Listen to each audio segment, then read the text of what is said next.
Yeah. You're good. My microphone. Is mine all right? You sound good. I sound great. I look good too. Awesome. Oh boy. Oh, just in time. Right now, my mother's like, "Oh no, you don't. Oh, you look terrible, John." Guitars. All right, 49 watching. Uh-oh, here we go. Yeah.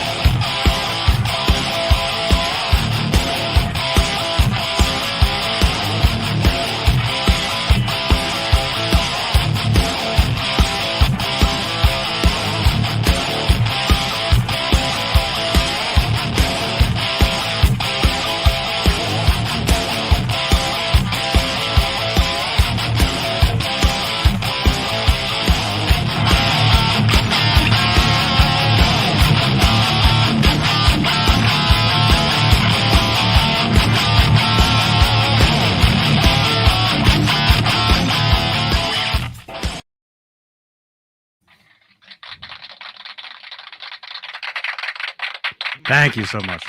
There we go. Man, we just happened to look at the time and it was like 30 seconds or we would have lost, Facebook.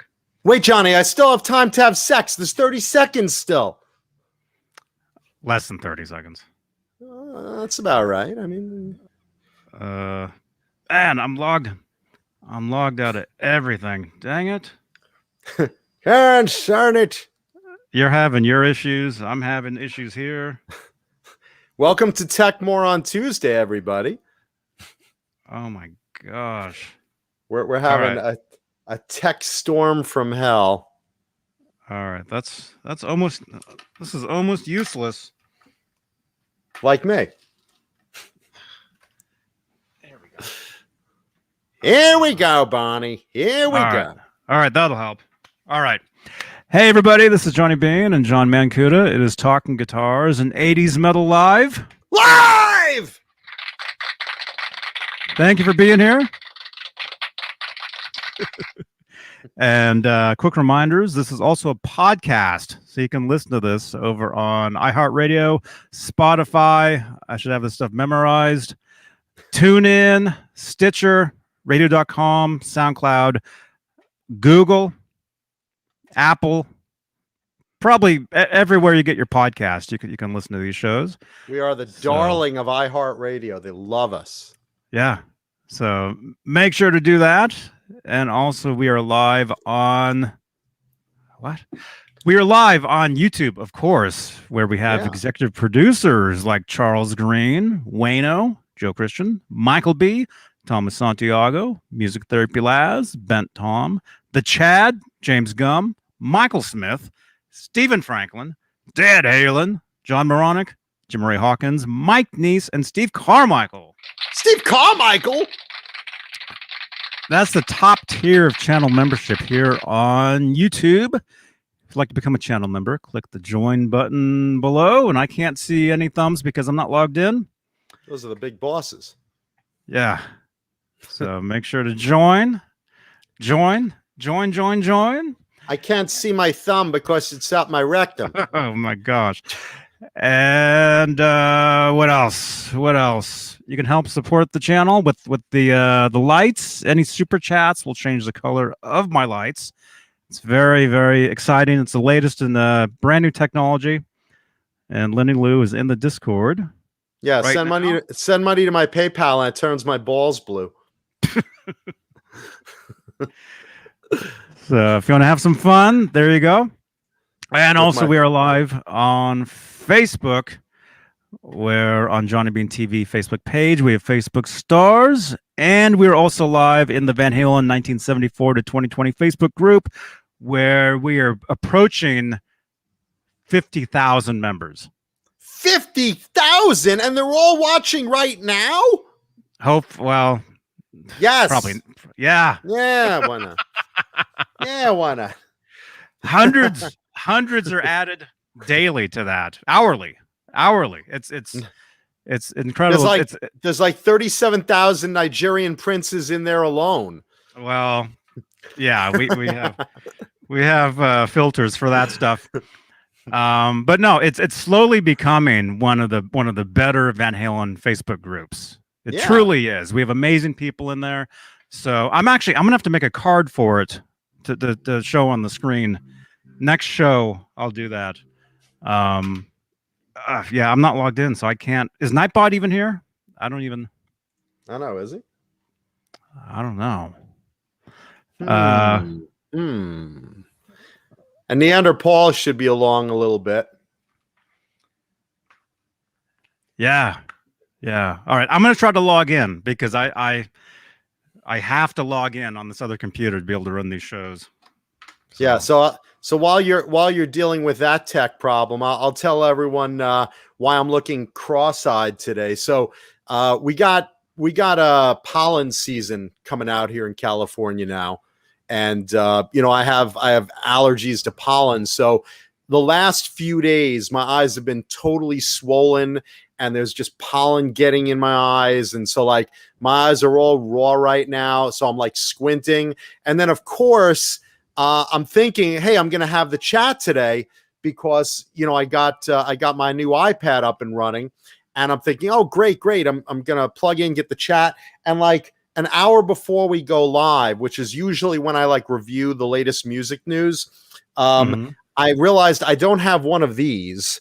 I don't have a splitter that brings my iPad chat onto my big screen, which is what I'm usually looking at. I'm usually looking at a screen across from me that shows in big, bold letters, all the chat so I could read it easily. Instead, I'm sitting there like squinting at the screen and I can't figure it out. And so what I have today, this is so jerry-rigged.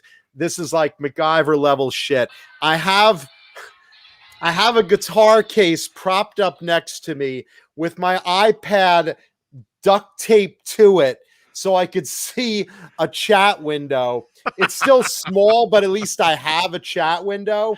And but it's so ghetto and so totally ghetto. And I'm like squinting at it anyway because I'm half blind today. So please forgive me if I miss something in the chat.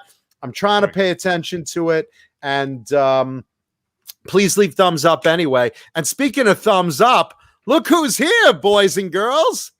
I'm here to disagree with you.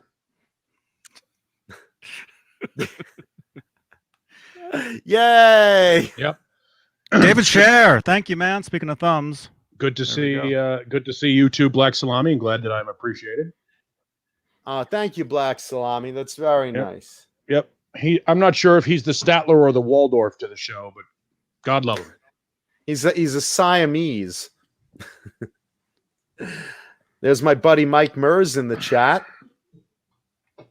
Hey, Mike, welcome. And my buddies Mike and Kat. How you guys doing? The gang's all here. They're pouring in like the Red Sea crashing in on Egyptians. Man, very cool. Hey, and of course, cool. The dogs are already acting up because we're doing the show. Take a second before I torpedo the show and leave a thumbs up now because it doesn't get better, So take a second, please leave a thumbs up on the video now before you realize, holy shit, like this really sucks. Yep. I'm talking to you, Mom. I'm talking to you specifically. Oh no, John. The show couldn't possibly get worse. Oh look, Paul's here.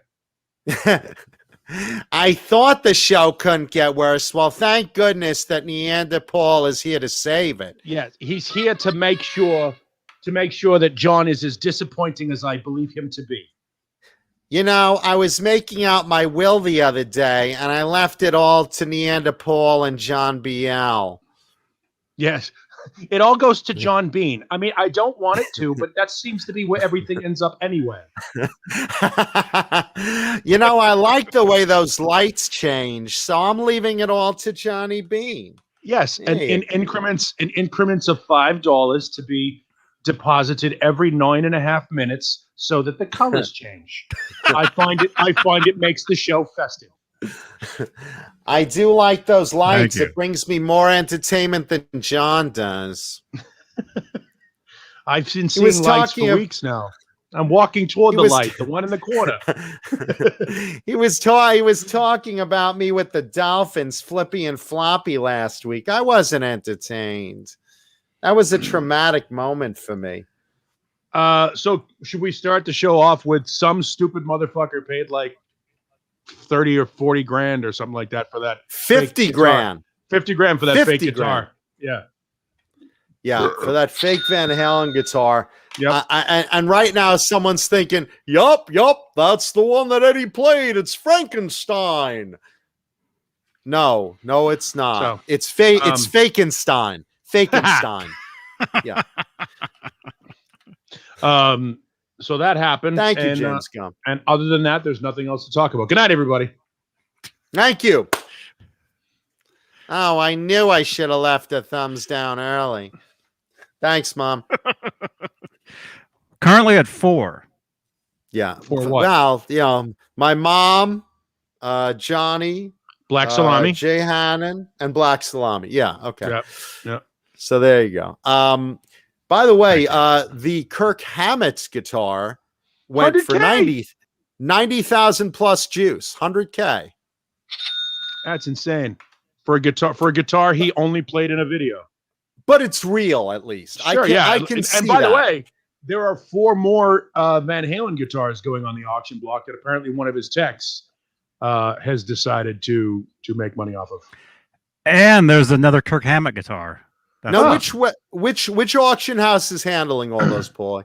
I don't know. I just saw the story this morning, and in true media fashion, I didn't follow up on the sources, and I don't have any details. John Biel. John Biel. Put the John Biel signal in the air. I'll get it for you. John Biel. The John Biel signal's in the air.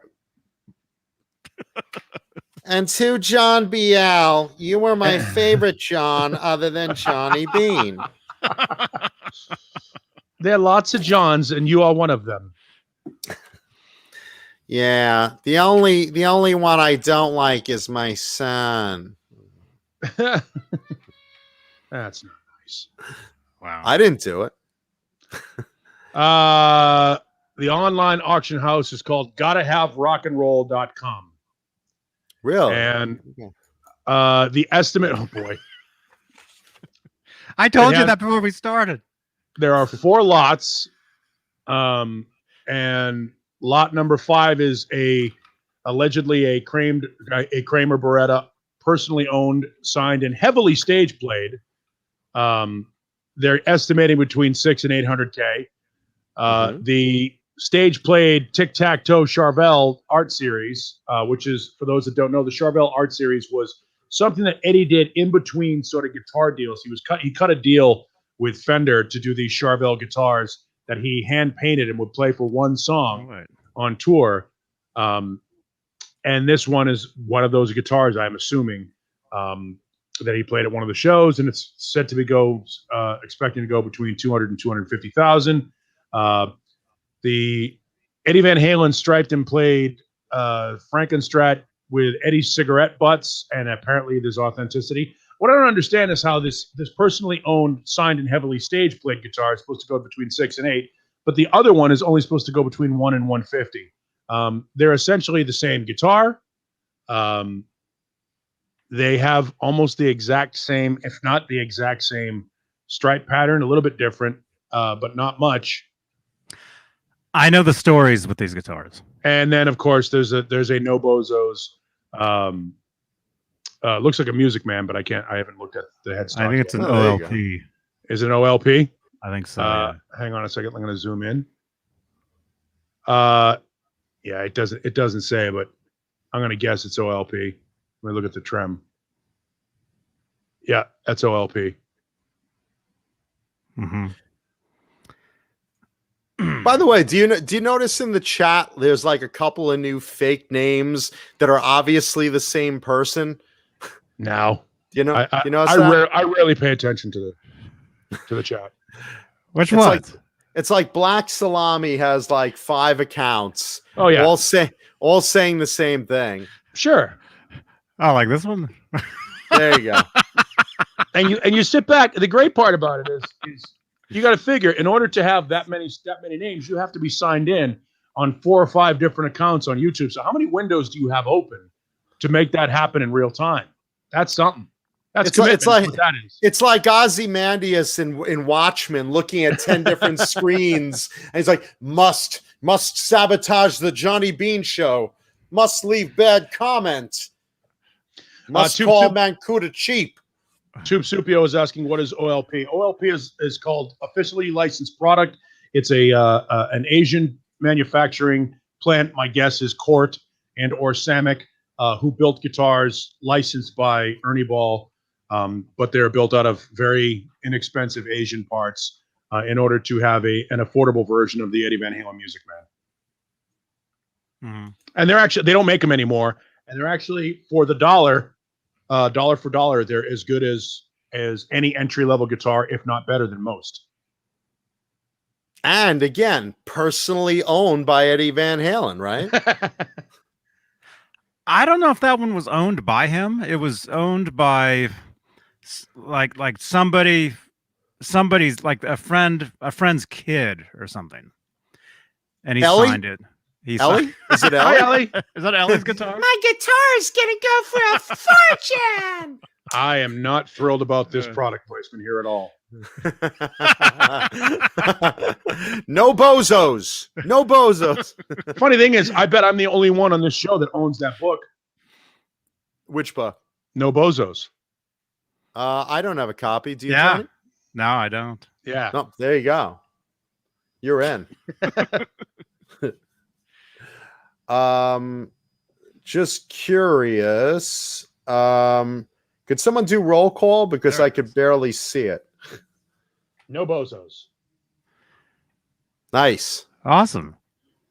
Very cool. John Bill, do you have that book? I bet he doesn't. John Bill.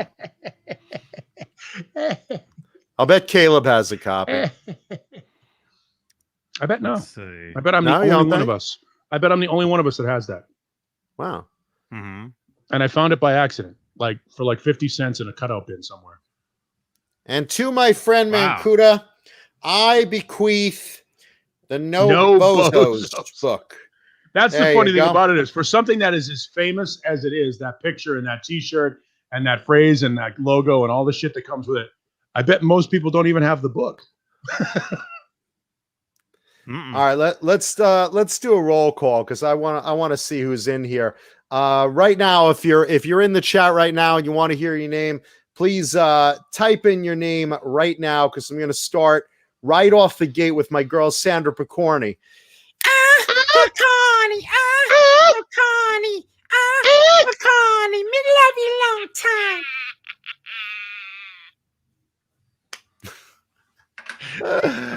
Let's see, Linny Lou and Mary, my little geriatric sex kitten. I want to wheel you into my bedroom. Majestic PB and J Cat, Renus Pinkel, who's eating milk, cookies, and 3 Viagra. Thank you. Let me know how that works out. That sounds like a tasty dessert. Wait a in many minute. ways. Wait. I want to point something out here. Renus, you need Viagra for this show? 3 of them. You're not a man. You're not a man. This show. My mother hold on. even said. Hold on. Yeah, this show should work for you. Seriously. No pills. No one gets a boner when John's around. Let's see. Who else we got? Let's see. Renus Pinkel in the house. My buddy Fruitcake Tony. How are you, my man? Tony. Nightbot finally in the house. Alice Martinez. How are you, hon? James. Music Therapy Laz. Mike Johnson. Vistalite 1972. Yostinator. Murph Murphy. Hal Face, the original Paramutant. Jim Nicholas. Janice Lala. Janice Lala. Hey, Janice. La What were we la singing? la la Yeah. la la la la. That's a little zebra for you.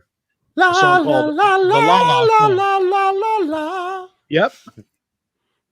Or we could do the Smurfs. La la la la la la, Janice la la la. Gargamel same looking song. around the Gargamel looking around the corner. Well, Asriel, we've got to find Janice Lala. I didn't watch the Smurfs. What? I did. Blasphemy. That Johnny's scene. Yeah. I I've love seen the that. Smurfs. I love the Smurfs. Nope, never watched. Let's see. Going back in. Who else is here? Where's everybody from? Type in the chat where you're watching from tonight. Dan of New Make sure you Jersey. get up on the microphone when you do it. Dan of New Jersey. Yeah. Fear my 3-inch. CK. Kenny Dave. How are you, brother? James Gum. Dame Zimmerman. Our buddy Dane is in the house. Love seeing Dane. you Saturday. My buddy Mike Mers. JB. And he's driving, almost crashed trying to type. Well done, brother. Driving as good as usual. Good to see Jesus Rapesme has got a financial statement regarding John. Mancuda, if you can drop $12,000 a month in guitars, I think you can get a new iPad. It's a good point. It's a valid point. Oh, nice. Thanks. Jesus Rapesme, well done. Mr. Hellstorm 74, Headstock Harem, Stephen Franklin, Thomas Santiago, Hal Face, David Shea Gormley, Bruce Poinsett, Charles Green, executive producer, Andrew Saviers, Chris Bevan. How are you, man? Let's see. Looking. JB Joint, John Biel, of course. Jesus Ripsby. I just love that. Kenny Dave, Browns fan. Cleveland, Ohio, of course. Cleveland rocks. Oh, Browns fan, Mike Johnson. Laguna Palms from Arizona. By you, Paulie. Hey. Sunny Slope, Arizona. Mhm. Mr. Hellstorm 74 is in Nigeria. There you go. Mark EFX, Yostinator, Fear My 3-inch, Ben Tom, Citrus Lizard, and probably Tom Jr.'s in there too. Brian Spalding, how are you, brother? Miles Taylor in the house. Let's see. Black Salami.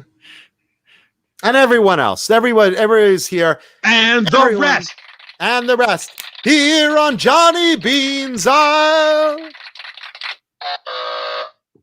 Yeah, and take a second, leave a thumbs up on the video, please, because it's all downhill from here, kids. 47. There you go. And Thank you, Kenny Dave.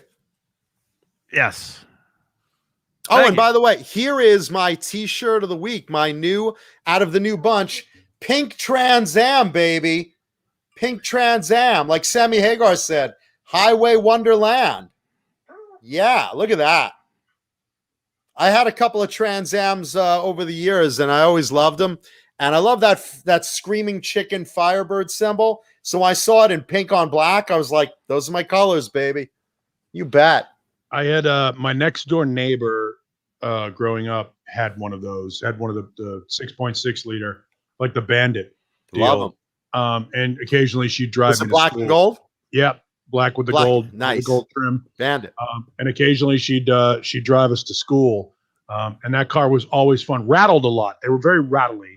And the rear end suspension was never very good. They ended up with saggy ass a lot, like a Ford. And they're really light in the rear end. If you drove Yeah, one in the so- snow, you had to like throw they shit let in go. the trunk. Yeah, they let go Totally. quite a bit. A lot of torque, but what a fun car to drive. Problem is, not very mechanically reliable. When they're in good shape, they're in great shape. But once they start to break down, it's a snowball effect. Once you start to hear the rattling in the interior of the car, you're already next year. I've always liked the car, but they're super overrated. If you can get a nice one, more power to you. Finding a nice one is very rare. Most of them are really beat up. Because when they start out Well, 'cause nice, you buy and then it, you drive the shit to out of beat them. up. Yeah, and you drive the shit out of them. You buy it to beat up. I mean, that's the fun thing with the screaming chicken on the hood, and I just love that logo, man. That's it.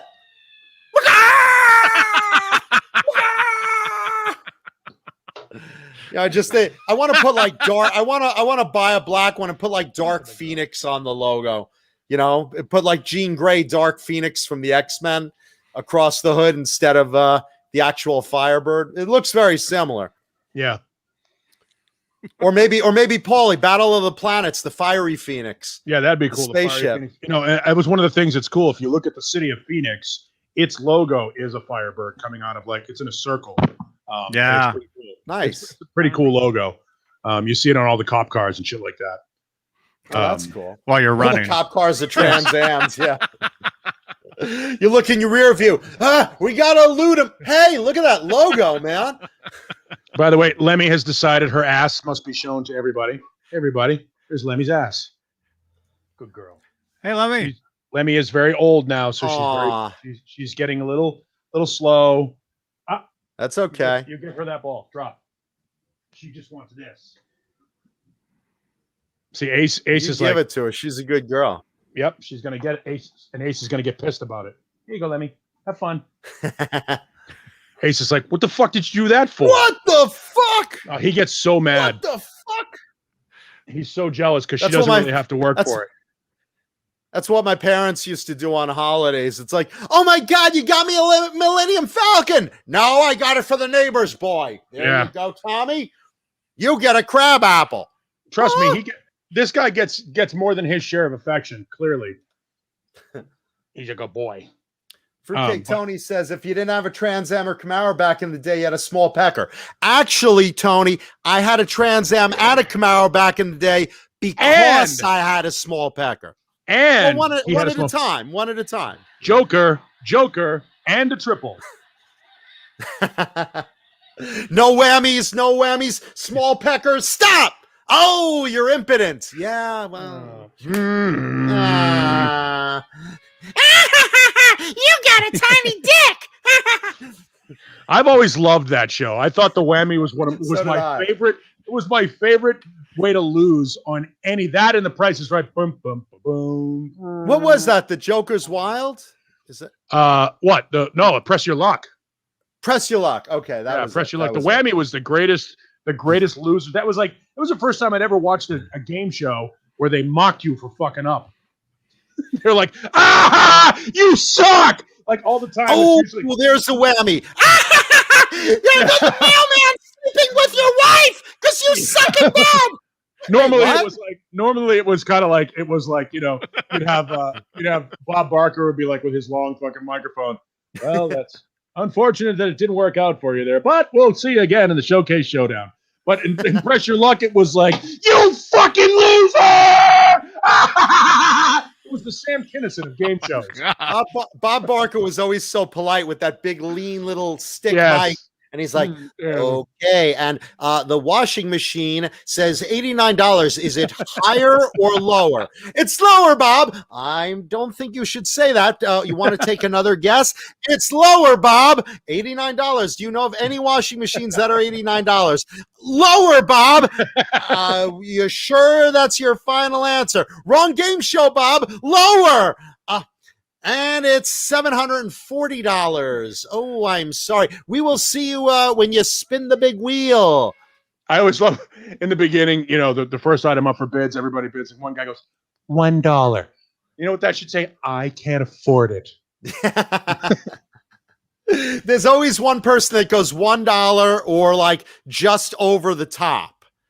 So it's like $700, Bob. $450, Bob. $1. Yeah. What's the highest bid? $751. And then he's always looking at his wife, and the wife's like, "Yeah, okay." And the actual price of the bag of rice is $3. I every once in a while I become the judgmental home contestant whenever they give away a guitar. Like those ones I nail every time. I'm like, okay, what are they giving away? Ooh, it's a Deane. All right, that retails for about $5.99, and a 15-watt amp that's going to be about $3.99. So $1,100. And the actual retail price, $1,161. I'm like, fuck yeah, got it, nailed it, nailed it. I always love that show. It's just like there's always like these three Barker's beauties, hotties, and they're Rachel like Reynolds. She is the better body through chemistry template. She's the blonde chick that's been on there for like 17 years now. She is, if you were to build what a real sex doll should look like, Rachel Reynolds is the girl. She's married to David DeLucchio or DeLuca, something like that. He's a baseball player.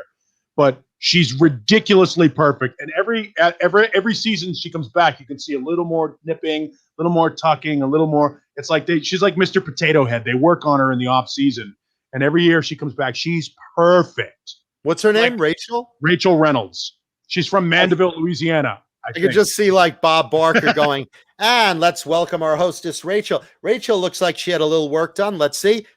Yep, those are new implants. Yeah, she's ridiculous. Oh my gosh. She's been on forever. She's literally like, if you were to look at, that's like a 15-year-old picture. You look at her today and she looks better than she does there because she's got the best doctor ever. Bob Barker's gonna go, and John, what is your bid? I'm sorry, what was that, Bob? What was that? I'd be violently masturbating. John, please stop that and lay a price, please. Oh gosh. Yeah, she's like a Stepford host. She's literally a Barbie doll. What were the other ones? There was Diane, Holly, the best ones was Janice Pennington, Diane Parkinson, and Holly. Janice, red hair girl. Yeah. I love them. That's the generation I grew up watching. Yeah, same here. And I would always be like staying home from school, sick with a tummy ache. It's like, do you have that test today? Oh, Mom, I have a stomach ache. I so want to take the test. And well, all right, I'll be home at 4. And I just turn on The Price is Right and get some lube and ready to whack one off onto those. Look at how hot those are. Look at how hot those girls are. I think Barker tagged both of the blondes. I think he did, right? Yeah. If I remember. Yeah. Bob Barker was the Hugh Hefner of game shows. Well, he's a good-looking guy, and he's making a good living, and friendly to the girls. Yeah, of course they wanted him. I can't imagine. I don't know what that job pays. I do know that like a spokesperson, like the girl that's Flo, the progressive girl's making like $900K a year. I think Lily from her actual name is Milana Weintraub.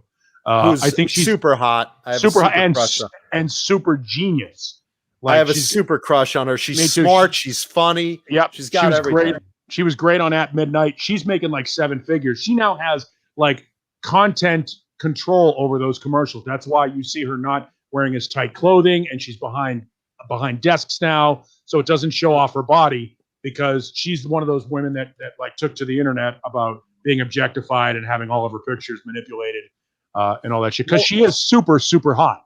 She's actually very busty, and she recently got she got into a big she was really hurt. Her feelings were really hurt because they were like starting to talk about the commercials and calling her milky, and like they were really like degrading her. And it's like, okay, yeah, I get it, she's busty, but don't like fucking go online and sit there ripping her apart about it. It's like, geez, so I didn't know if she was pregnant or whatever. Like, they seem to be hiding her stomach lately. And she doesn't really have a stomach, but like I was wondering, like, was she pregnant or something? That they're, she's always behind a desk and a screen and stuff. She's a genius. She speaks like 7 languages. Emigrated here from Eastern Europe, and she does her philanthropic pursuits are she basically is dealing with Eastern European sex trafficking and trying to keep girls from being brought over here and exploited. And just like, it's really weird. Like when you stalk somebody online, you find out so much more about them than they ever intended you to know, and you have a more appreciation for them. It's funny. I can imagine Bob Barker at auditions for the girls, and they walk in and he extends his hand and he's like, "Oh, Bob, Holly, no, that's not my name. That's what you have to do to get this job. On your knees, Bob." Oh, all right. And well, he was. I know he was. just as he Oh, comes, God. he's like, be sure to control the pet population. Have your pet spayed or neutered. Ooh. Okay. Yeah. That's Somebody good. should have been neutered. Yeah. Something's up for bid in my pants. $1. Oh my God. Oh boy. I love The Price is Right, man. I haven't watched it in years. Is it still what's his name that's the host now? John Biel. Drew Carey. John Biel is the host? I thought it was Drew Carey. Drew Carey. Last time we checked, $8 There million he a is. year. Oh Jesus. $8 million a year to do that show. Let's spin the big wheel because I'm making a fortune here. Yep, 8 Wow. mil. Well, they don't do it anymore, right? Don't do what? The studio audience thing. Oh yeah, no, it's still there. They've just Yeah, got it sure. set up on stage right now. They've got it. It's done differently. They're going to bring back the studio audience, but yeah, they've done it a little differently. They still do it. Yeah, once the pandemic's over, they'll go back to normal and pick people out of the audience. I used to love Johnny Olson. Johnny Olson was the announcer, remember? Yeah. Mhm. This is Johnny Olson speaking for The Price is Right, a Mark Goodson, Bill Todman production. And I remember that shit. Yeah. And then I'm sitting there like eating chips and watching the show, and my mom walks in. I came home early. I got off work. Oh, my tummy, my tummy. chips. What are you doing out of bed? Oh, I just threw up all over the floor.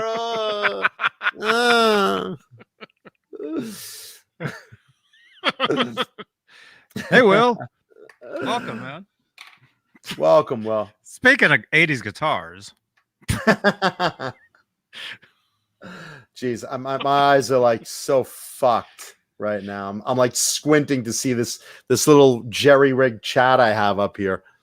Your mother was right. Oh, she always was. You'll never It's good. amount to anything. That will make you go blind if you keep doing that. And I shave them every day. The Dollar Shave Club knows my palm very well. Hell yeah. I feel like I'm just totally blind. I'm like staring at the chat. I'm like, It's been a little too quiet too long. Time for me to check on the dogs.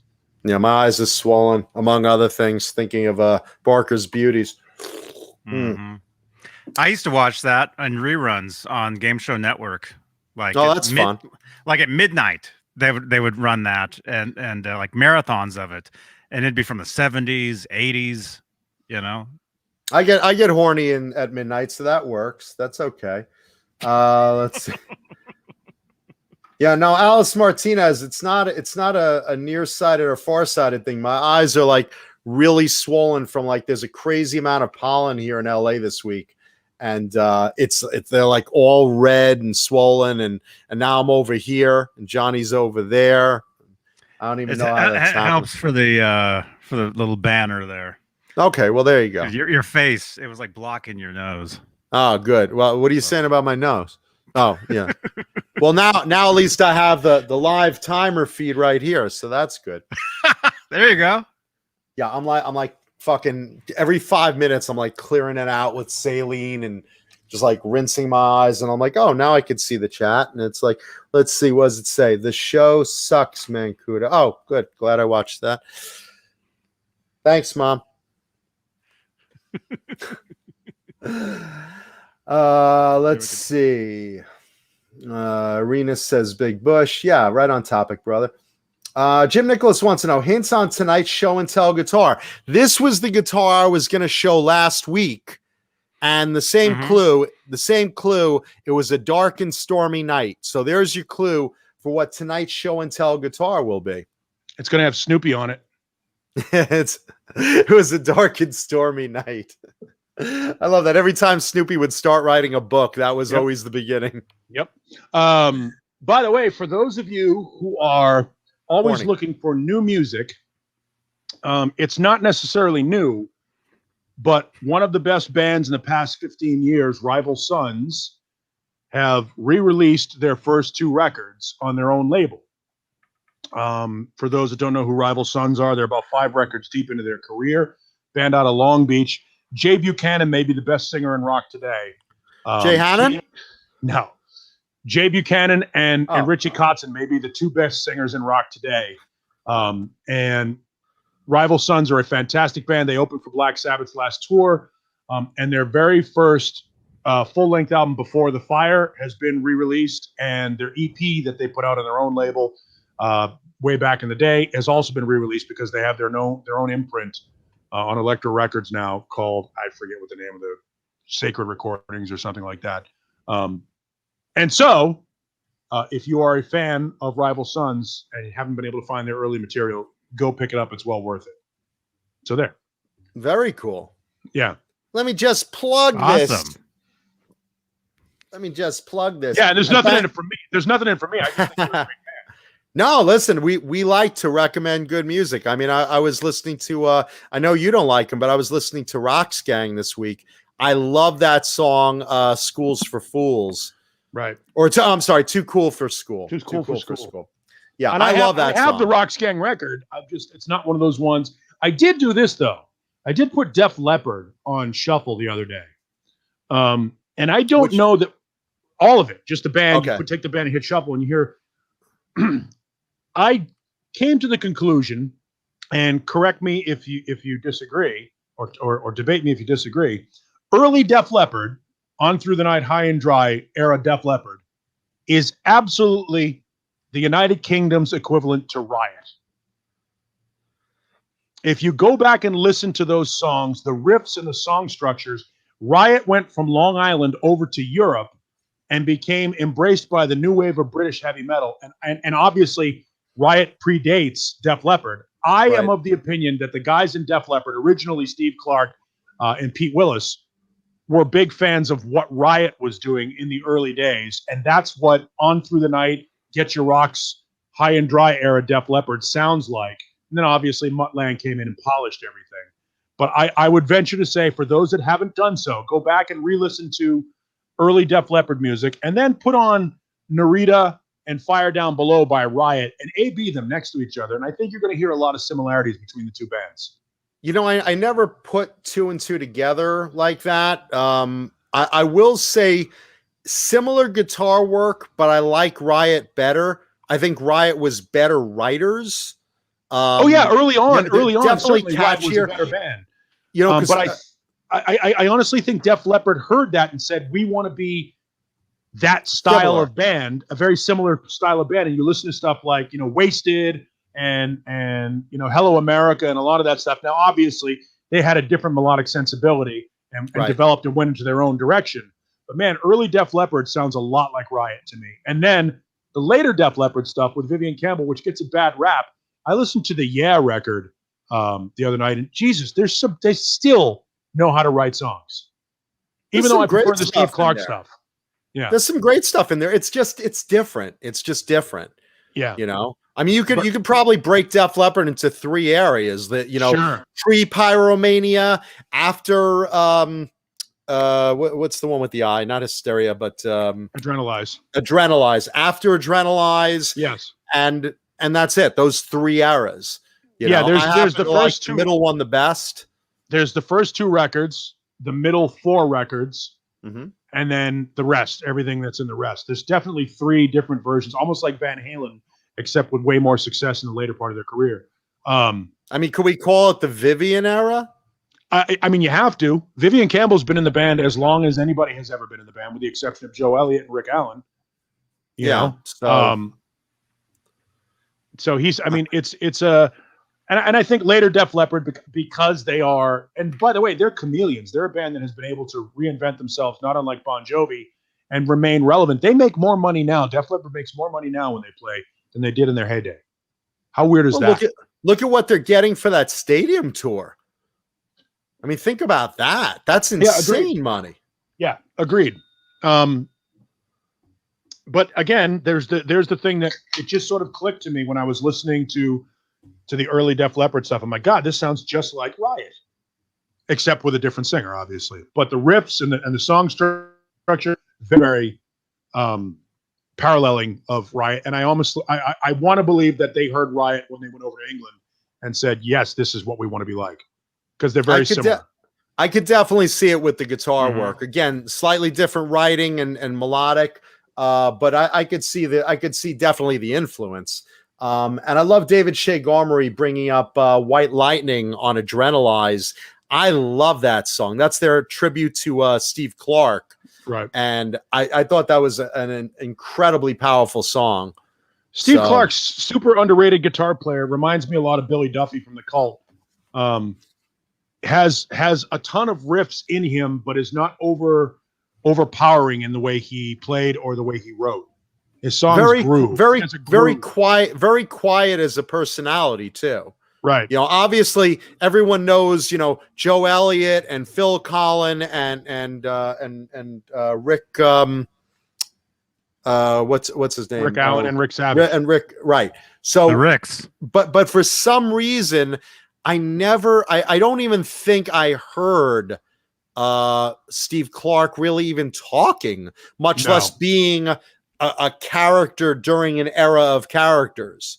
Very Jimmy Page like in his demeanor, and that was he was adverse to to public exposure. He was and again very Jimmy Page like in his demons as well, with drinking and drugs and all of that stuff. So very similar styles, and again and super underrated. Steve Clark underrated, and Billy Duffy to me is a super underrated guitar player. Again, I am a huge fan of the Cult, all eras of the Cult, even their early goth years, all the way through their punk years, and of course their hard rock years are pretty tough to criticize.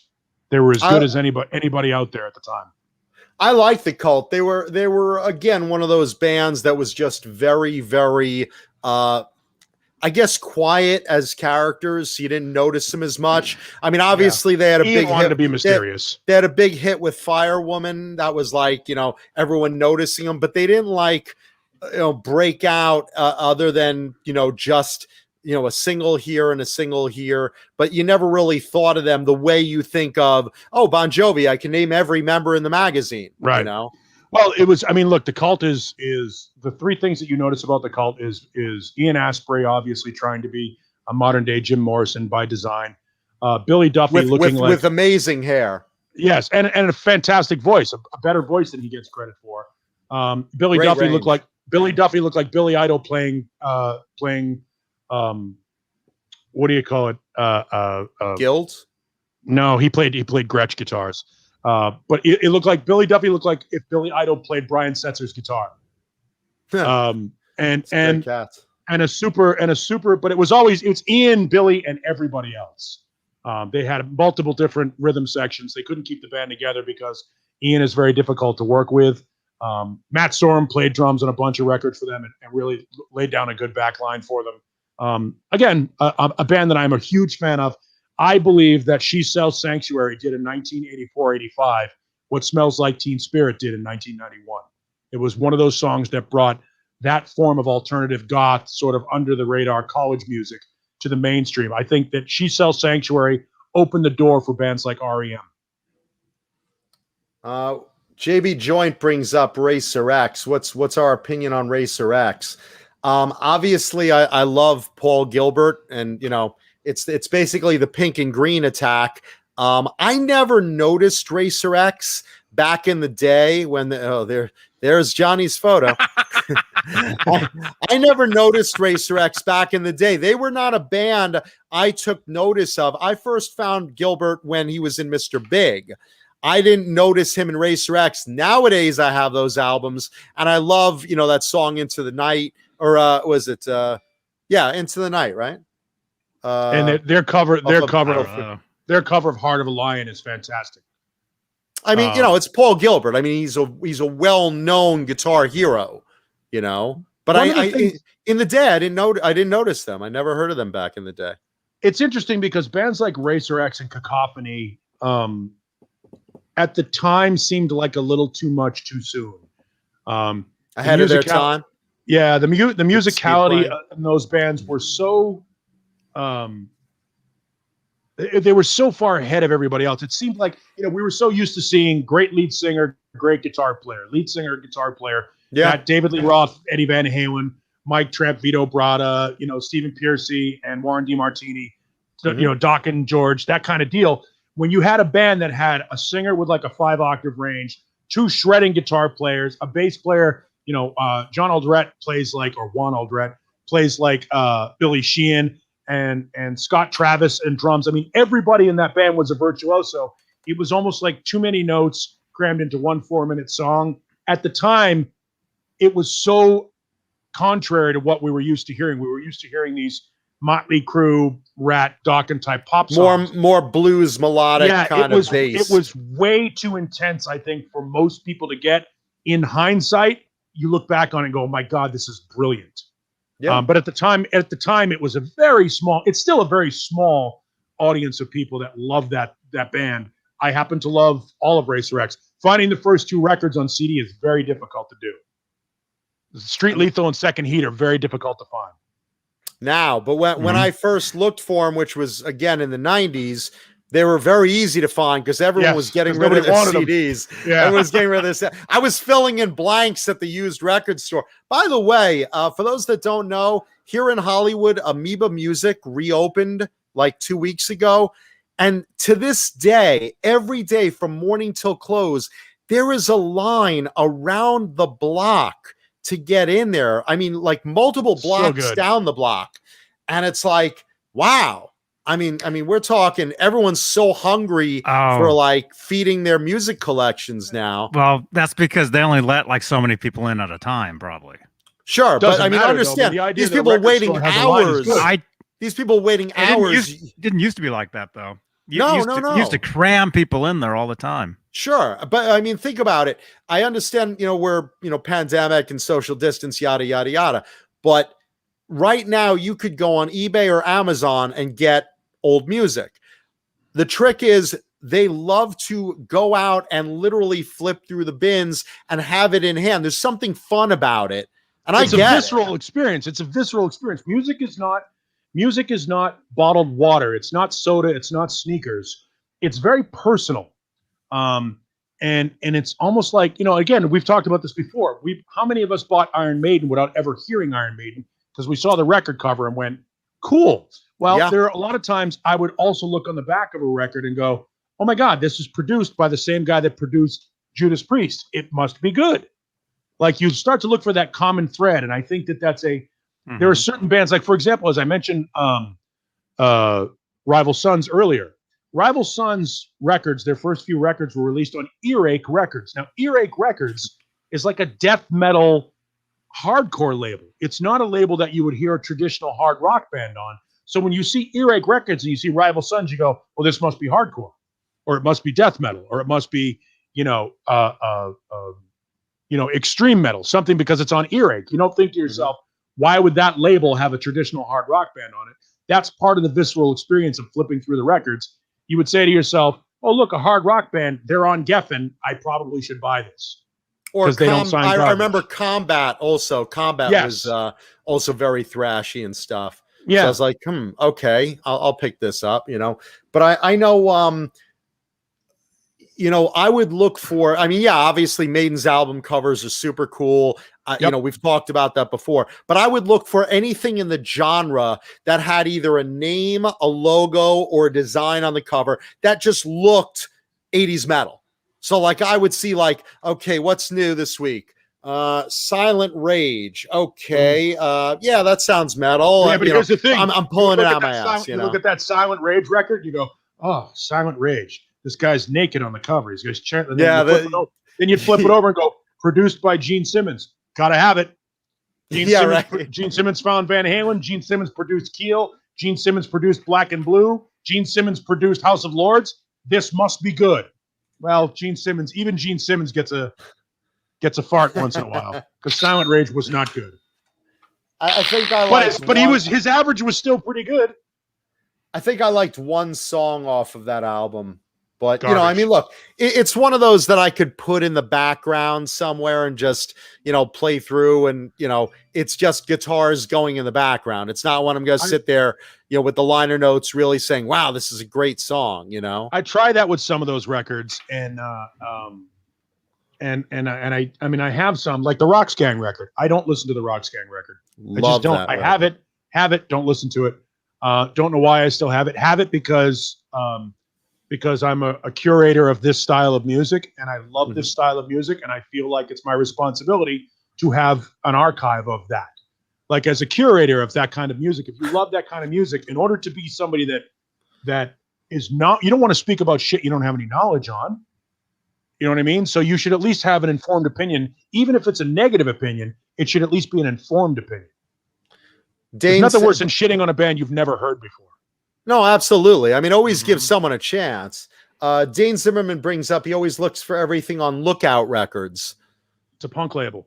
That's a Berkeley. That's a Berkeley label. It's a punk and label. What was that label I brought up a couple of weeks ago that I really like from Italy? Frontiers. Frontier Records. Yeah. Or Frontiers. Frontiers is they're flying the flag. It's apparently allegedly the Cosa Nostra money, which doesn't exist. It doesn't exist. Yeah. Thank you. We got that. Yeah. But listen, they're doing everything right, and they're flying the flag for a lot of bands that I really like.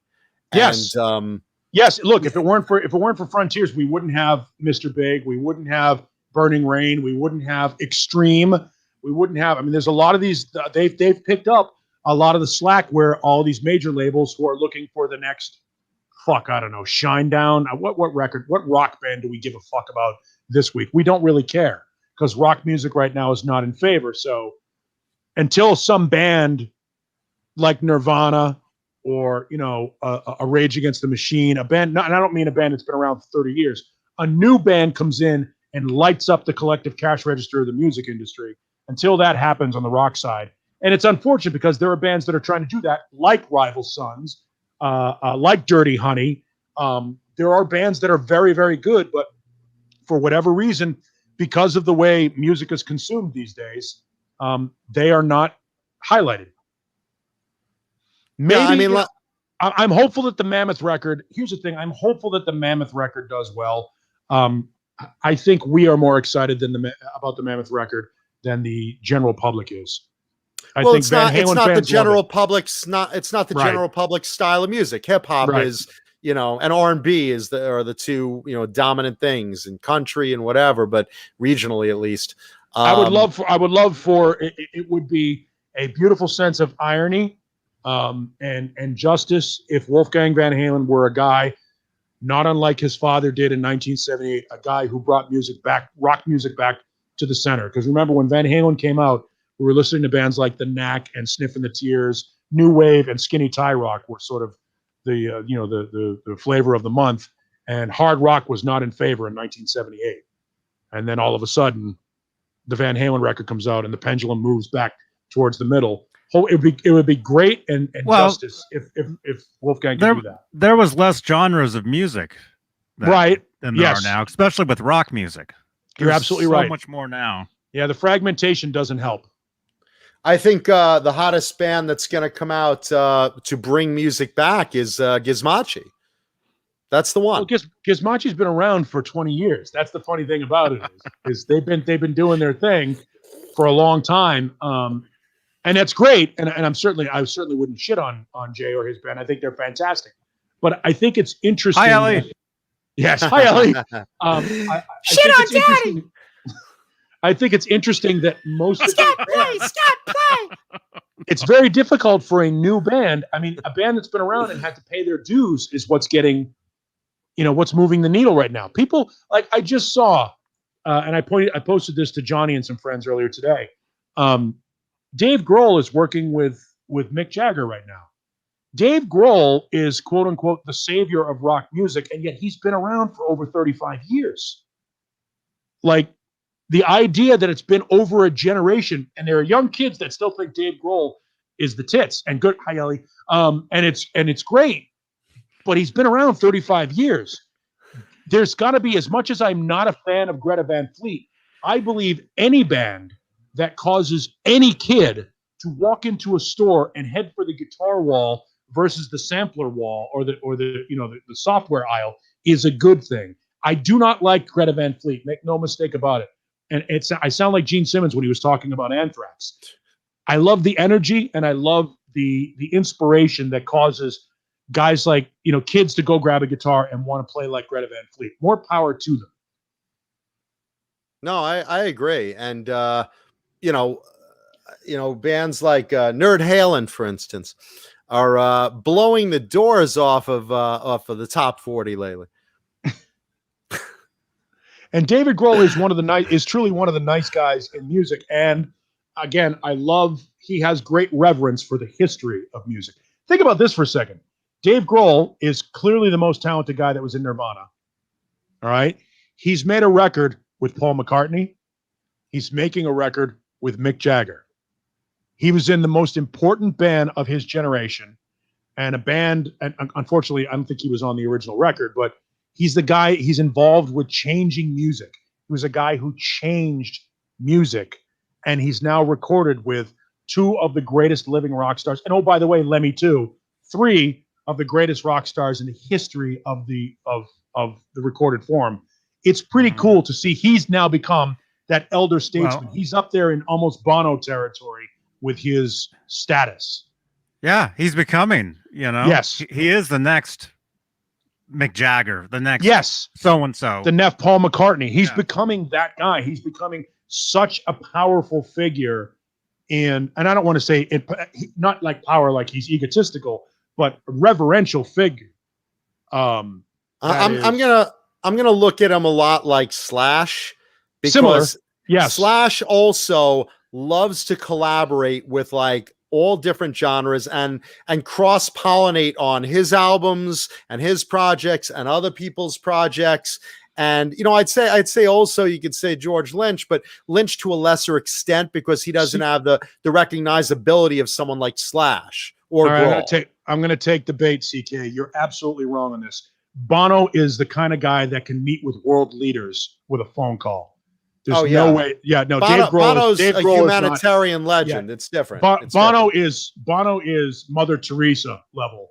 Bono is the kind of guy that can get, like, if Bono makes a phone call to any government in America, in the world, any government in the world, they'll take his call. Bono is that big an international figure. He transcended music a long time ago. Now, that said, Dave Grohl in the music industry is starting to approach that level. He's starting to become the biggest single name in modern rock music. And good for him. And he's basically just very well known across all genres. And so because of that versatility, he's invited onto projects. They know it'll add appeal and a wider audience. He's phenomenally talented, and he likes doing stuff like that. Yeah, no, he's a superhuman. Again, yeah, David Shea Gomery brings up Bono wishes he was Sting. Very similar, very parallel. Very similar. Sting is another one of those guys that can do that. I haven't heard Sting's name in like forever, really. Well, he's in his 70s now. I'm sure he's just comfortably doing his thing. He doesn't. Sting doesn't. I know a lot of people in the 70s that won't shut the fuck up. Man. Let me give you one particular example. That Van Halen guitar went for a lot of money and it's worthless. Even if it was real, it's worthless. No, not my ear. Ah! Well, that's because you don't know taste. You have to listen better. Oh, fuck you, David Crosby. I think he's back in the news. David Crosby? Yeah, I saw something. Come back out. He was. What did the idiots say now? He did an interview or something. John Biel. Well, while you're talking about it, I'm going to poke him in the groin. So, damn it. Damn Van Halen. Wolfie sucks too. Oh gosh. There you go. So yeah, let's hear what was David Crosby's big legendary toilet mouth getting him into this week? I'm dying to know. David Crosby answers your questions on edibles, Beatles versus the Stones. Why are you such a grumpy old curmudgeon fuckwit? Here's the thing. There's my question. I don't need David Crosby to tell me a comparison between the Beatles and the Stones. I have ears. I can listen to them. They're both unequivocally fucking brilliant. And I don't need his opinion, which is worthless. I don't give a shit about what David Crosby thinks about anything, to be honest with you. I really don't care. I don't care what Neanderthal thinks of anything. I can barely even hear the fucking guy. I couldn't give a shit less what David Crosby thinks about David. Now, edibles, I might consult him on that. I think David Crosby is an expert on smoking pot, and I would defer to him, his expertise on that, because I'm not familiar with that world to that level. But as far as music goes, I don't need David Crosby. And by the way, if you need David Crosby to tell you what music is good, you don't have ears. Like Black Salami, who loves Crosby. All right. Well, no. David Crosby, make no mistake about it. Crosby, Stills, Nash, and Young have their place. They certainly are talented. They wrote fantastic music for their day, and what they do is valid. They're not talented. I'm not looking at them as but he doesn't musician. have to be an asshole. Yeah, I'm not looking at them even as musicians. I'm looking at he always calls the fucking media to give his stupid fucking 2 cents. Right, and it's usually demeaning about some other bands. Yes, that's I the thing. object and I hate this show. Yep. Yeah, I mean that's the thing. He's one of those guys that almost feels like, because he is who he is, and make no mistake about it, super accomplished, rock and roll Hall of Famer, and certainly had his moment. But you had your moment, and unless you're asked about something, shut up. Who do we really need to have the Beatles versus Stones argument? That thing has been going on for almost 60 fucking years. We know how good the Beatles and the Stones were. We do. Do you know when you're in a Thailand brothel to look for the plums they're hiding? Yes, we know they're good. By the way, both bands significantly better than Crosby, Stills, and Nash and Young. Oh yeah. And he says the Beatles could sing harmony, but the Stones can't do that for squat. That's what he said. No, but that's not what the Stones were for. The Stones were not a harmony band. That's not their style. That's like comparing a pickup truck to a subcompact. They're not the same. They're not the same machine. I just don't want to see David Crosby doing nothing but opening his big fucking yap, demeaning people who have at least, if not more than talent than he ever did. I don't need his opinion. It's worthless. Well, it's not. No, I don't know that it's worthless. It's nice to hear what musicians think of other musicians. There is the occasional beef that comes out. There's, I think you can gauge a lot of, you can gain a lot of perspective on somebody's character as a human being with how they view certain things. And he's certainly entitled to his opinion. That said, if I disagree with it, that doesn't make me wrong. It just means that you have your opinion and more power to you. The problem is he feels like his opinion holds a little bit more weight because he is an accomplished musician. And I don't know that that's valid. I don't know if there's anything about, it's like the guy, I played the game. Well, there are a lot of people that coached that were significantly better than people. No, Bill Belichick was not a great football player. How's that worked out for him? John Madden was not a great football player. How'd that work out for him? Pat Riley was a decent football player. Decent basketball player. How'd that work out for him? That you can know something, you can have knowledge about something without ever actually having done it, but you should at least experience it. So his experiences are valid. I just don't see the reason why he feels like his opinion is somehow more valid than somebody else's just because he plays guitar. Well, I think he at the end of this article, it says he's down to talk about absolutely anything. So sure because he just wants attention. He's lonely. He's lonely. On Twitter, you can do hashtag Ask Croz, CROZ, and they'll possibly use some of those for the next. It looks like these like installments of these. Dear Croz, why are you such a crotchety old fuck? Yeah, make sure you don't mistype it because there's also Dear Cause, and that's Bill Cosby in prison answering your questions. No good there.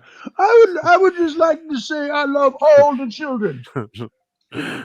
I love Eddie Van Halen.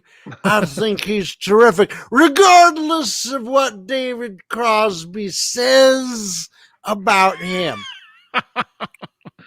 Theo, Michael B. pass me fair warning. Yeah.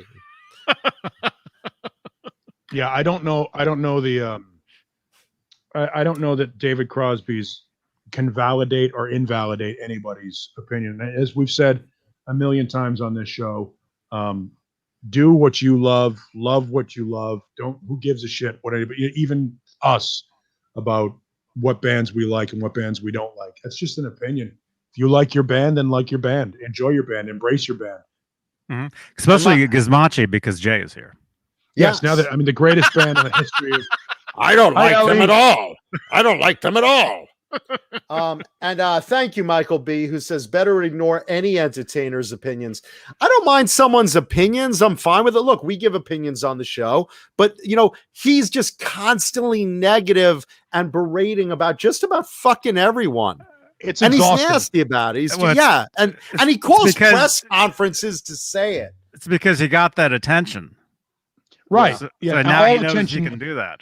Even negative attention is attention. And that's what some of these people feed off of. Someone changed my diaper. I need attention. But this is a great example. David Crosby is 3 generations ago a great example of why people hate Yngwie Malmsteen and why people hated Kevin Dubrow. People that just do nothing but piss on everything around them. They become exhausting, and you just kind of don't want to be in their presence. And I know, to a lesser degree, or actually to a much higher degree, because he's much more high profile, Ted Nugent. Ted Nugent is a guy that is so exhausting, and I love Ted Nugent. I love his work. I've had Ted. No, I mean, personally, I like Ted. I don't like his politics. He's a nice guy. He's actually a very nice guy. He's very personable, very engaging, but he's exhausting sometimes because he's so intense. I like Ted.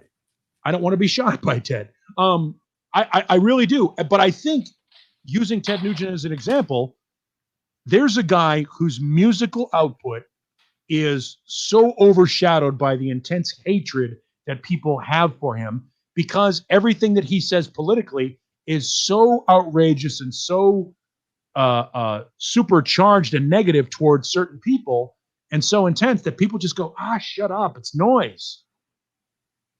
Yeah, if you're gonna be an entertainer, like a musician, chances are it's probably best for your audience just to keep your opinions like that to yourself.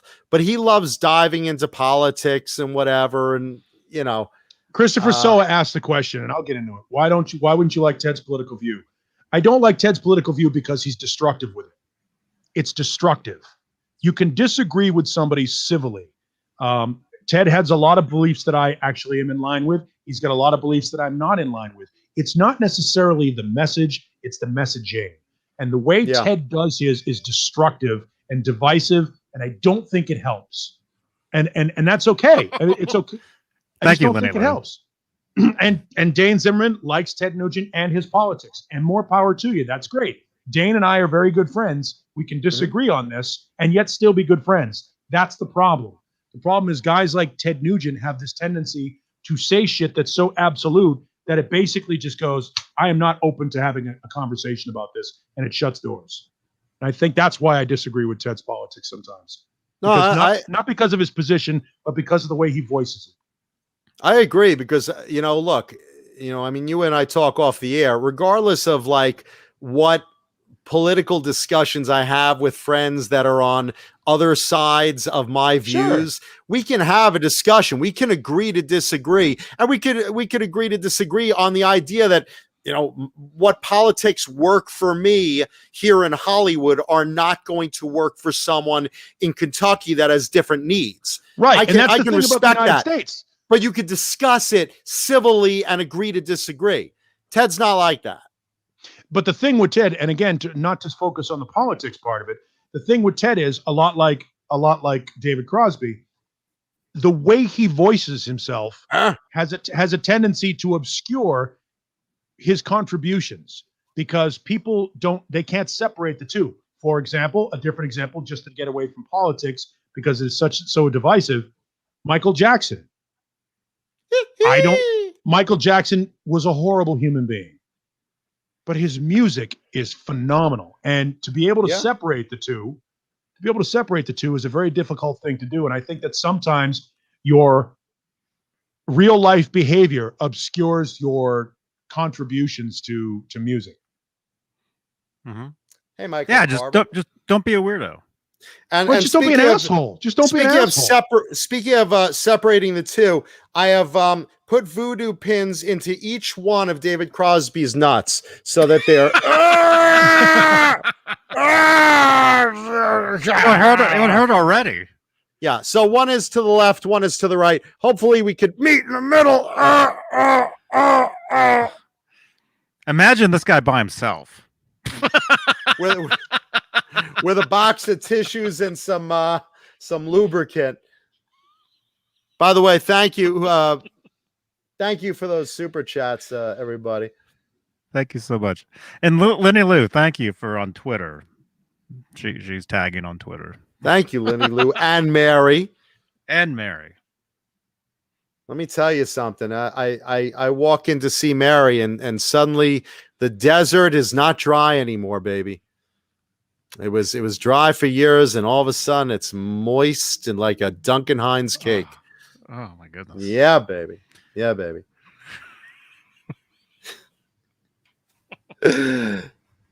Michael Jackson. Yeah.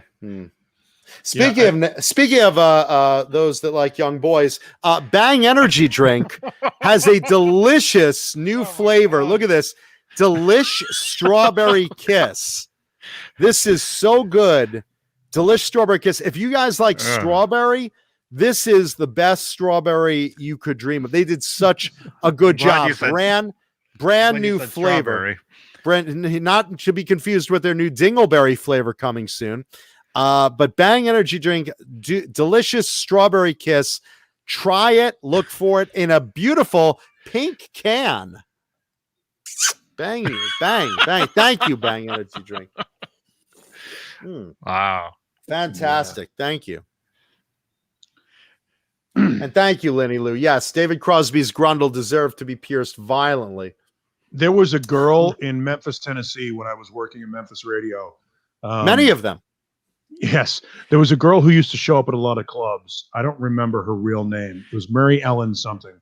But she would refer to herself like a groupie as Miss Strawberry. And she would walk around. She was kind of weird. She would dress, beautiful girl. She would dress and she would have a little basket, like an Easter basket, full of strawberries and walk around the clubs and just hand them to people.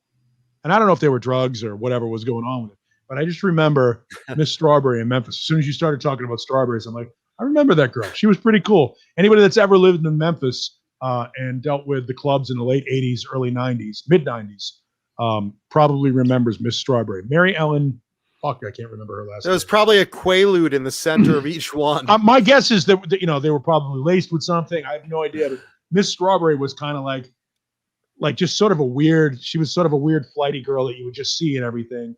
Like it's all happening. One of those type of chicks.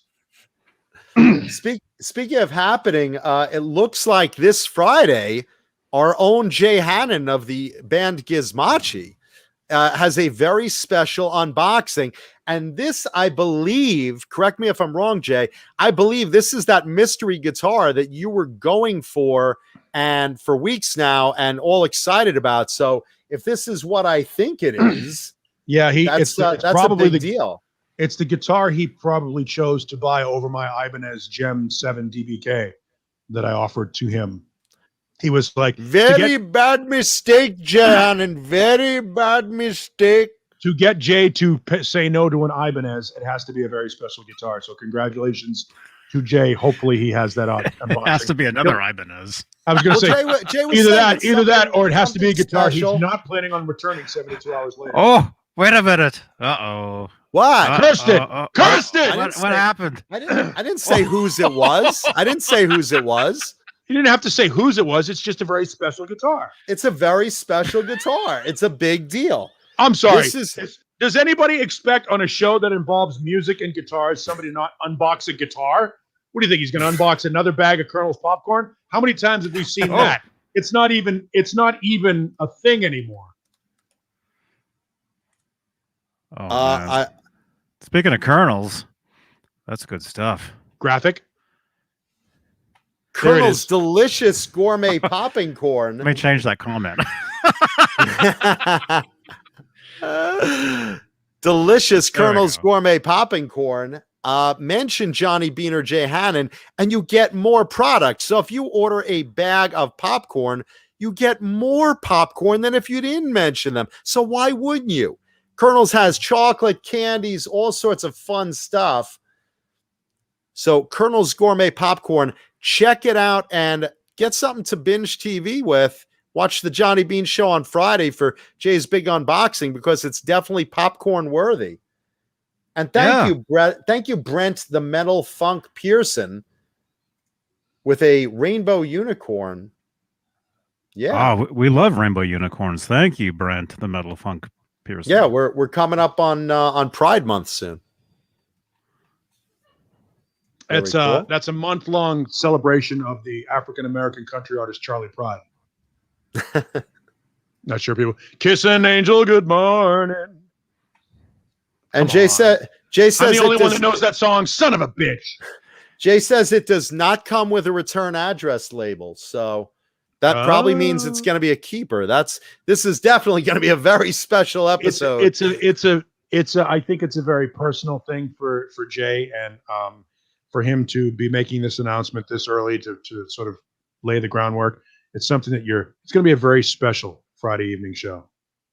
Well, this week on a very special episode of Johnny very B. special on the Johnny B channel. Friday. How would I know? How would I know that? I hope she comes back to me, because if I don't get that guitar Friday. Jay Hannon asks, Friday on the Johnny Beane Show, Jay Hannon asked the inevitable question, what's in the box? My mother's like, I've been waiting to answer that question for years, but your father never wanted to know. Not since you were born. By the way, just to kick CK in the balls because I want to. Yes. Yes, Kurt Cobain did change music in 1991, but Perry Farrell and Dave Navarro changed it 5 years earlier with Jane's Addiction. Nirvana gets a whole lot of credit for a revolution that Jane's Addiction started. Jane's Addiction's Nothing Shocking was a massive record that opened the door for bands like Nirvana. People don't want to acknowledge that, but it's true. Hey, Caleb, I just thought of another idea. Ooh. Do another tribute to Nirvana, but call it Nerdvana. Nerdvana. The only bad part about it is you have to play Nirvana music in your set. Yeah, I like Nirvana. That sucks. Well, someone asked to. That's an age thing. Yeah, that's an age thing. Well, with the lights out, it's less dangerous. Here we are now in my anus. Yes.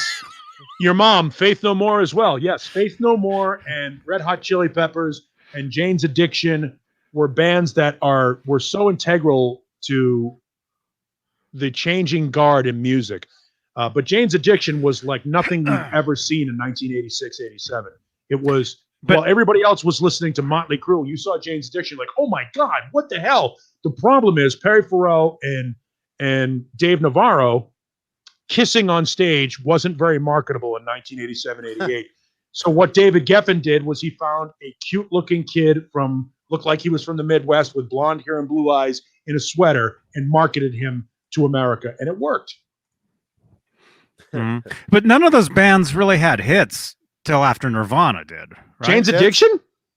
I mean, like the MTV stuff. Plenty of Mountain Song was on MTV before Smells Like Teen Spirit. I just remember the Been Caught Stealing or whatever that song was. Yeah, that was right around the same time, by the way.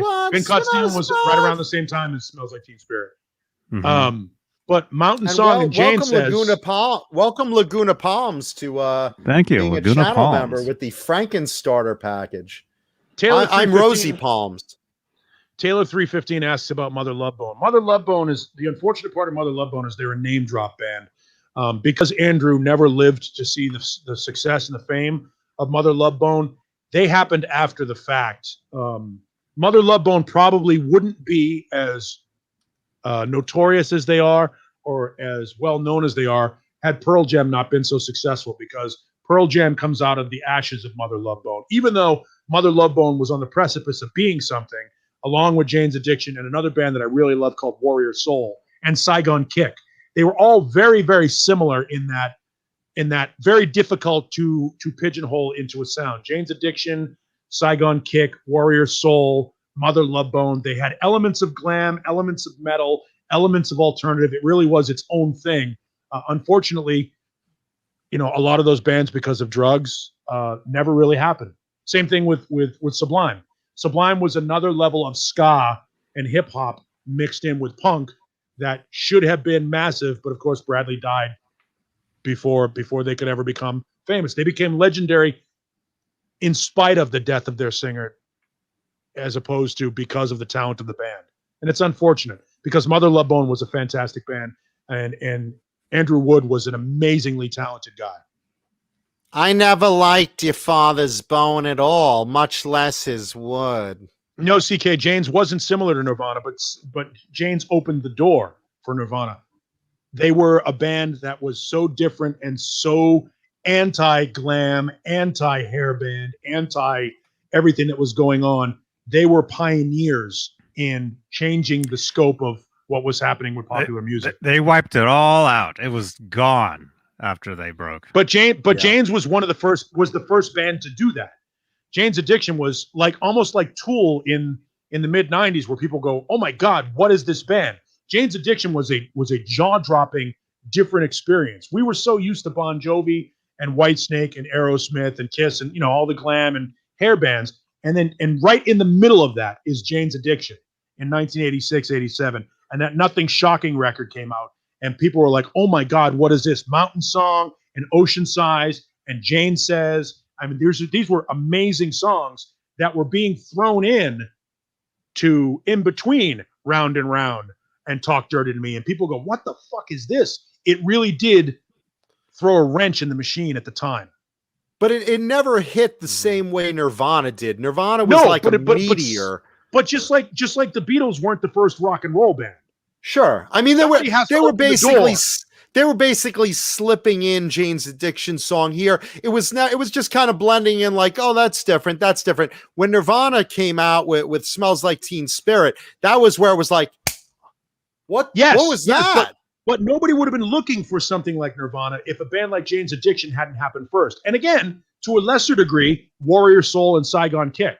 I like Saigon Kick. I thought they blended in better with that metal scene than what was interesting about Saigon Kick, though, is they were impossible to pigeonhole. Define. And yes, most people only know them for Love Is on the Way. Most people have never listened to that first record, which has everything from Jane's Addiction sounding, metal to Beatles harmonies. I mean, that first Saigon Kick record really is a phenomenally underrated, underappreciated record that, along with Jane's Addiction, along with Warrior Soul, and there's a small group of bands that sort of wedged in there and never really broke out big outside of Jane's Addiction, never really broke out big, but certainly did this, created the wedge that allowed other bands like Faith No More and Red Hot Chili Peppers, who, by the way, Faith No More and Red Hot Chili Peppers were right there in the middle of it in the mid 80s with everybody else, but their time became more,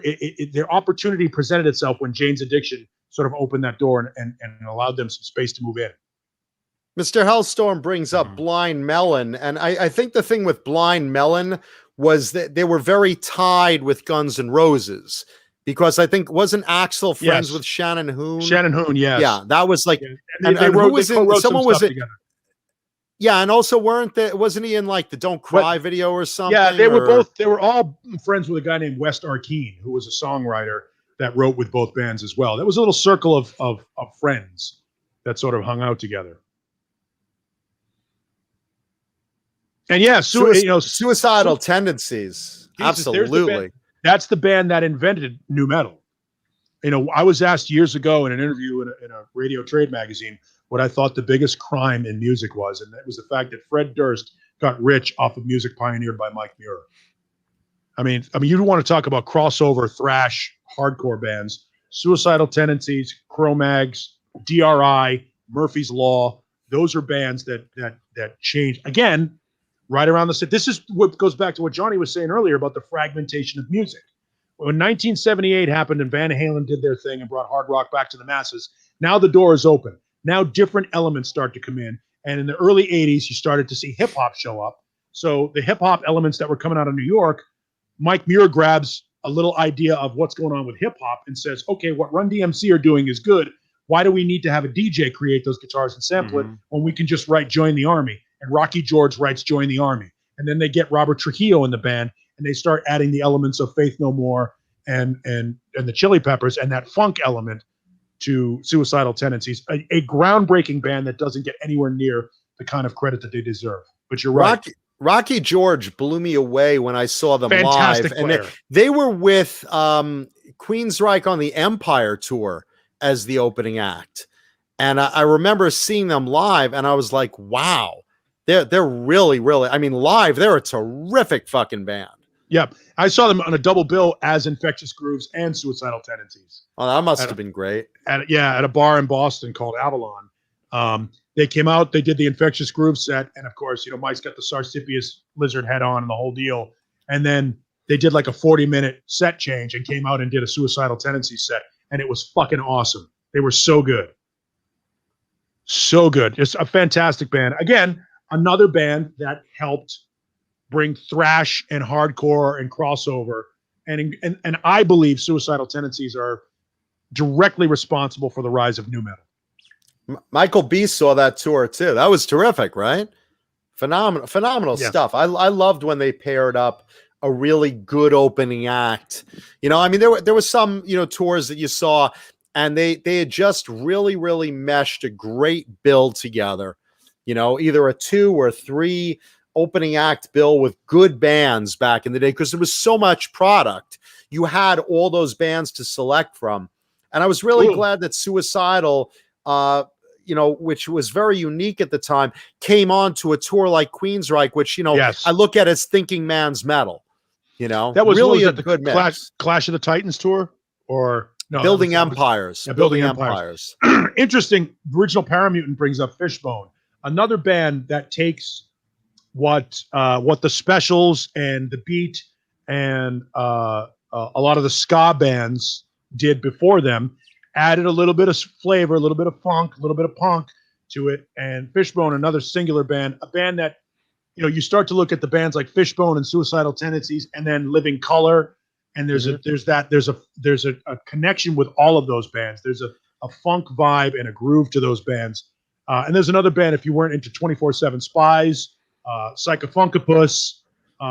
There's a lot of these bands that are really, really good that didn't get say what you will. Scatterbrain, very similar. Scamboogery. Scatterbrain, very similar. Great to, album. Great to album. Suicidal Tendencies, and hardcore band, punk band, brought some funk, brought some classical influences in it because Scatterbrain could play. Those guys were all very well trained musicians. It was the kind of technical ability that Racer X offered with the kind of sensibility that Suicidal Tendencies delivered. Very, very fantastic band. Do you remember who the lead guitarist of Fishbone was? At the time, I mean, they had a lot of lineups. No, they had a lot of lineup differences. Spacey T of Sound Barrier. Oh yeah, there you go. Yeah, who's an amazingly underrated player. He's like Jimi Hendrix light. He's playing an 8-string right now. He's like very influenced by Tosin Abasabi. Am I pronouncing the name wrong? Tosin Abasi. Abasi, thank you. Yeah, who's incredible. And Spacey T is like right in his footsteps. I mean, he's playing an 8-string with Sound Barrier after they got back together and doing an incredible job live. I mean, I think he was playing a Parker Fly when he was with Fishbone. Sure. But, really, really brought a great sound to that band. I loved Fishbone. I had them on my college radio show at one point, and Angelo Moore and Norwood Fisher came in, and they were going through all the records while we were on the air live, and they grabbed Bon Jovi's Slippery When Wet record and smashed it on the air. They were like, "This is garbage. We hate this." And it was just it was a cool rock and roll moment. I wish they hadn't have done it because we had to go buy a new record and it was a college radio station. But it was a very genuine rock and roll moment. Fishbone was so anti that corporate hairspray thing. I love Bon Jovi though. I also love Fishbone. That's I how do they too. sold I so do many too. records, because I they do would go too. around to the college stations and smash those records every place. Here, we'll Yeah. replace it with our record. Jay Hannon's going to do that. He's going to set up all these radio interviews. So, tell us about the new Gizmachi album. Well, first, where do you keep your records? Where does the station keep their ripping down the shelves and It's interesting. CK brings up that Fishbone gave rise to Primus. There's an argument to be made there. I also think that a combination of Buddy Rich and Jaco Pastorius gave rise to Primus. I think that Primus is really an avant-garde jazz band played at high volume. They are difficult to deal with in large doses. It's tough to sit down and watch an hour-long concert of Primus. In small increments, Primus is fun to hang out with. I sat behind Les Claypool, Sammy Hagar, and James Hetfield in Berkeley at a Tool show in 2000. In 2002 or 2003, which was kind of neat. At the high school? At the whatever Or the at performance, the college there, the university, whatever that theater was. welcome, Bozique. Cal Berkeley, whatever that. There was a performance that Tool played there. Yeah. It was Tool and Robert Fripp. Oh wow, yeah, because they would have shows at the high school, and then on a campus, and then Yeah, it was at on the campus. and then the Greek theater as well, which is outdoors. Yeah, no, there wasn't outdoors. This was an indoor theater show. It was an indoor theater show with a small lobby in the front, and then a very large, beautiful auditorium. That we were like fourth row for that show, and it was difficult to watch Robert Fripp do his thing for about 25 minutes. It was just him with a theremin and a guitar, and it was very difficult. So we walked out and grabbed our T-shirts and shit. And then when we came down, one of my friends works for Q Prime, and Q Prime was managing Tool at the time. So imagine we're in the Q Prime section. It's me and my buddy and my friend Warren, who works for Q Prime, and a couple other people. And in front of us comes Sammy Hagar, Les Claypool, James Hetfield. And they're all sitting right in front of us. It was the weirdest watching Tool. It was one of the weirdest shows. Speaking of tools, welcome R2, R3 Locking Nut. R2 and David Shegamori, thank you so much. Upgraded his channel membership. And who was it that brought up Bruce Poinsett brought up Bon Jovi? We were talking with about Bon Jovi. 7,800 degrees Fahrenheit's his fave. I've said this on the show before, just shifting gears here. I've said this on the show before. 7,800 Degrees is a totally underrated album. Agreed. Because obviously, Runaway was, the breakout hit for the band at first. And then 7,800 Degrees kind of got lost in the shuffle. And then you totally forgot about it by the time Slippery When Wet came out, because that was such a juggernaut of hits, taking over every channel from the radios to MTV to sales on records. And, I think 7,800 is super underrated.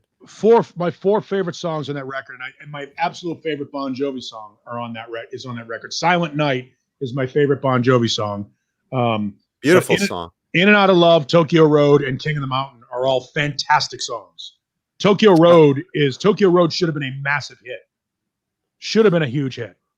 Tokyo Road was amazing. That's one of my favorite songs on there. In and Out of Love, same thing. And there was one other that I really liked. Silent Night, of course, was great. But there was one other, Only Lonely, I thought was an amazing song also. I thought very catchy. I think Only Lonely to me was the kind of pop that I didn't really like from Bon Jovi, that I knew he was capable of. And obviously I get why people liked it. That just didn't resonate with me like something like Tokyo Road did. King of the Mountain, I thought was great too. Silent Night, Jesus, what a great song for me. There's for something everyone, about it. That was the biggest song off that album. The video, In and Out of Love was the biggest song on that record. That was the one that still gets played when I don't remember that getting airplay. Oh yeah, the video. It's the one where they were on the boardwalk. They were on the boardwalk in New Jersey. That was the biggest song. Was he wearing like white pants or something? And a huge overcoat. Okay. With the police hat and the stupid wraparound sunglasses. No, that was a massive. No, you're right. massive You're right. bomb You're on right. that record. You're right. But No, I love. Forgot about that video. Yeah, I loved. And yeah, the hardest part is the night was the first foray into something a little bit deeper. You know, talking about Was that on that album also? Yes, yes. Oh God, what a great song. Yeah, I here's the thing. I forgot that was even on there. For all of the things that we like to goof on Bon Jovi for, a nicer guy and a better philanthropist in rock would be tough to find. His soup kitchen is phenomenal. Multiple soup kitchens. Yeah, the amount of money he gives to charity is ridiculous. He is a quiet philanthropist. He's not looking for the glory from it or the publicity from it. He seems like a genuinely nice guy, and good for him. It's nice to see, when somebody like that. We always say, well, what do the rich people do to try and make the world better? There's a guy that tries to do that. I'm very friendly with. I'm not going to say her name, but someone very, very, very wealthy in the world who's a very huge philanthropist in a lot of things, especially clean water on the planet. And she's good friends with Bon Jovi. She said, hey, because I said, I'm trying to find out if John Bon Jovi has a thing. Oh, you want me to ask him? I said, how do you know John Bon Jovi? And she's like, he's very involved with this charity, this charity, this charity, this charity. Yeah. And I met his cousin, and rest in peace. And she told me about the I think they're up to 3 soup kitchens. Now, it's not even a soup kitchen. It's a restaurant that you go in, and if you can pay. If what you can. If you can't pay, don't. But you can always contribute, like wash some dishes or something, or just, push it forward. If you can pay for the next person's meal. It's so well organized, and they give nutritious meals to those in need. And it's such a good cause. He's such, like you said, he's a very quiet, you wouldn't know this about him to the extent that he is. How big a philanthropist he actually is. He doesn't brag about it. He doesn't talk about it. Nope. A little bit about the restaurants because he wants people to go there.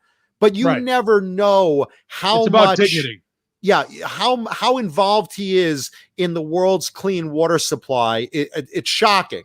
It's absolutely shocking. He's a true heart of gold guy.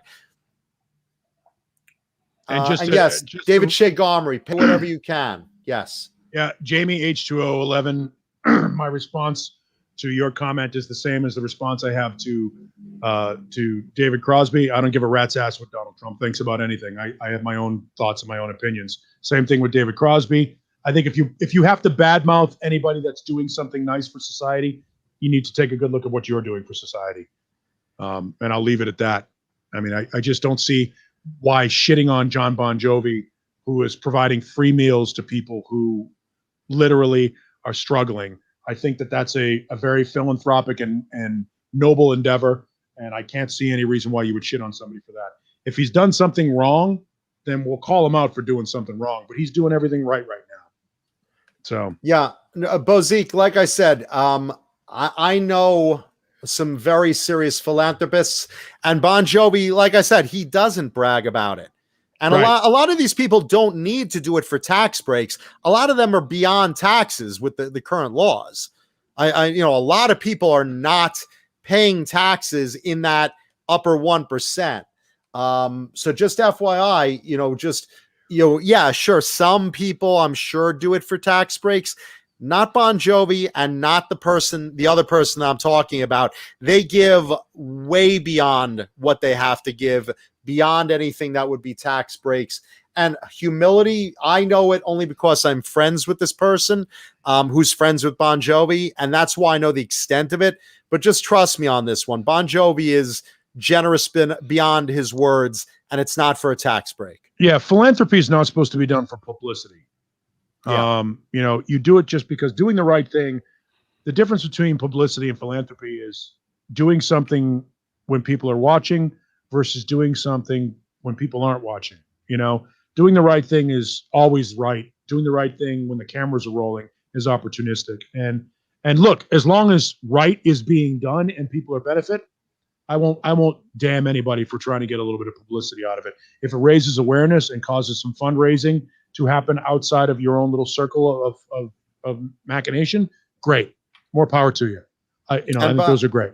And by the way, who said it? Ben Tom brought it up. John Bon Jovi. It's called the Soul Foundation. So the restaurants are called the Soul Kitchens. Yes. And overall rated score as a charity 92.38. I mean, it's all for the right reasons.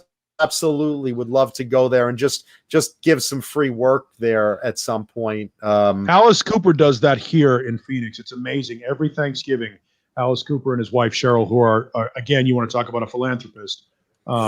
Alice does a lot of philanthropy that you don't know about. The Solid Rock Foundation is an amazing organization that provides musical instruments to kids, not unlike Eddie Van Halen's Mr. Holland's Opus type deal.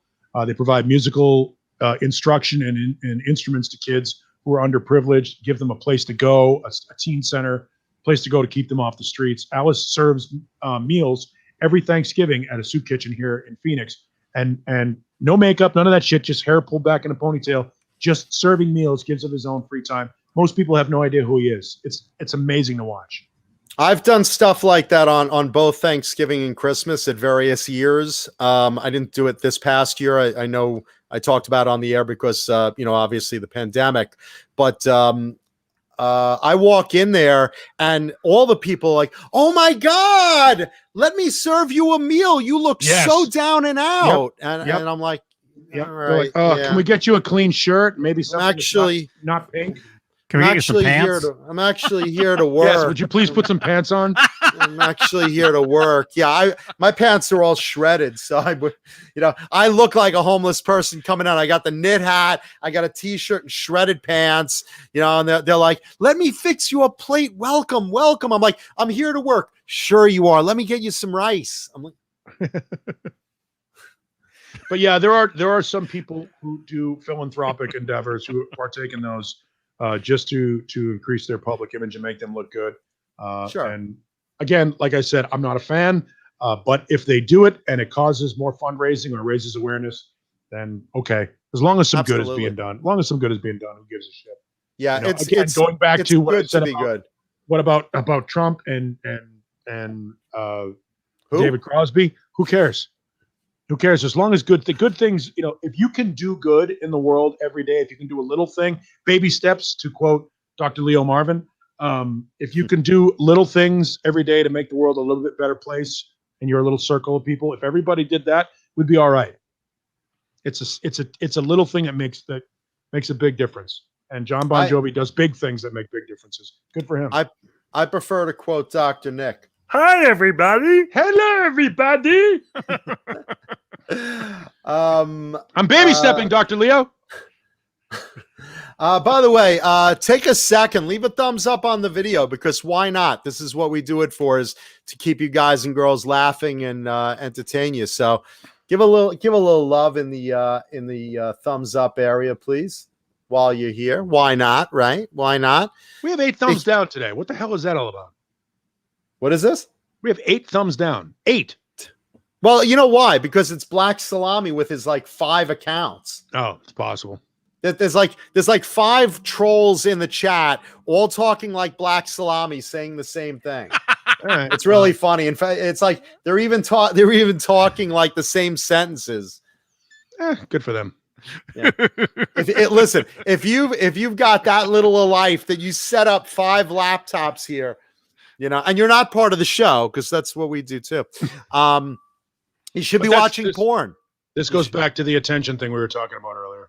If you acknowledge it, you give them the attention they desperately seek.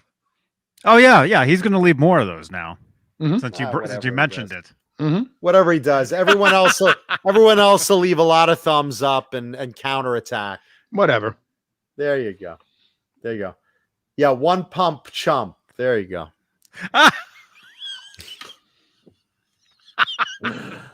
Nice, Mr. Hellstorm. My Black Salami don't want none unless you got buns, huh?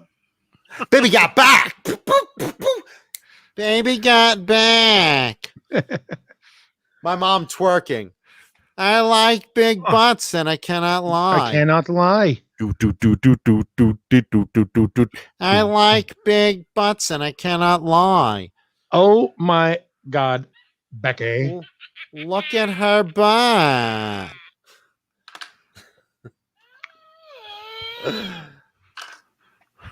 Oh my God.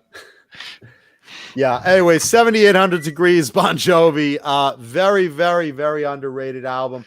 Even just talking about it, like I forgot how many great songs are on that one. Yeah, it's the and one I that agree gets with you on Tokyo Road. Yeah, Tokyo Road's a fantastic song. I think it is the best song on there. I think. I think Probably. It's interesting that at the same time that Bon Jovi on Polygram Records had a song called "King of the Mountain" on 7800 Degrees Fahrenheit, Kiss also had a song called "King of the Mountain" in 1984 on a record released on Polygram Records. Oh, that's cool. Yeah, very similar. You know, I just thought somebody must have been sitting around. I have a song called "King of the Mountain." I'm not saying that I was working in the studio next door or nothing, but you know, Gene and I had two glasses, so we put them against the wall. Well, they both had the same songwriter too. Just saying. Yes, I will tell you that it was an amazing experience. I wrote the song, I played the song. Eddie Van Halen likes the song. The fact is, Gene sang it better because he's a handsome and powerful man. Yes. Oh, I love that. I just love that. This song, by the way, just to David Shea Gomery, yes, on Asylum, 1985 was Asylum, and 7800 Degrees Fahrenheit was 1985. On both on Polygram Records. So we were in Studio 2C, and they were in Studio 3. So we just kind of peeked in once in a little bit and said, "Oh, that sounds like something Kiss should do." So we did. We did it for the fans, though. Ah! Stole your song! Stole your song! I love copying your material. Ah! Stole your song! Gene's got a tremendous dong, and he stole your song. I actually, and we haven't really got into these. We don't talk about these very often. I will say this, as I will acknowledge that Ace Frehley's solo album of the 4 solo albums is by far the best, top to bottom, the best. Oh yeah. That said, Gene Simmons' solo album is fucking awesome. The songs on that record, things like Mr. Make Believe, I think Mr. Make Believe is a phenomenal song for Gene Simmons. If you go down the list, now obviously he did do a cover of When You Wish Upon a Star, and that was probably not the best decision on his part. But it was ballsy to do it. It was just a ballsy moment to pull that off. And if you look at his solo album, that was the most adventurous one. It was the one that made the most sense as far as getting outside of the constraints of Kiss. I mean, obviously, you know, Peter's always wanted to be sort of a soul singer, and Ace's record was the most like Kiss. Paul's was what Paul does. You start to see what he's doing now with Soul Station, but Gene got way out of the fucking... And remember, Peter, they had to do a Peter, so the cover is awesome. You know, "See You Tonight" is a and by the way, song. Go ahead. Just real quick in the chat. I'm not imitating Paul Stanley as gay. He just has that kind of voice. He just sounds a little gay sometimes. He just sounds like that. He sometimes, just has a little bit of a lisp there. You know, yeah, just a little hidden one. Yeah, and Gene Simmons has, I mean, if you look at the people that are on the Gene Simmons solo record, Joe Perry, Bob Seger, Rick Nielsen, Helen Reddy, Skunk calling Baxter, in all those favors. Skunk Baxter, Donna Summer, who he was banging for a while. At the time. Janice Ian, Cher, Michael DeBar. I mean, just the amount of people that are on. Katie Seagal is on that record. Go down the wait. I'm sorry. Back up. Katie Seagal? Yes, Katie Seagal is on. She sings backgrounds on Gene Simmons' solo album. Katie Seagal, Peg Bundy, Katie Seagal? Yes. I did not know this. Yes. Yeah. Katie I Seagal is did not. an accomplished singer. That She's an did not accomplished singer. register with me. All the other Yep. names, I remember Cher, I remember Donna Summer. I did not remember seeing Katie Seagal, or maybe when I was looking at the liner notes, Yep. I didn't register. You got to remember, she sang a couple of songs during Sons of Anarchy. She does a couple of songs in that show because she's married to the producer, obviously. That'll do it. Yeah, but no, that Gene Simmons record, the amount of people on that record is pretty stunning. And you think about, I mean, obviously Radioactive is the only song anybody really knows off that record because it sounds like a Kiss song. But See You Tonight is a mellow tune. Tunnel of Love is okay. Living in Sin has Cher on the on a phone call, you know, and the hook is I'm living in sin after Holiday Inn. Stupid. But Always Near You, Men of a Thousand Faces, and Mr. Make Believe are all very, very good songs. I liked Mr. Make Believe. Yes, and it was an example of Gene doing something way outside of what the constraints of Kiss were, and I think that was the most adventurous of the 4 solo records. I thought it was very and Lemmy cool. agrees. Lemmy's queuing it up on the turnstile right now. Now she's telling me it's time for her to go poopies. So I'll be right back. Turn that right on the turntable. Johnny, let's touch base while we're here. Let's touch base on those Van Halen guitars again real quick. I'm at the this new ones? point, the ones that are up for auction. Am I crazy in thinking at this point? Yeah, but no, but let's look at what just sold. One that was just a Frankenstrat, not belonging to Eddie, not autographed, sold for $8,000 for a Kramer copy. it wasn't even. And then the one that was autographed, not belonging to Eddie, was like what, like $16,000 or something? Here, I'll find the pictures. I know I saved the sales results. Hold on a sec. There was. Hold on. John Beale. The John There was Beale the one- signal in the air. There was the Okay, one that here we was go. signed. There was the one that was signed. That Okay. one. The one that had nothing to do with Eddie other than looking like a Frankenstrat copy. 80 with Juice, which you got This to count, one. This over one. $10,000. Over $10,000 for just that one. That's not even. That's. It's a replica. It's just a replica, not signed, nothing. It's not even really I mean, I don't know who made it. So I hold don't on, know. that's $10,000. Then the one that's just a Frankenstrat that he didn't play, but he did sign, $35,000. That one. And then the striker, the questionable striker, $50,000. And now you got these other ones that Eddie did own that are, looking for in the 6 figures. Johnny, am I crazy? Do I need to sell mine at this point?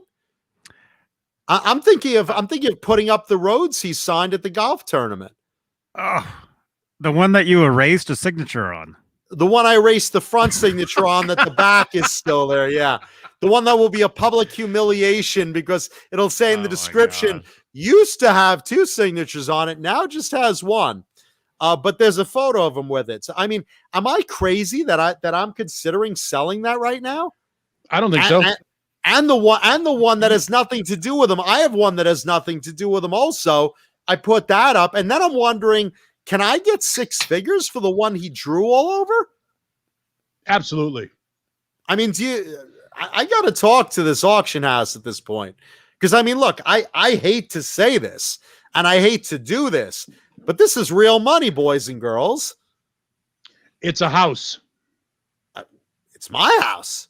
No, that's what I'm saying. It's a house. If that one that he drew all over and played at his home, if I can get in the real 6 figures for that, I hate to say this, but I think I want to sell it. And the one that's just the Rhodes that's autographed by him with the photograph of it, if I'm getting like 30 grand for that, If I think my it's time to go bye-bye.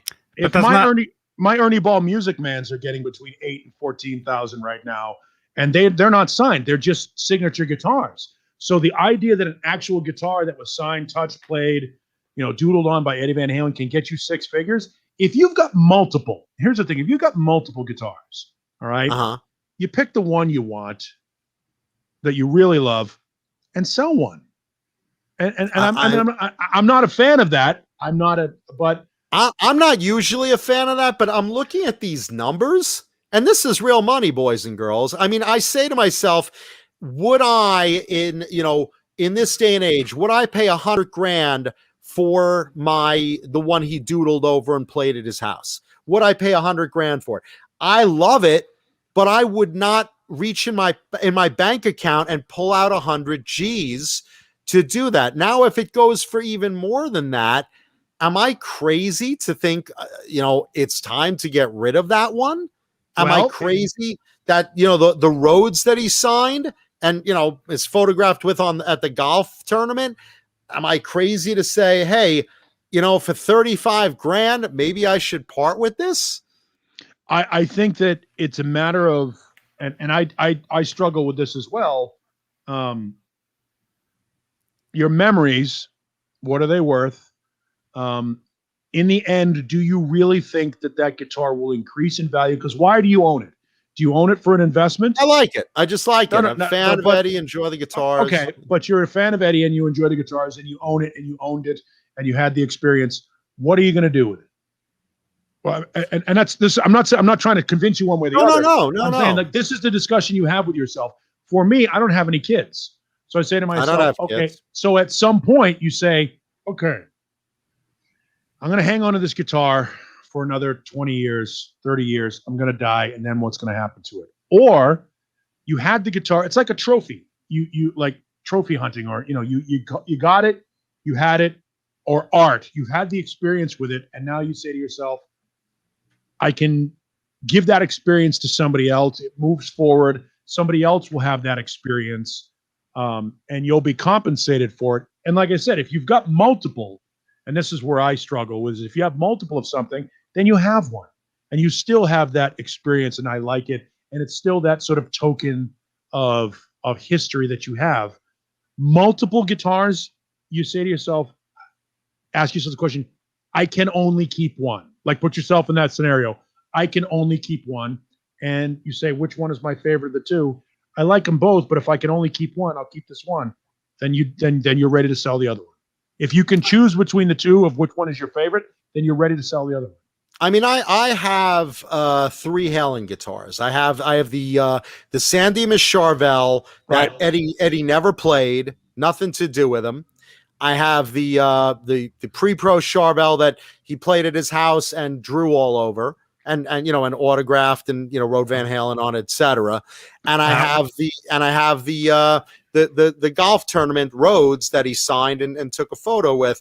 And I'm just saying to myself, at the right number, I mean, for gosh sakes, it's not even a matter of, am I desperate for money? Am I thinking clearly when I said to myself, depending what amount of money certain ones would go for, I don't play that Rhodes enough to justify 30 grand, 35 grand, whatever. And I certainly don't play any guitar to justify it being in the 6 figures. Okay, maybe Lynch's mom, but I just, it's not a unique one-off like Frankenstein or 5150. And that's the other thing. The Rhodes is a Rhodes, and which I have plenty of. I have a lot of them. So you have more Rhodes. The only thing that makes that Rhodes special is Eddie signed it at a golf tournament. Did you hang with it? Did you hang with Eddie when he signed it? Nope. So you don't really have a connection to it. No. So it's a commodity. It really is a commodity. The one he drew over and played at the house, while it's unique, that came from a mutual friend. So it's like, I know he was close with Eddie. I wasn't as much as a fan of his work, but like, for fuck's sakes, I know, I always have to look at things and say, okay, if I'm going to keep this, it's costing me this much amount of money to keep it. And would I pay, if it was up at auction, I didn't own it, would I pay this much amount of money to buy it? And if the answer is no, that's literally the equation. Or, I'm also one of those people, for me, like most of the stuff that I have signed, I got signed because I met the person. Like, I don't buy autographed shit. I if I meet somebody and, because of what I do for a living, I'm fortunate enough to come in contact with a lot of people. If I meet somebody, I have them sign something. For example, I have that Epiphone Zakk Wylde buzzsaw. All right. It's an Epiphone Zakk Wylde buzzsaw. They don't make him anymore. He's not with Gibson anymore, but he also signed it while shit-faced on my show. That's an experience. It was a gift to me. And so I have a personal connection with it. And that's different. It's a gift. I'd be very reticent to sell something like that. I wouldn't sell a gift. I wouldn't sell a gift. Exactly. And that's my point. With something that is a purchased autographed item that you didn't have the experience with, right? I look at it as a commodity. It's nice to have, but so is $500,000. For some of these other guitars. I mean, I don't think it would go for that much. No, but $50,000, $30,000. I mean, that's real money, boys and girls. If somebody says to you, "This was Eddie Van Halen's cell phone," I'll give you $100,000 for it. Well, Eddie didn't give me this cell phone. I never watched Eddie talk on this cell phone. I believe that it's Eddie Van Halen's cell phone, but I also believe $100,000. There's so much more I can do with it, and I can get another cell phone. The idea that is a Rhodes, which is not a unique guitar, and you have plenty of them. The idea that Eddie Van Halen signed that guitar, you have another guitar that Eddie Van Halen personally touched and signed. So all of those boxes are checked. Why not? Well, and I'm not trying to talk you into it. Well, hold on. But I'm just saying. Make no mistake. If we're talking six figures, the expensive one's going too. I know, but that's my point. But my point is, you have that experience. You have that. You know it. Yeah. What is the true value of it to you? It'd be different if you had met Eddie Van Halen and he gave you the guitar. All different. Right? I would never. That's that's different. That's never sell. I don't see that as a commodity. What you have are autographed commodities. Right. They're not guitars you play regularly, and they have a value to them that is far greater than the value that you ascribe to them. Right. And so, logically thinking, if all things are considered equal, you have a commodity that has a value. Like any other businessman, you should consider cashing in that commodity. Consider it. I'm not saying you should sell them. Oh no, listen, I'm considering it with my Jew bone tingling like a boner in my back. Right above my wallet, it's like, and look, the fact is, I don't know what the Doodle guitar will go for, because it is a very unique item. It wasn't Eddie's, but he did play with it. He had it at his house a couple weeks. He drew all over. I don't know any others that he literally drew all over with a marker. Right. Sure. Sure, it's one thing to lay out tape and, hand them to painters and stuff. But this is him sitting there, I drew some arrows. I'll draw this compass. There was one that he played. There was one, and it's actually, it is up for auction right now. There was one in 2004. Yeah, that's the tic-tac-toe one. Yeah. Did he draw that? Did he draw on that? He painted. Well, those are done with stripes, and then it's lacquered over. Okay. These are the ones he was painting when he was all fucked up in the studio. He just painted a whole bunch of guitars. Yeah, I mean, Michael Carver brings up a great point. Yeah, Michael Carver brings up a great point. That buys a lot of guitars, and again, it wasn't even something in my mind until I started seeing when something fake sells for 50 G's and something that was just bought at the store and nothing to do with Eddie sells for what was that one? 16 or something like that. Well, something just bought at the store, nothing to do with that. He sells for over 10, and something he just signed that wasn't his went for 35.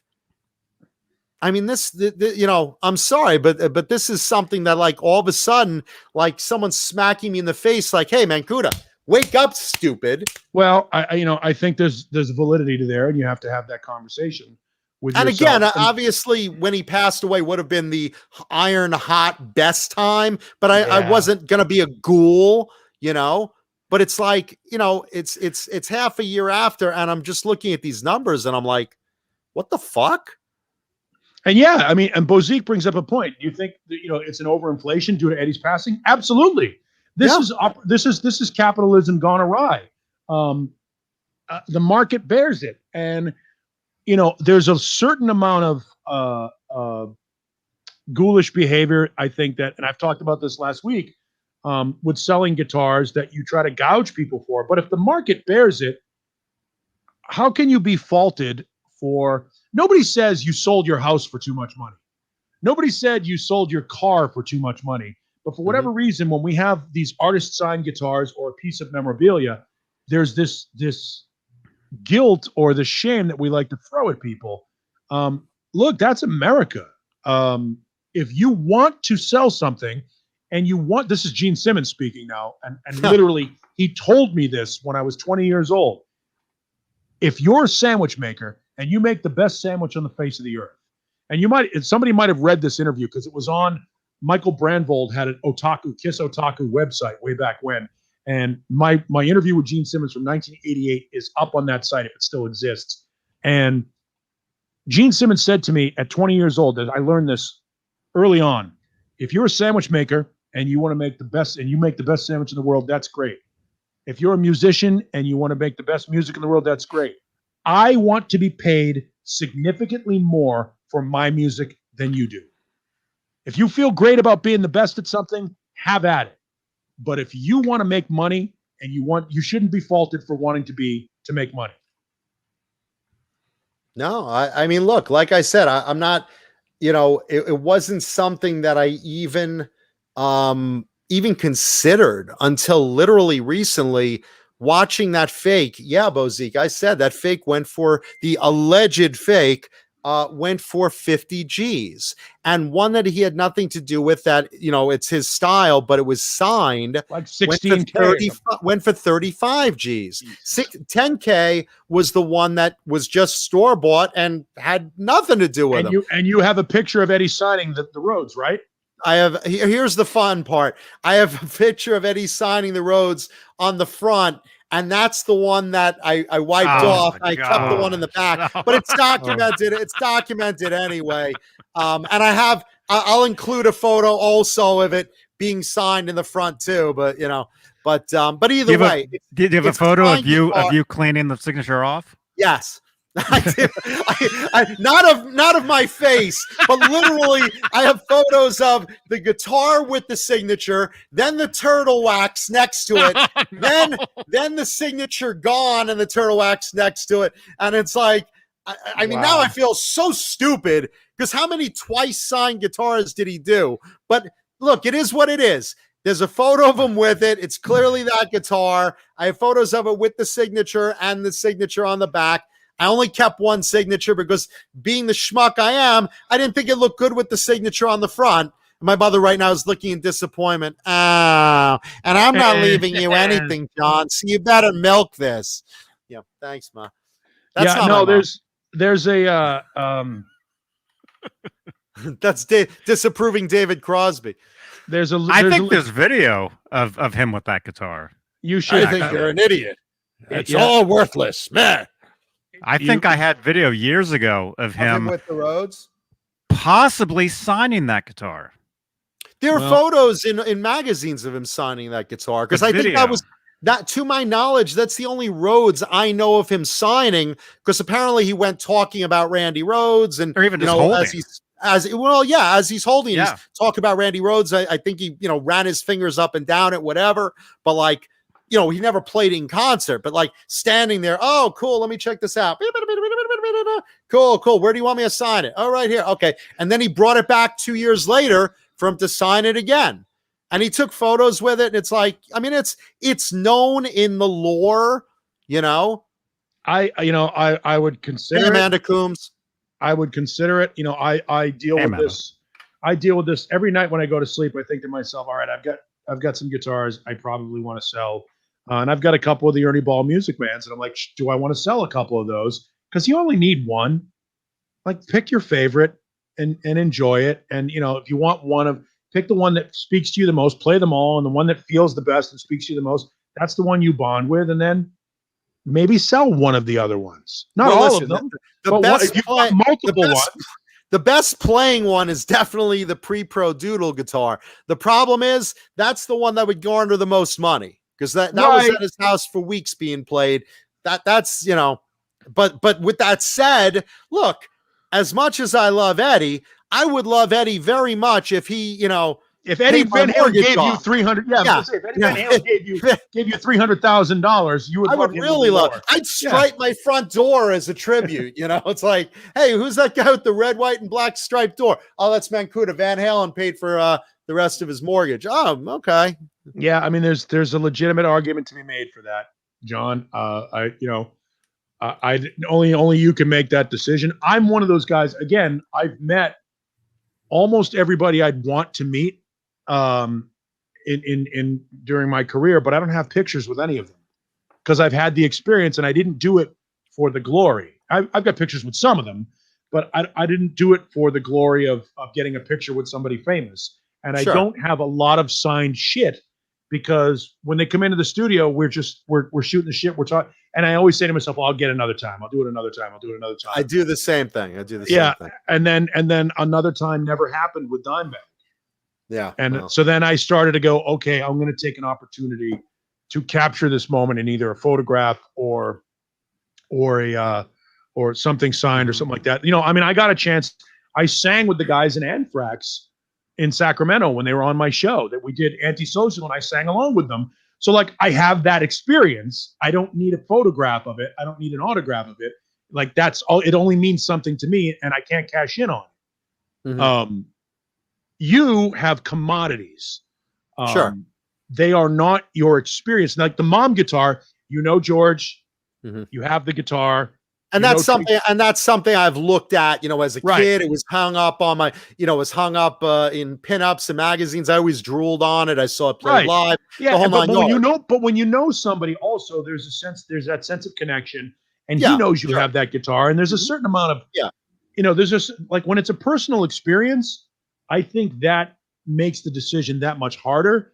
When it's a commodity like that Rhodes guitar, and by the way, look, I would love to be able to get one of those guitars out of your hands. Not the Rhodes one, but the Doodle one or the pre-pro Charvel one. I would be a buyer of one of those things here. I don't have $30,000, $50,000 to pay for the guitar. It would be easier to have a private sale amongst a friend, so you know where the guitar is going. Then you almost feel a little bit less like it's still in the family. What I feel less is less money in my bank account. That's what I feel less. But that's the point. The point is, when you sell it to a friend, like there's still that you can at least know that it's in hands that somebody likes. I think there's a feeling of when you sell a guitar to a stranger, it's like you're giving up a person, something personal of your own, and that they won't appreciate it or whatever it is. If I had been the person getting it signed, if I was friends with Eddie, I was friends with Eddie's friend, and obviously Eddie and him were close. But the point is, the reason I would part with it is totally that monetary temptation. Sure. And it wasn't a gift or direct from Eddie to me as a friend. That would be different. And you're right with the George connection. But keep in mind, even George sold the Orange Tiger because he was offered $125,000 in cash. And he's like, I have a lot of guitars. Here you go. Yeah, but that's because, George, George recognizes the value of who he is, and it's no different. It's no different for George. It's no different than a concert or an appearance fee. You know what I mean? Because he's George Lynch, and there's a value associated to his brand. He's a businessman. You have a commodity. It's no different than gold. It's no different than a painting, a Van Gogh or whatever it is you want to use as the commodity. A classic car. whatever it is that has value, a championship belt Sure. signed by fucking a heavyweight champion or whatever it is. Mhm. I find I would be, as we talked about with the fake Kramer striker. I feel like it would be disrespectful to any artist or friend of mine that gave me something, because I think when you give something, it's not about the monetary value. It's not about the It's a gift. It's a tangible, gift. and it's a piece of them. It's an offer of friendship. It's something that's bigger than the piece, the item itself. It's a thought and a bond and something. I don't think I could ever sell a gifted item from any artist, and I have some of them. And it's like, I mean, I got Mickey Mantle gave me a baseball. I don't think I could ever. I don't think I could ever sell it. No, Mickey Mantle gave me a fucking autographed baseball because you met the person in person. Look, right. I've been approached to sell my CC DeVille guitars, and those are some of my favorites because he was, one of the inspirations for me to get into this type of guitar. I've seen Poison like 30 times live. I love playing them a lot. I've been asked, what would it take? If I offered you six figures, I said, okay, if you offered me $500,000, you get those three guitars. $1 short of that, no, because I want them. And I don't need the money that bad that I would sell out of 300 and something guitars, some of my very favorites. Every man has a price. Sure. Absolutely. And I said, if you want to go there with that number, they're your guitars. Absolutely. Because that's just stupid. But make no mistake, even then I would be bummed about it because I have a lot of other things that I could sell to raise other funds. With these Halen guitars, it just seems like, again, other than as a fan and liking the guitars themselves and enjoying playing them, I have a lot of guitars I like and enjoy playing. I have a lot of celebrity guitars, and this just happens to be a market spike that I'm just like blown away by. And, like I said, if it was a gift, that would be a different thing. If I was close friends with him, that would be a different thing. It's like DeVille I hung out with. I used to be friends with him, talk on the phone, blah, blah, blah, blah. I never had that connection with Eddie. Sure, he was a big influence and I loved his work and whatever, but he himself owned like 200 guitars like those, minus the Rhodes. But it's like, it's a point where I have so many that would I miss a few for a certain payoff? The answer is no.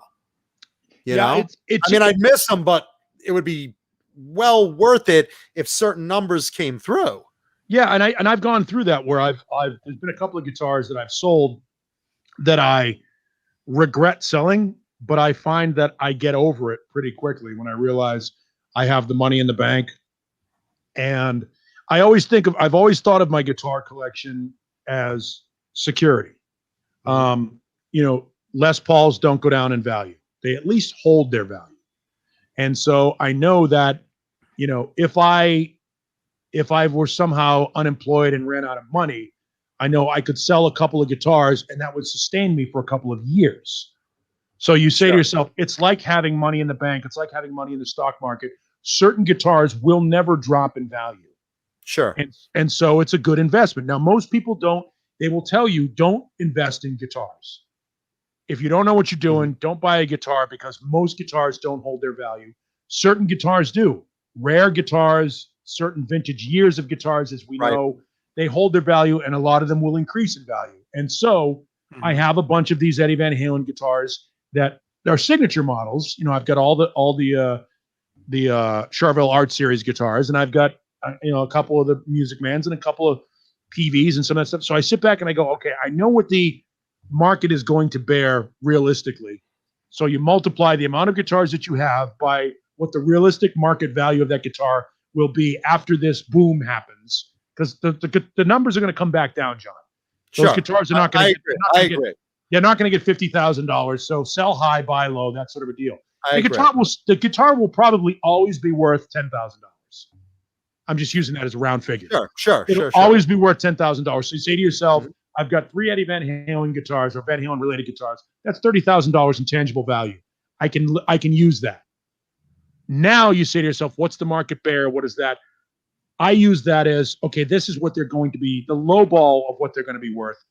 But if I've got 3 of them and the market is booming right now, there's no way that all 3 of these guitars will increase to that level in the time that I have left on this planet to cash in on it. And make no mistake, they're all different levels. One has nothing to do with them except it's an old Charvel that it's the Eddie Van Halen model, and it's not common to see those in red and white.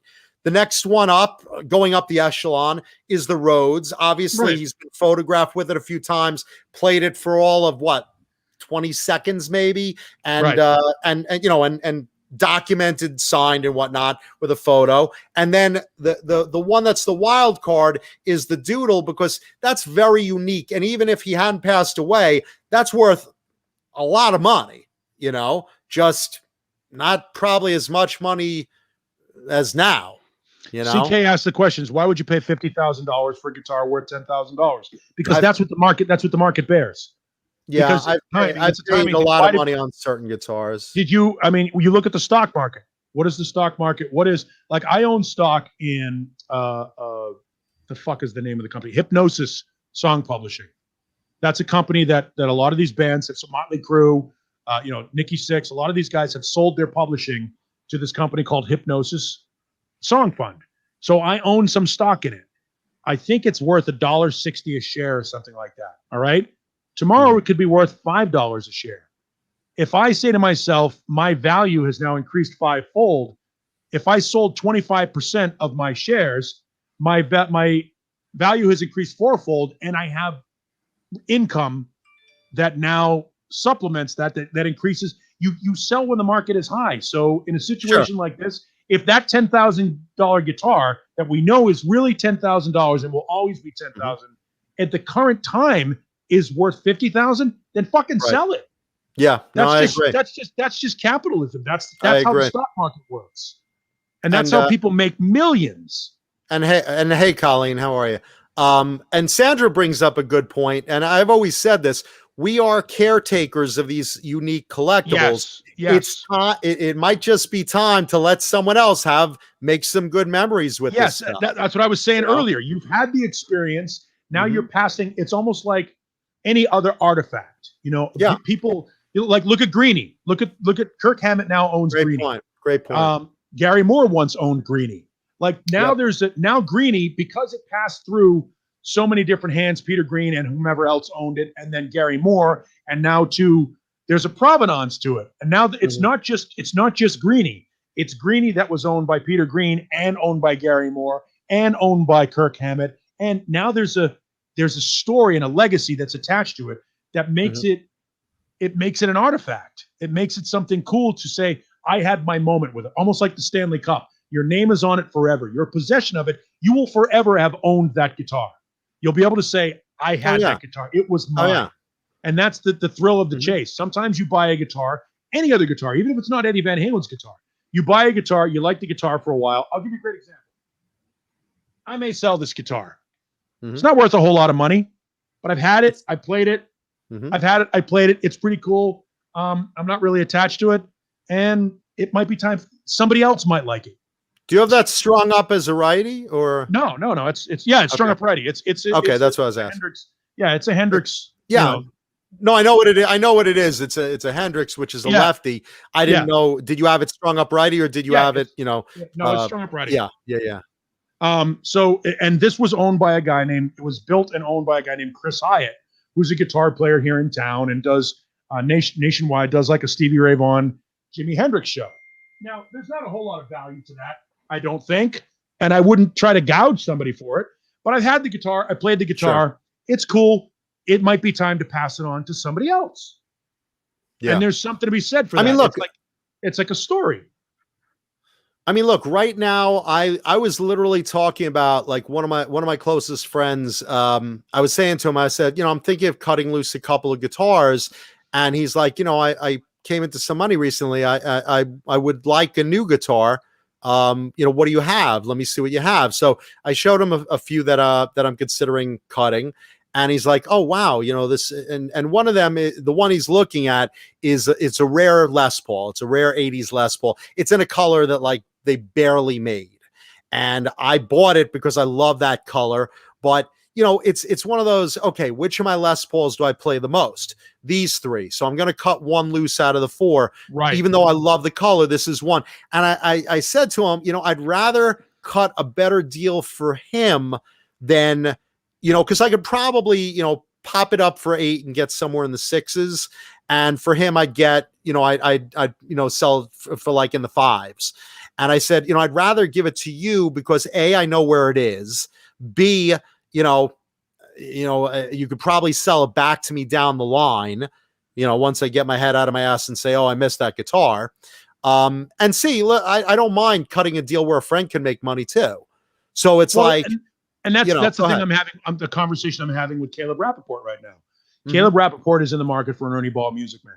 I have promised him if I choose to sell one of my Ernie Ball Music Bands, he will get one, and I can't gouge him. I won't gouge a friend.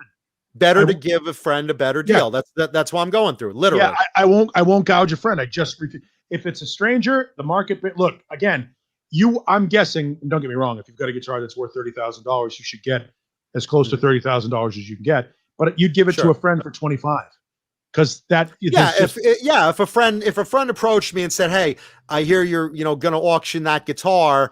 I see they're asking, estimating 30 grand. Would you take 25 from me?" Yeah. If it's someone I'm close with, absolutely. I'd rather give a bro deal to someone I'm close with and know where it is, have the opportunity to see it again, blah, blah, blah, blah, than, off to a stranger. But, like Sandra said, it's giving the experience now to another person.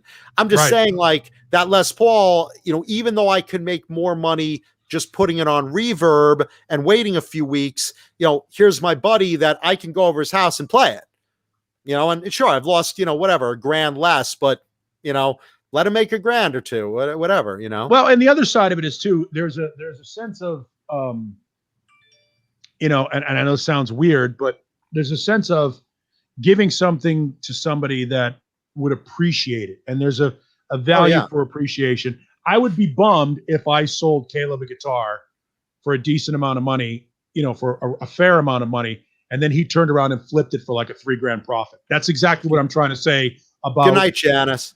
That's what I'm trying to say Janice. About getting a gift from somebody. If somebody gives you a gift and then you profit from it, oh, that's a whole different world. To me, it can. I think that can end a friendship. I think that's it's a slap in the face of the nice gesture that somebody does for you. It's like somebody feeding you and then you spit in their food. Yeah. I agree. Yeah. So there's a semblance of, if you're selling that guitar and the market bears, X amount of dollars for it, and you don't know where it's going, who cares? You don't get to pick your customer. No, but absolutely. if you are picking your customer, you're responsible for the terms of the business deal. Yeah.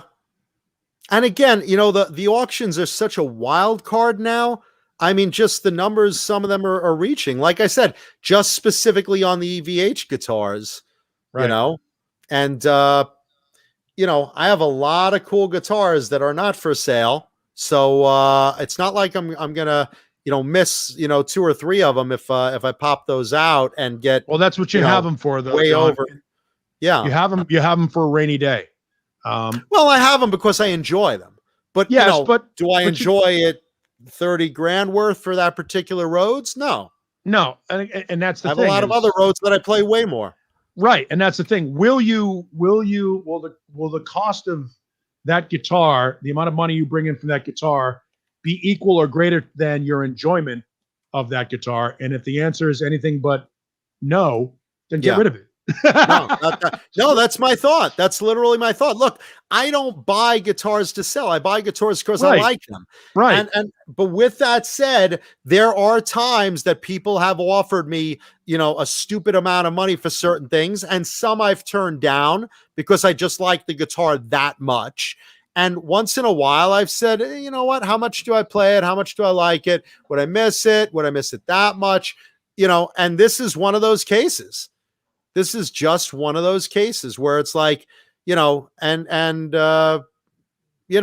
mean, another thing that's unique about the Doodle guitar is the neck for that was loaned to Grover Jackson, and he used that as the template for the Blood Splatter line. And you could see the Blood Splatter line of Charvels that came with a CD with a picture of Grover holding that neck on it. So it's got even more history to it in the Jackson Charvel world as well. And, I would include a photo of that too, just to give it a little more interesting provenance of, hey, here's a significant guitar in, Charvel history. And you could identify it because it has certain marks and chips on the neck. Right. It's very easy to look at the photo and say, oh, well, that's that guitar. Definitely. Well, that's why I own the Grover Jackson Green Meaties. He made 36 of these guitars. He handmade them, 36 guitars on the planet. I have 2 of them. Not only do I have 2 of them, I have 2 of them in sequential serial number order, which is super cool. It's so there are 36 on the fucking earth, and I have 2 of them. There were only 12 available in the United States, and I own 2 of them. And it's like there's a provenance to that. Now the guitar itself, probably not worth a shitload of money right now. But handmade guitars by Grover Jackson are not, I mean, they're pretty common now because he's making them for Friedman. But but a GJ2 guitar, one of only 36 in the world, has a cool factor to it. That said, if a huge Grover Jackson / Steve Vai fan said to me, hey, I'll give you a ridiculous amount of money for one of those guitars, fuck yeah. See, now here's the difference. You brought up Steve Vai. I own a few of Steve's guitars, particularly the Skyscraper Tour Gem, the yellow one. I literally was there when Steve raffled it off. I was there when he talked about it. I met him afterwards to say I was the current owner of it. I mean, I have a personal connection with that. That wouldn't go anywhere for a crazy amount of money because, again, I have that experience specifically with Vai. And that's something I don't have with Eddie. Yeah, I knew where the guitar was when Eddie had it at the house. Yeah, I knew it would be coming my way. I didn't know it would be personalized and drawn all over, but it made it even cooler and, the whole 9 yards. But I wasn't with Eddie watching him doodle it. And, it was like, he's not my friend. I love his work. Thought he was an amazing person, but I didn't have that experience that I had with Vai. Right. No, there's again, it goes back to gift, personal experience versus commodity. And I think that I don't know that anybody could fault you for wanting to sell that Rhodes. And I don't know that you would be a bad person in any way, shape, or form. And even if you are, who gives a shit? You're a bad person with $15,000, $20,000 more than you had before somebody bought it. And your life is not that much different. It's not like, again, how many guitars do you have? X amount of guitars. Is that one less guitar going to leave you devastated? If it's not one that you're personally connected with, it's not one that you revere as being one of the greatest guitars you've ever owned. You disrespected that guitar enough already by rubbing the signature off the front. No, I'm not saying you. No, you're right. You're 100% right. It was stupid. You already lack reverence for that guitar. You already lack reverence for it. So why not? But look, I treasure the Doodle Charvel. But with that said, if the right number was up at auction, which I think it would be, that thing's going. I'm gonna talk to a couple auction houses because, like I said, I love it. I play it, but do I play it enough to justify like a really high number? No. Not if we're talking the numbers that certain guitars have been fetching. No. And as I've said I said this to Caleb, because again, he still wants to buy one of my Ernie balls. And I said to him, Caleb wants both of your balls. Yes, he does. He wants all my balls. The blue ones. If I told Caleb I'd give him all my balls, he'd gladly accept my balls. Absolutely. He'd wash them. He'd caress them. He would never put your balls down. No, but my point is, he'd polish them too. He texted me. He goes, "Man, I just don't want to miss out, because he's dealing. Look, we're all dealing with the pandemic. I'm not in a hurry to sell. We'll deal with it when it comes time to deal with it. And I'm not giving away any personal information or anything. But Caleb's like, man, I just don't want to miss out on an opportunity if somebody offers you stupid money for a guitar. And my response to him was, if somebody offers me stupid money for a guitar, I'm going to sell it. I'm still going to make sure my friend is taken care of. The good news is I have more than one. So, and that's not a bragging thing. It's I have more than one. No, but that's just it. You have a bunch of them. So if you have three, all right? Mm-hmm. Yeah. If you have three of any guitar, find the one that speaks to you the most. Mm-hmm. If you've got a friend that wants the other one, that's a buddy deal. And then if somebody, and you do have three, and if somebody wants to offer you stupid money, fucking dangle it out there and see who bites. Well, that's what you're I'm not thinking. losing. You're not losing anything. You're not losing anything. No. It's not your favorite Rhodes guitar. It's not your favorite Van Halen signed guitar. Right. And the market is hot right now.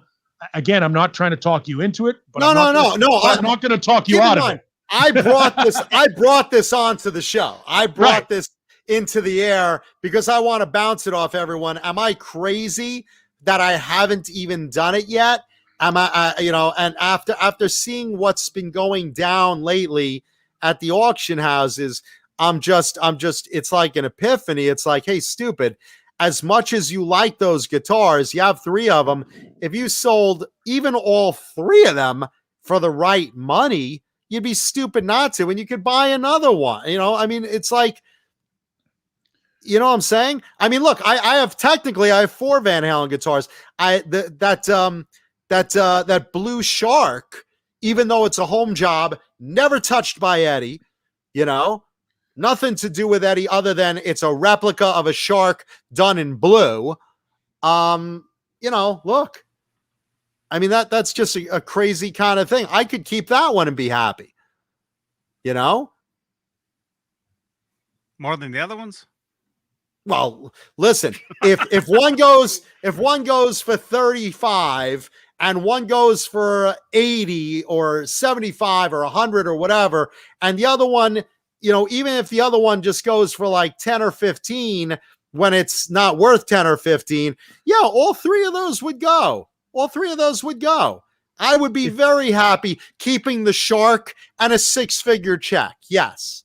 Or if you really want the experience of having an Eddie Van Halen guitar, you sell all three of them and you buy one of the Frankie replicas because it feels just like an Eddie guitar would feel. I played those at NAMM, and that's the point. Yeah, if you feel like you need to, to have that experience or to have a guitar that feels like that, I like having one of all of the signature guitars. I'm not a huge fan of the current EVH Fender branded version, but I do own one of the Stealth Specials in stripe. It's a striped Stealth Special, which they don't make anymore. And Jay Hannon of Gizmochi was nice enough to sell me for a nice price. And with the caveat that if you want it back, I'll give it back to you for what I paid for it. That kind of a deal. You go. So it's in the family. Deal. It's still in the family. If he really misses the guitar or regrets it, he can get it back. And I have one of now I had an EVH Stealth, Japanese Stealth, and I let it go and I regretted it. So I got this other one. And because it's a unique one, because it's a striped one, because it's a Stealth, because it has, the ebony fretboard, and because I got it from Jay, my friend, I didn't want it. I wasn't looking for it. Jay was looking to sell a guitar and I wanted to keep it in the family. So I have one. And there's my situation with my buddy with my Les Paul. Right. So there's that situation where you have these, again, it's an experience, it's a connection versus a commodity.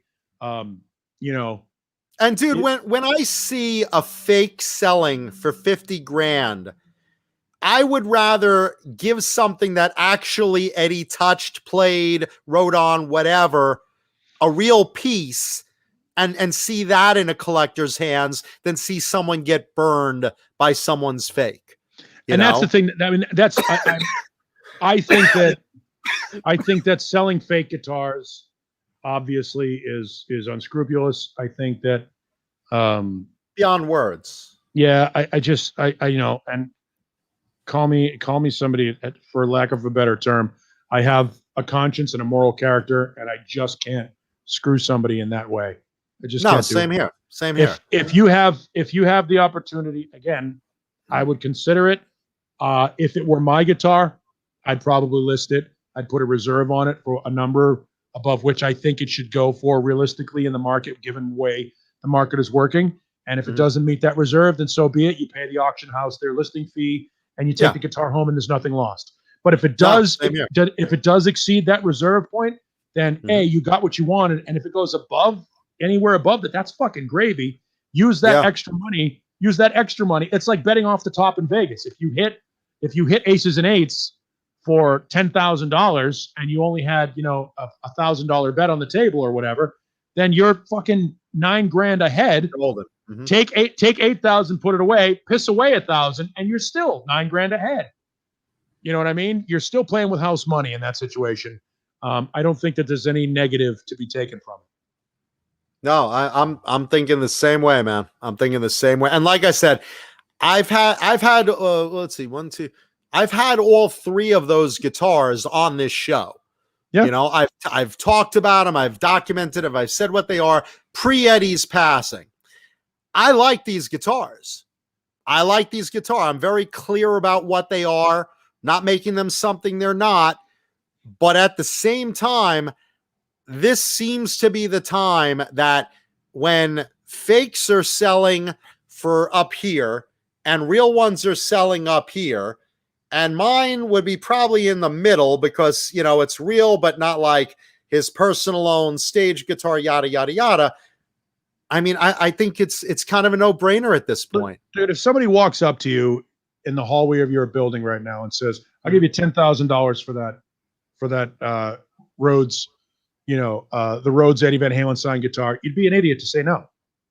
I wouldn't say yes for $10,000. Just market-wise, when things that aren't signed are going over $10,000, a signed one that is documented with him and whatever. This is why they tell you. This is why they tell you to bring cash to things.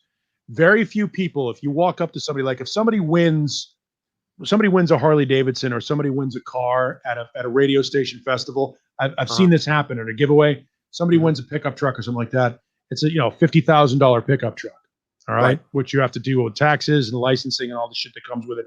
I've seen people walk up to somebody with a cashier's check for $20,000 and say, I'll give you $20,000 right now for that truck. People have a real hard time going, this is $20,000 in my hand that can go in my pocket and I'm fucking gone.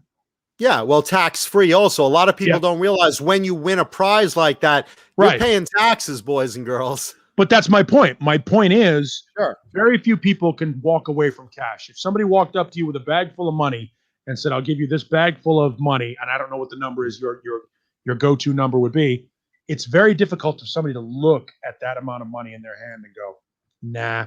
This is why casinos win, because when people put that black chip on the table, they don't see $100. You just see a piece of plastic.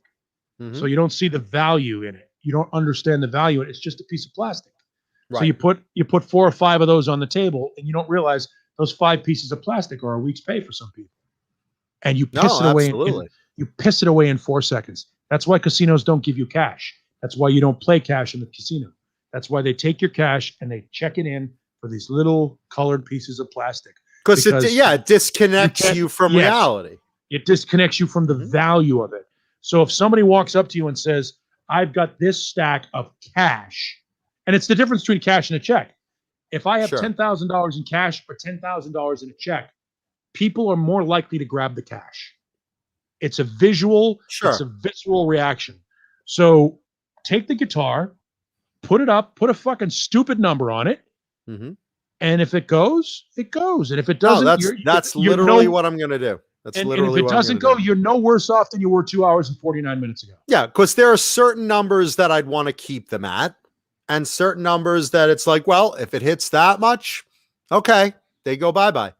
Yeah, I mean, totally agree. and I certainly am not. It sounds like I'm not. I keep saying I'm not trying to talk you into selling it, but No, like I said, inadvertently, I am. I came on the air. I came on the air just confirming that I'm not crazy. That's where I'm at. No, I think you have no choice but to explore the possibility. Like anything else, you throw it up, run it up the flagpole, and if somebody salutes, fucking sell. And if they don't, you still have the opportunity to set an unreasonable reserve, and then you have the option of taking whatever the best bid is. Obviously they don't have to, if they don't meet the reserve, they're not committed to making the purchase. Right. But and make no mistake, I've worked for auction houses. I know how this goes all the way, every way from Sunday. I mean, like I said, it's just, I didn't think that it was a point that I would, reach. I didn't have it in my mind. But once I saw, 3 guitars sell, and one's allegedly fake, one's nothing to do with Eddie, and one's just a signed guitar, I said, I have one that's nothing to do with Eddie, one that's signed, and one that's real. I'm going to pee while we're on the show. Yay. Pee on the show like everyone else. Amanda Coombs says she'll take the cash. You want to make $20 the easy way? Can you still hear me? Yes, I can. In fact, I hear you tinkling all the way home. Wait, the tone of your pee changed. Did you just hit the seat? Did you just splash the seat? That's a very healthy, very visceral, very copious amount of urine. He pees sitting down. It sounds like a shallow drop for that urine stream. Are you sitting? I'm 53 years old. He'll be here someday. Yes, Amanda, you are worth way more than that. And once I sell these Van Halen guitars, I'm going to be making you those offers. Hey, speaking of piss streams, I did a broken Y piss the other day. You ever do one of those? Broken Y piss, for those that are uninformed, this is my world. I wake up, I walk to the toilet, pull Mr. Junior out there, and I take a piss, only to notice, even though I'm aiming directly at the water, the piss stream goes like this. It goes on both sides of the floor and misses the toilet totally. And then I realized before I fell asleep last night, I rubbed one out, and I'm sure there was a little bit of dried in the pipe that gummed up the works and split the hose in two. So I wound up grabbing a mop and having a great start to my morning. None of it got in the toilet. It was great. Yeah, and you can't stop midstream. I don't have like a pliers next to it. Oh my God, I'm peeing on the floor. Sure you can, if you know how to, or something.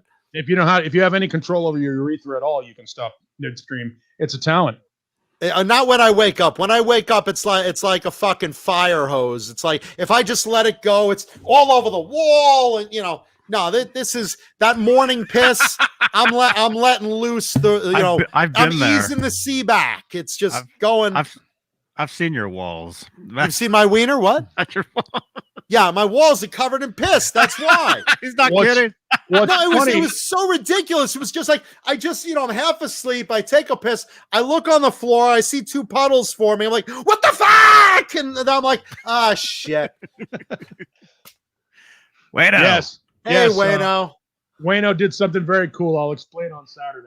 Sexual chocolate. Normally it would be an unboxing, but I couldn't wait because of the way it was addressed. So I'll talk about it on Saturday. It'll be fun. It's not going to be It's not going to be as cool as. What does that mean? Jay's unbox. It means you open it right away. Yeah, I had. It was a fucking birthday present. What was I supposed to do? Happy birthday. Yeah, thanks. Well, we know on Friday there will be an unboxing that'll be like a striptease. Jay's gonna remove one piece of tape at a time, slowly, really slowly.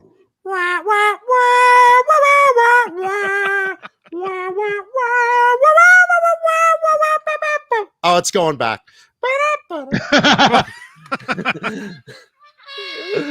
Michael Carver wants to know, did I rub one out before the show? No, I didn't, but I've rubbed one out during the show that you didn't notice. I'm not wearing pants right now, so there you go. Yeah. Yeah, Andrew Savior says my dick's like a sprinkler head. Yeah, it's all of a sudden just all over the fucking floor. It's great. Yeah. My mother right now is watching, says, "You still doing that? You still peeing on the floor? Still?" Here's the thing. It doesn't matter what you do, even though you think you're fucking throwing an iron rope down the front of that toilet. You're like, there's still the ancillary vapors that are going everywhere, and you don't find out until you clean your bathroom. And you clean your bathroom, you get down. Oh no, I saw this. You get down on the floor, and you're cleaning your bathroom. You're like, holy shit! There's piss all over the bottom of this toilet. How's that possible? I don't miss a drop. Not a drop. I'm not even in the bathroom. Yeah, I realize I'm pulling a Magoo. I'm like, I go up to the urinal, I unzip my pants, I pull my thumb, wet my pants, and then wash piss off my hands in the sink. And like, wait a minute, what did I do? And meanwhile, the urinal's like, hey, I was thirsty. What? Yeah, no, no, dude, this was very clearly. I'm just like, oh no! I'm like angling it, trying to get one side of it in the toilet. I'm like turning and trying to get it in there somewhere. I'm doing I'm planking. I'm laying across the toilet, hoping that some of it gets in there. That's all right. Where do you get to the into your 50s? I'm told this is an issue. It's not for me yet, but I keep hearing from my partner who just turned 60 on the radio show. He says, "Oh yeah, wait till you can't sleep through the night, where you're up every 2 hours pissing." I'm like, "Oh no!" Like, it's bad enough I've got the dogs waking me up to go out, and I have to I'll never sleep ever. I hear commercials for that. Yeah, I can't imagine. Like, That's I always a thing. Yeah, I hear about all these things that happen to middle-aged men, and I'm like, I'm waiting to when I'm going to grow up, because I haven't dealt with any of that shit yet. I'm not looking forward to it, but I imagine when it comes, no pun intended, I'm going to hate it. I'm going to hate having to pee. Like, we've been doing the show now, for 3 hours? That's the first time I had to use the bathroom. I am very proud of myself. In my 50s, I've only had to pee once in 3 years. They say when you get older, and by the way, what have I been doing? Pepsi and water all night long. At some point, it's like Bang energy drink. At some point, it's like 1 and 1. You know what I mean? You're like, oh, every bottle of water, it's another trip to the bathroom. Or the old school, oh, he broke the seal. Once you break the seal, you're there all the time, which we've all been there. When we were kids drinking in the bars, you first start drinking, you're like, oh, gotta take a piss. And then it's every 2 beers you're taking a piss. It's like, hey, what are you, a chick? What's wrong with you? What's really funny is I had a friend of mine. He was an elderly man, and he said to me, "You want me to touch your penis?" But aside from that, he also said to me, "Mancuda, can I give you some life advice?" I'm like, "Yeah, wisdom of the elders, absolutely, Charlie. Tell me what you got." And he's like, "I know right now you're chasing girls and you love getting laid and blowjobs and you're fucking this one in the car and this one at the bar and this one in the parking lot. I know that's like your thing. You think that's the best feeling in the world, don't you?" "Oh, what? Coming? Absolutely." He's like, "Well, you're wrong, because when you get to be my age, you won't care about that. And you know what the best feeling in the world will be?" I'm like, "No." He's like, "Taking a good hearty shit." And I'm like, And there have been days, I have to admit, where while I'm not his age, there are some days where I just get to the toilet after Thanksgiving dinner, and I sit there and I just and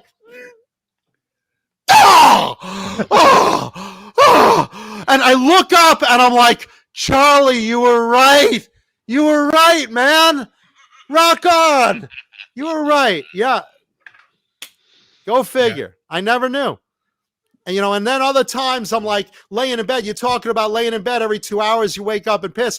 I don't have that, But there are times I wake up in the middle of the night. I'm like, why did I wake up? I was having such a nice dream or whatever. And I'm trying to get to sleep. And I hear my conscience and it's like, John, huh?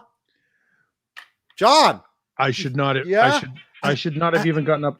I take full responsibility for this conversation. I should never have even announced that I had to get up and piss. I should have blamed it on the dogs. Well, I'm Said I have glad to you take them walked outside. into it. Because I'm this glad is the you walked worst. into this. This is By the the worst. way, This leave a is the thumbs new up low. for leave a thumbs up for bodily secretions. We did So- talk a lot about 80s metal, and we did talk about a lot about guitars. But now, and, you know. but now we're into piss talk. Well, I got How did no. this This isn't happen? piss. This isn't piss. I'm talking about a gentle night sleeping, and I wake up and I'm in the middle of the night, and I hear my conscience, and it calls me out, and it says, "John, are you awake?" And I'm like, "Yeah." You trying to fall asleep, huh? Yeah. Okay. You should masturbate.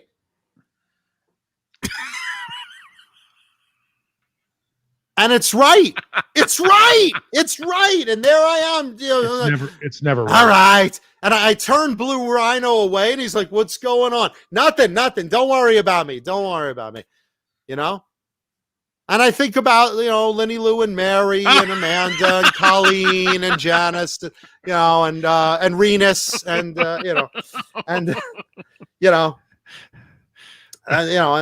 eventually something kicks in, something kicks in. This is. I'm thankful it's been 3 hours and it's time for me to go to bed. Right now, my mom is looking like, oh no. No, the show has devolved to the point It's where hit a new low again. By the way, it's gotten to the point where you had mom's legs up there. I was gonna be like, yeah. You can play both necks. Well, my mom is in the middle of the night. Paul, while you're down there, can you check my gefilte fish? Bouncing up and down on the end of Paul. Paul, I'm single now. Do you mind if I sit on your face? Ow. Ace is very concerned for Daddy. He's like, "You all right?" Paul, make sure you tongue my anus. It's been a few years. It's okay, Daddy. It's all right. The dog's involved now too. This is interesting. I never had that before. Daddy's okay. Daddy's okay. Oh my God. This is nice. Oh yeah. Why don't you bring both dogs in? I'll tell you what, Paul. I'll pound some sausage up my cooch, and you bring the dogs in. He's so concerned. He's like, "What were you screaming about, Daddy? Are you okay?" It's all right, My mom Daddy. always says, I love a good tossed salad. I'll share my tossed salad with okay. Paul. He was so concerned. He's like, "Dad's screaming. Is he okay?" Because he saw my mom sitting on your face. Oh, poor buddy. It's okay. Yeah, you know, I'm going to hear about this tomorrow when my mom calls me. Oh, John, why would you interrupt Paul's cunnilingus? That boy really knows how to use his mouth. I'll tell you, he's not just good with his mouth on the radio, John. He's certainly. I love when he does that Greek alphabet where I'm Greek.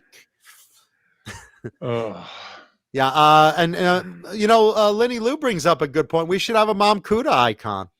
We should have a Mom Kuda icon. My Get a mom picture of your deserves mom. an icon. Yep. Yeah. Yeah. Your mom likes to rock her radio. She likes to rock her radio. See, that's an icon time. I like a big black rock. Oh wait, what were you talking about? All right, I'm sure it's guitar time, and it's 3 hours. I gotta run. It is time for show and tell. Thank you, Paulie. I'm leaving on a high note. You're Mama high? Mancuda. Getting high? Mama Mancuda cunnilingus jokes. Good night, everybody. First time I've been satisfied Take me with in you. many years, Paul. First time I've been satisfied in many years. Now I'm single. I'm gonna come over to Neanderthal's house for a little tossed salad. Let him open my gefilte fish. Yeah. Yeah, tomorrow I'm gonna get a phone call. Why do you talk about me like that? I get that all the time. You had to talk on the show about, fill in the blank. last week, she brought up, you had to talk on the show about that time I was terrified feeding those dolphins. You had to tell people. You had to tell people, You had to bring up that time you walked in on me and your father. You had to tell people. You had to show them the video of it, huh? You had to save the condom and bronze it, did you? You had to do that. You had to bring my vibrator on the air, did you? You had to do that, Sean? You really had to? Yeah, thank you, Amanda. Please leave a thumbs up if you like talking about my mother's vag. Okay. Anyway, it is time for show and tell guitar. Wait, don't talk about my mom like that. She's not gross. She's a very sensual woman with needs like most women have. I've been sleeping with your mama. Oh, Mrs. Mancuda, let's get it on. Oh, yeah. Oh, maybe I will diddle myself when the show's over. I don't know. Anyway, so the clue I gave for today's show and tell guitar, and by the way, today's show and tell guitar brought to you by some amazing sponsors, such as Swiss Picks. Get a grip on your guitar playing with the best gripping guitar picks out there. Swiss Picks, check them out. Once you get one in your hands, you will be one of the converted. And obviously the special Jason Becker edition, the blue cheese for Jason Becker, who we are very glad is doing better. And we wish him our best. Thank you for all the thoughts and positive thoughts and prayers for him. He appreciates that. Swiss Picks, get your grip on. And, of course, Tessie Switch, the greatest kill switches on the market. Get a Tessie Switch in your guitar. Mention Johnny Beane. What is it? Johnny Beane 15 is the discount code, right? At tessieswitch.com/shop. There you go. And, of course, our buddies over at Vinum Custom Pickups. Look at that bad boy. Like the Mancuda Custom. Look at that. There's the neck. A beautifully handcrafted PAF to my specs. Vinum Custom Pickups. Craig Vinum will take care of you. Mention John Mancuda from Talking Guitars and 80s Metal Live, and he will hook you up. He will take good care of you and do whatever you need. They make all sorts of custom wines. He has things that mimic and improve on existing pickups. He has all sorts of custom colors. Check out Vinum Custom Pickups and tell Craig Vine that I sent you. You will not regret it. And, of course, by David Crosby's Painful Grundle. It hurts. Oh, these pins, gosh. These voodoo pins are killing me, Mancuda. Stop. Yeah,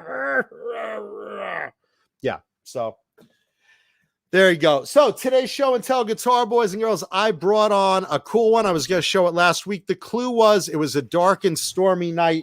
And you'll see in a second that I was referring to the graphic, which is super cool. Ladies and gentlemen, Johnny, if you will. Oh, wrong one.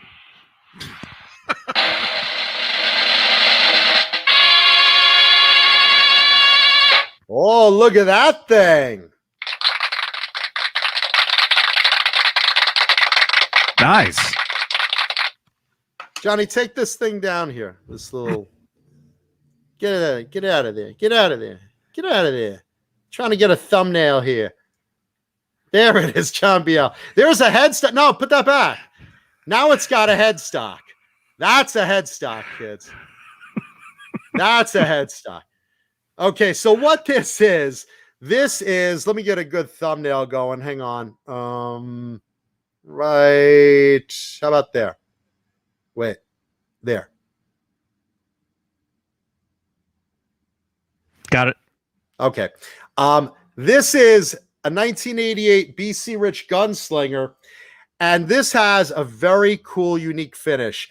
This is an old school Gunslinger with a lightning bolt finish. The cool thing about this is, aside from being my favorite shredder guitars of all, the lightning strikes are flip-flop colors. Dan Lawrence and Glenn Matasiel were the painters at BC Rich doing the graphics, and they used a flip-flop color on the clouds and the lightning bolts. I'm going to bring it a little closer to you, and you can see as I angle it, the lightning goes from a lighter gray color with darker clouds to a blue and white flash, and the clouds are lit up as well. So it's a flip-flop pearl paint that changes the color of the graphic. See? There it is in its regular mode, and there it is when the lightning strikes. How cool is that? So they basically have that glow effect at the right light. So if you're on stage, you're basically, flashing lightning strikes. I mean, how badass is that? I just love that effect. I mean, you see that even the clouds lights up when the bolts light up whitish blue. You notice even the clouds get lighter. See? They're dark. Now the clouds are all lit up. How badass is that? I just love that effect. And they didn't make very many of these. Again, most of the BC graphics, some they did 10, some they did 20. It depends on it. But this was a hard process to get this kind of flip-flop color to work. They also did the same thing with the space graphics. A lot of the outer space graphics have the stars with that same flip-flop paint that twinkle. So if you have an outer space graphic with, say, Saturn on it, and all the stars behind it, when you angle it, all the stars light up as well, same as the lightning bolts. But for me, the lightning bolts just have that more dramatic effect of turning bluish white from like dark gray. I mean, it's just such a cool, very obvious effect at light angles, and difficult to do. And of course, typical gunslinger. If you guys remember how much I love these. Reverse headstock with a really cool pointy shape, maple board, very, very fast 22 fret maple board. Love the feel of these. These are slick like butter, very, very fast playing neck, light body, older body, and always you have that pickup angled at a cool angle, a la Van Halen. And this is all business. You got a Floyd, or, a licensed Floyd, I should say at the time, because Kramer had the rights to all the actual Floyds, named Floyd Rose. So these are, usually Takeuchis, and one volume, no tone, no pickup switch. This is an all business shredder. And then on the back, you got that gunslinger heel cutaway right here. You notice that's at an angle for that upper access. So they shaved down the heel to an angle on one side. Can you see that cutaway? Very cool. And again, look at the gunslinger body. It's the horns are a little pointy, not as much as an Ibanez. Trying not to catch the screen, but not as much as an Ibanez. But you see they're like almost a rounded pointy. Definitely sharper than the Kramers. Fairly thin, not like SG thin, but like good super strat weight. This guitar is probably about maybe 7 pounds. It's just a nice weight. And again, these are so fast playing. Usually came with DiMarzio Super Distortions. I think this one has a dimebucker in it, if I'm not mistaken. I think that's a dimebucker, right? Do you recognize the poles, Johnny? Or I think that's a dimebucker, isn't it? Might be. Jump I in. think so. Anyone in the chat? Some of you guys know the dimebucker. I think this is a dimebucker, if I'm not mistaken. Or I could be wrong. Usually they put in DiMarzio Super Distortions. Someone obviously changed this at a point, which happens a lot in the gunslingers. Let's see. Cecil Music says that's a parallel axis. It's not a Screaming Demon ring, Renus, no. Parallel axis, is that what it is? Yeah. It's Blue Saraceno. Yeah. Saraceno. Yeah, Might you're be one right. of those. You're right. Yeah. My bad. Look how bright the bolts get at that angle. Look at that. Isn't that crazy? I just love that effect on it.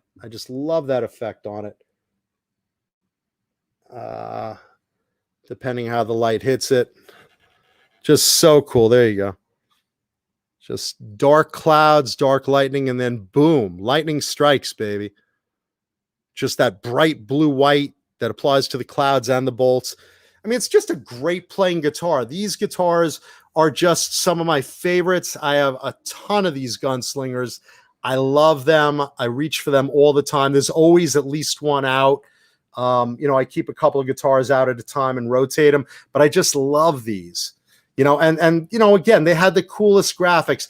Dan Lawrence and Glenn Matejal did the best job in the 80s of graphics. I mean, obviously Kramer had George Klein, and you had Scream and Lehman on some of the earlier BC Rich stuff. There were a lot of great graphics people. Pam Molina did some stuff for Ibanez, but for me, personal taste, I just love the graphics that were on the BC Rich Gunslingers, and a little before that, both of them were working for Jackson. So I think they switched over. Glenn and Dan Lawrence switched over to BC Rich, I believe, in 86 or 87. I guess late 86 when they moved the San Dimas to Ontario. When Jackson Charvel moved to San Dimas to Ontario from San Dimas, they went over to BC Rich. They got Bernie Rico was basically poaching all the good guys with better cash offers than Grover Jackson was at the time. So he got their best graphics guys. And when the Gunslinger came out, which Dan and Glenn designed this particular type of guitar, the Gunslinger was their baby. They said, hey, we're going to do really cool graphics on it. And guys like Tracy Guns and CeCe DeVille and, all the guys that played these, the guys in Warrant, they all loved them. And I love these to death. I love how they feel. I love how they play, how they sound. The necks are awesome. If you've never played an old Gunslinger, it's very similar to the San Dimas Charvel necks, where they're just very fast, very smooth, a nice flat D shape. They just fall to my hand, and I have pretty big hands. They fall to my hand real well. And let's see. Yostinator says, do you have a Night Swan? I do. I have two. Let's see. No, I have one Night Swan. I have the Steve Brown's Trickster Night Swan, the hologram one that was on the cover of the Trickster album. That's the one Night Swan I have, but I like them. They're cool. Let's see. Questions in the chat. Let's see. Can I play it well? No, I'm an average player. I'm probably below average. So no, absolutely not. I stopped playing for like 20 years. So I missed out on a lot of practice. So no, I've always said this on the show. I'm not a great player. Some guys on the show are, Johnny, obviously, Jay, obviously, Caleb Rappaport, of course. But no, I'm not a great player. Do I love playing them? Absolutely. Do I practice every day, noodle around, play riffs every day? Absolutely. Do I figure out parts of songs? Absolutely. Am I someone you want to see on stage? Not a chance in hell. That's why I'm an actor, not a musician. But look, you love the instrument, you enjoy it. I play in my living room. It's all about fun and camaraderie and the friendships you make in this hobby.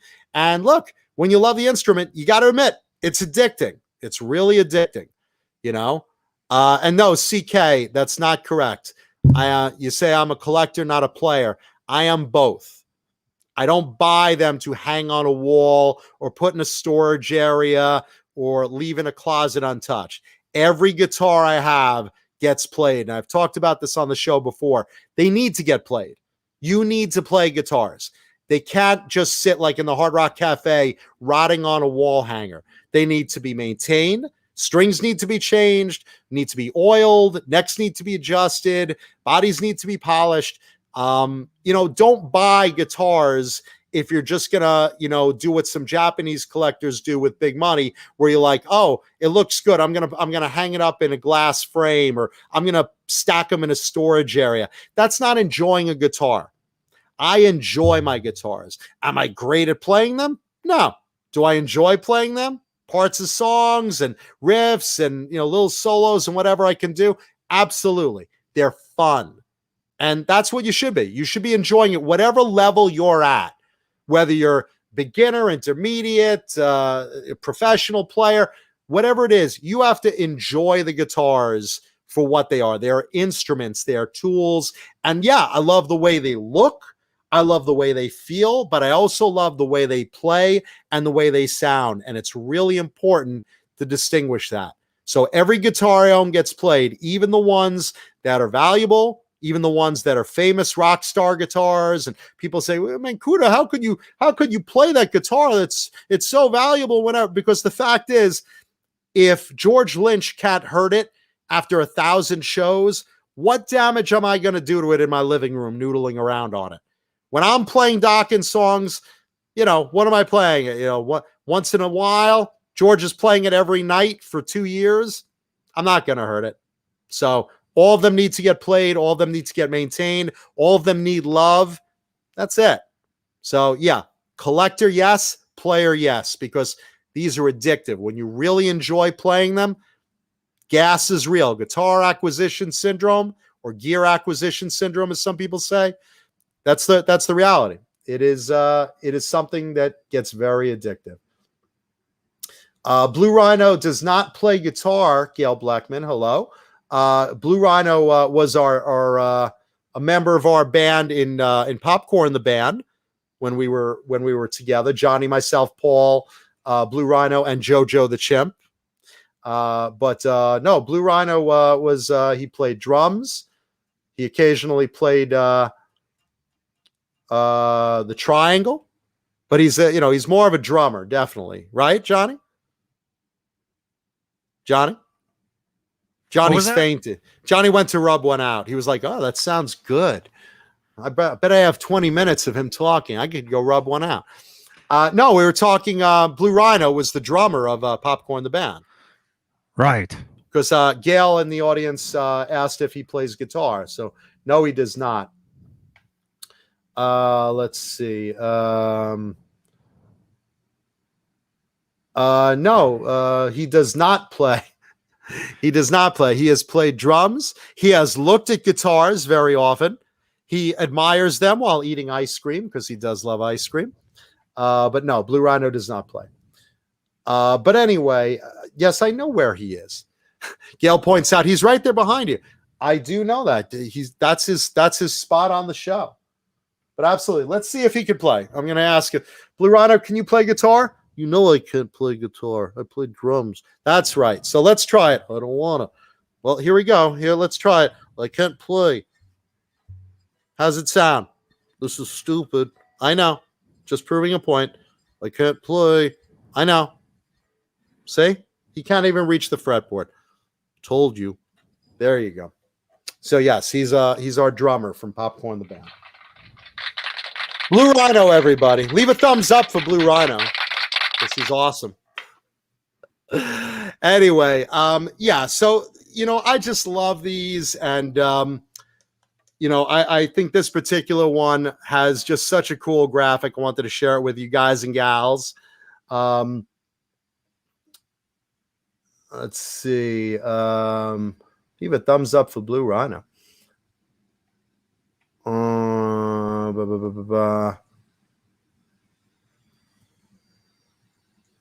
Yeah, I think that's pretty much it. I will point out that the first gunslingers, just to give you a little difference here, the earlier gunslingers drilled holes in the back of the neck.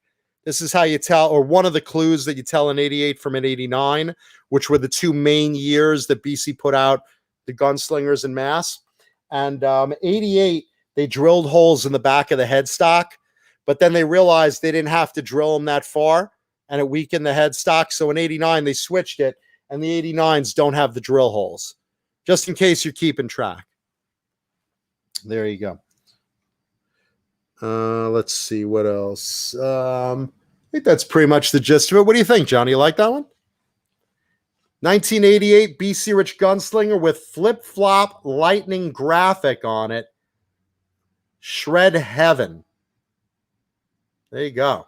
This week's Guitar of the Week. Show and Tell Guitar of the Week.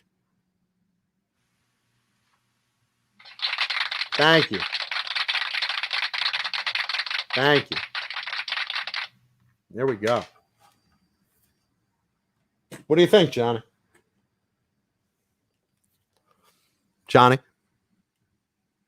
Johnny Beane? Huh? Oh, boy. Johnny's asleep. He's either asleep or he's really rubbing one out. Thank you, Charles Green. No, that was cool, man. That was I liked the flip-flop graphic with the changing. That's really great with the paint like that. I love that clouds. Stuff. I love that stuff. That was the clouds cool. change and the bolt strikes change. Mm-hmm. Going from dark gray to bright whitish blue. They just light them up. I think that's awesome. I love gunslingers. I have over 70 of them. They're literally just my favorite shredder guitars. I love it. They're very addictive. They're really, really addictive. There's one behind me right there. That one. There you go. That pink checkerboard one right there. That's a gunslinger. Yeah. Right next to the Captain America shield. There it is. I love those things. They're so addictive.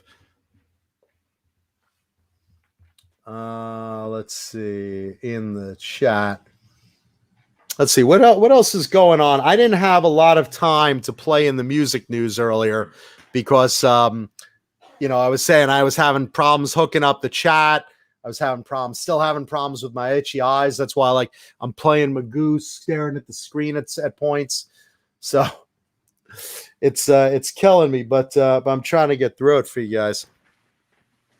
Let's see. Go in the chat. Let's do some random questions about a band or two. Nothing really happened in music news this week anyway. Wait, what? CK wants to know who owned that one. John Mancuda owned that one. Yeah, they're not all celebrity guitars. Some of them are, but not that one. Let's see. I do know one thing. Yes. One thing. Go ahead. Speaking of auction guitars, there's another Kirk Hammett guitar that's up. Now, who's holding that one out? Is that also Heritage that had it last time?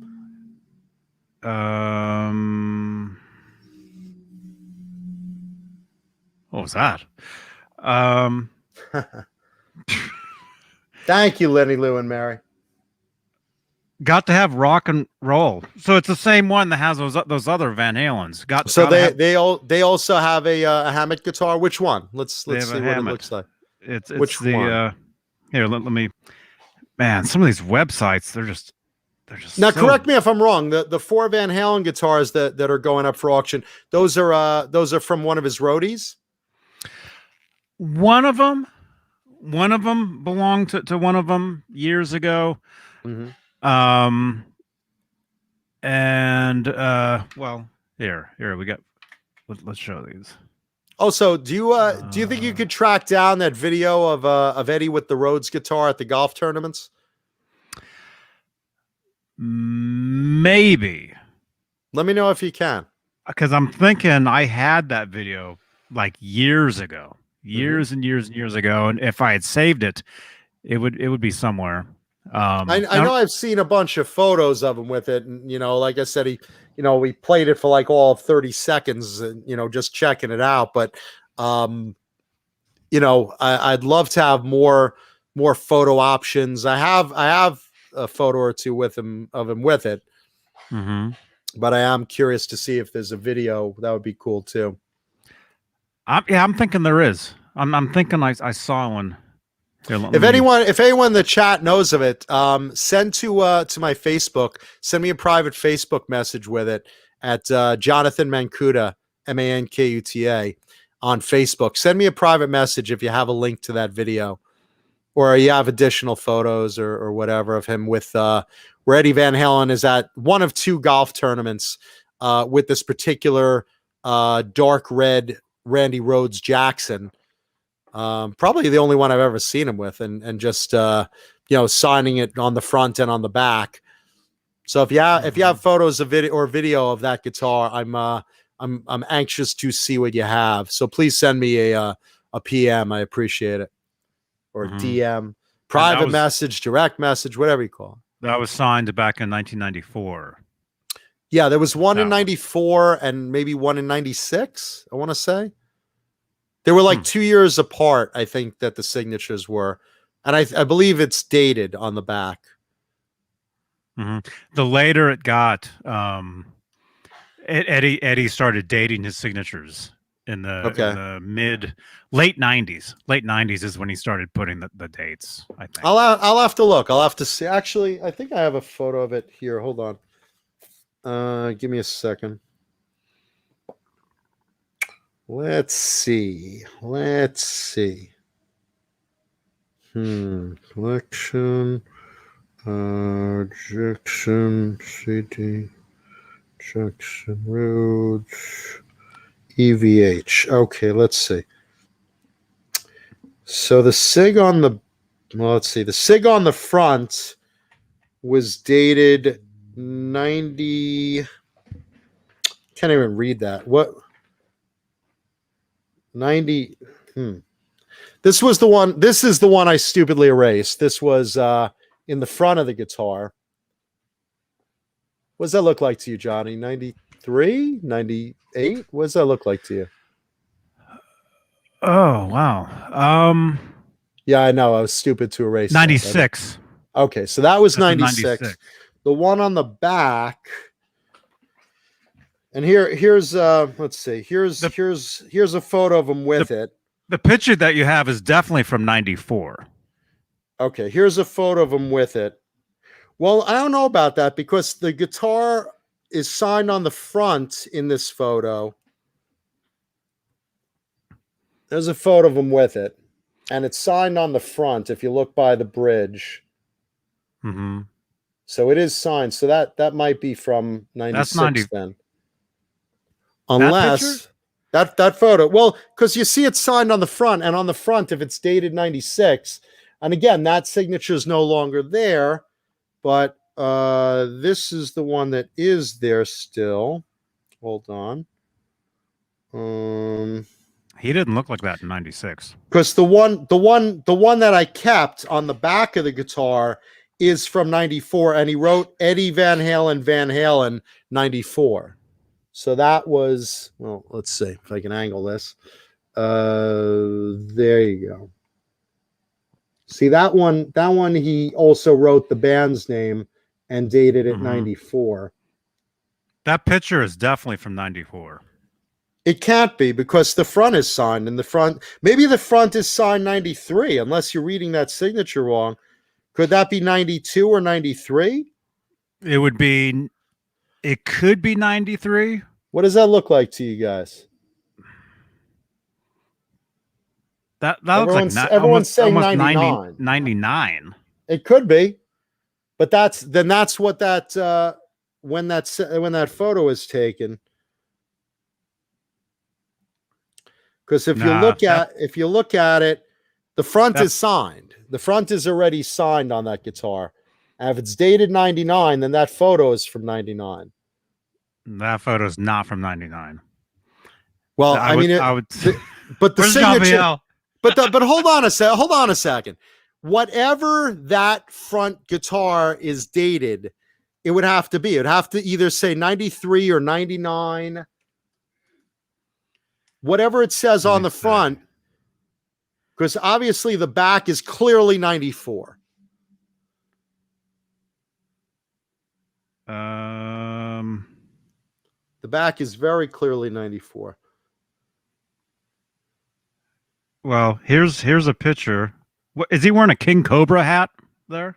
Doesn't this suck? This is after I removed the front signature like an idiot. Oh, God. With the turtle wax there. You like it?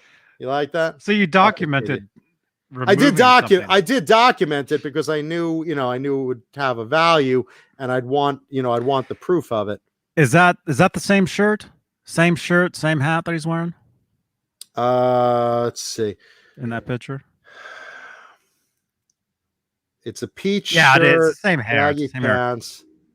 That picture is 94. Definitely. Let's see. What's it say? It says on it, Muskman on the visor. Music Man. You would say Music Man. Yes, I'm sorry. Say Music Man. Yeah, Muskman. 94. Yeah, it says Music Man. Yeah, it would have been. I'm thinking it's the same. It's the same shirt as in this picture here, right? On the screen. It looks like it. Different hat though. Mm-hmm. It's a peach shirt. Well, that looks like a satin jacket. That looks like a satin jacket he's wearing there. Do you have the picture? Yeah, hold on. Let me shrink it a bit. So it's a short sleeve. I mean, it looks the same length, but yours looks like satin.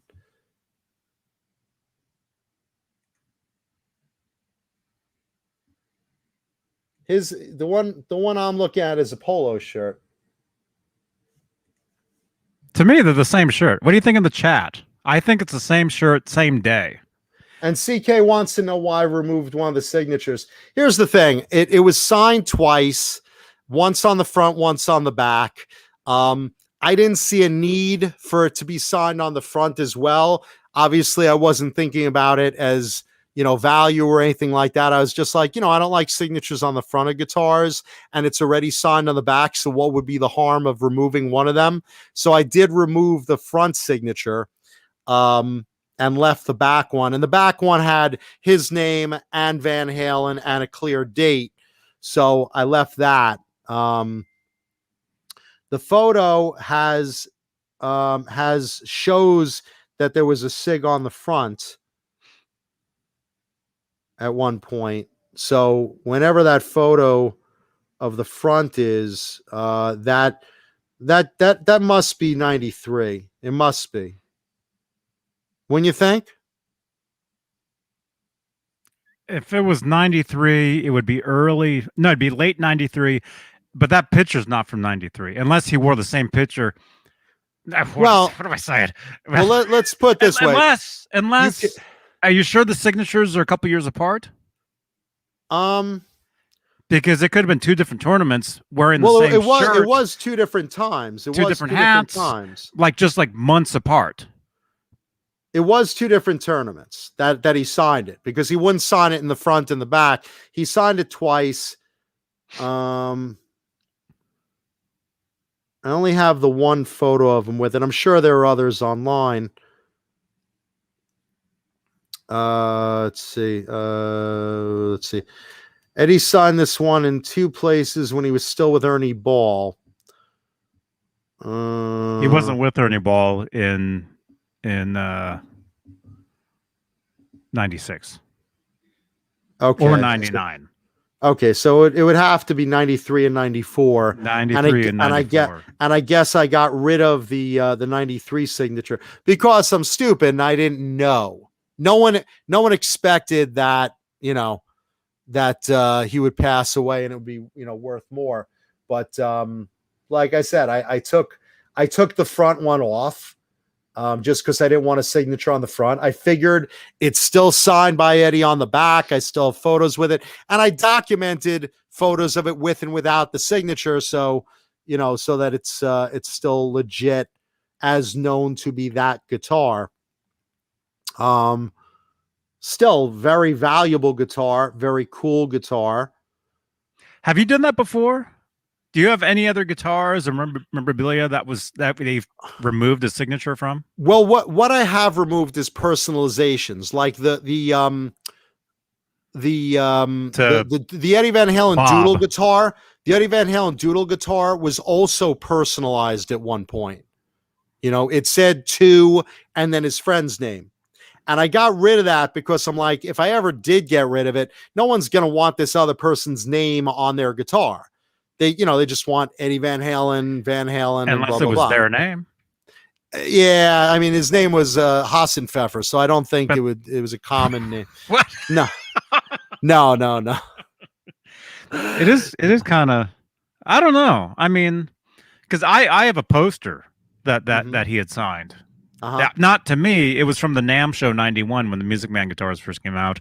Right. Somebody got it was signed to them, and then they sold me the poster like 4 years later, 5 years later, or something. But I would never go and take away even a personalized thing because that's still his handwriting. You know? Oh yeah, no, I get it, but like when in a lot of cases when things are personalized to someone, it does affect the value. It does take away from the value because if you're not that name, it just kind of cheapens it for you, unless it's like to Sammy, that's different. But this is this was like a personal friend of his and whatever. Not to like a bandmate or something, or to another rock star. If it was, to Dweezil, that would be a different story. That'd be a whole different thing. Colleen brings up a good point. Go to Getty Images, Van Halen Golf, and you can see it's the same shirt. So there are apparently a bunch of other images. That's where I was. Yeah. It's the same. Yeah. I mean, let's put it this way. It's still signed by him once, with the band's name and dated, and there's a photo of him there's a couple of photos of him with it. So it's signed on the back.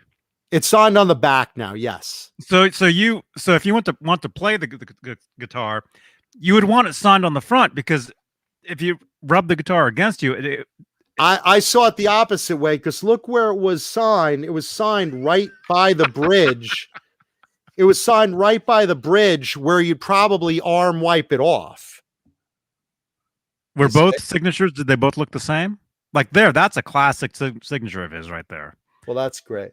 That signature, that's a good looking signature. Well, it's a gone looking signature now. Now it's a gone signature. And so, what's it look like on the back? On the back is nice. On the back is actually a bigger signature, with him saying Van Halen and dating it as well. So, let's see. Yeah, it's a little hard to get under the glow, but let's see. Is that better? Mm-hmm. Oh yeah, so it's bigger. Yeah, it's a bigger signature, and it says Van Halen under it, and it's dated more clearly.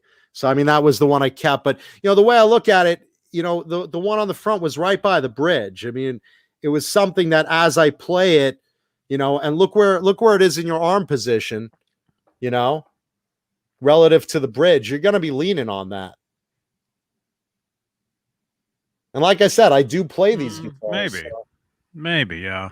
Well, let's put it this way.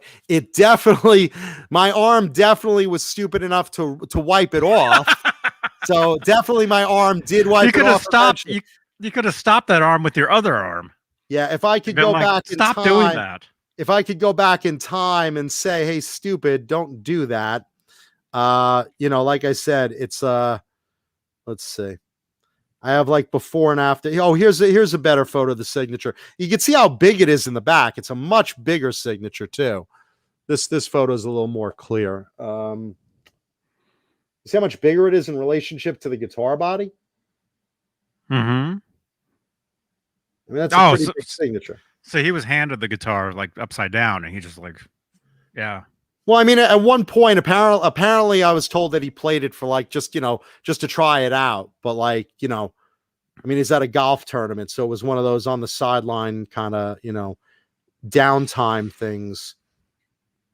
Man, yeah, I'm thinking I have a video of him like holding that guitar, but like I said, this was years ago, even when I had that.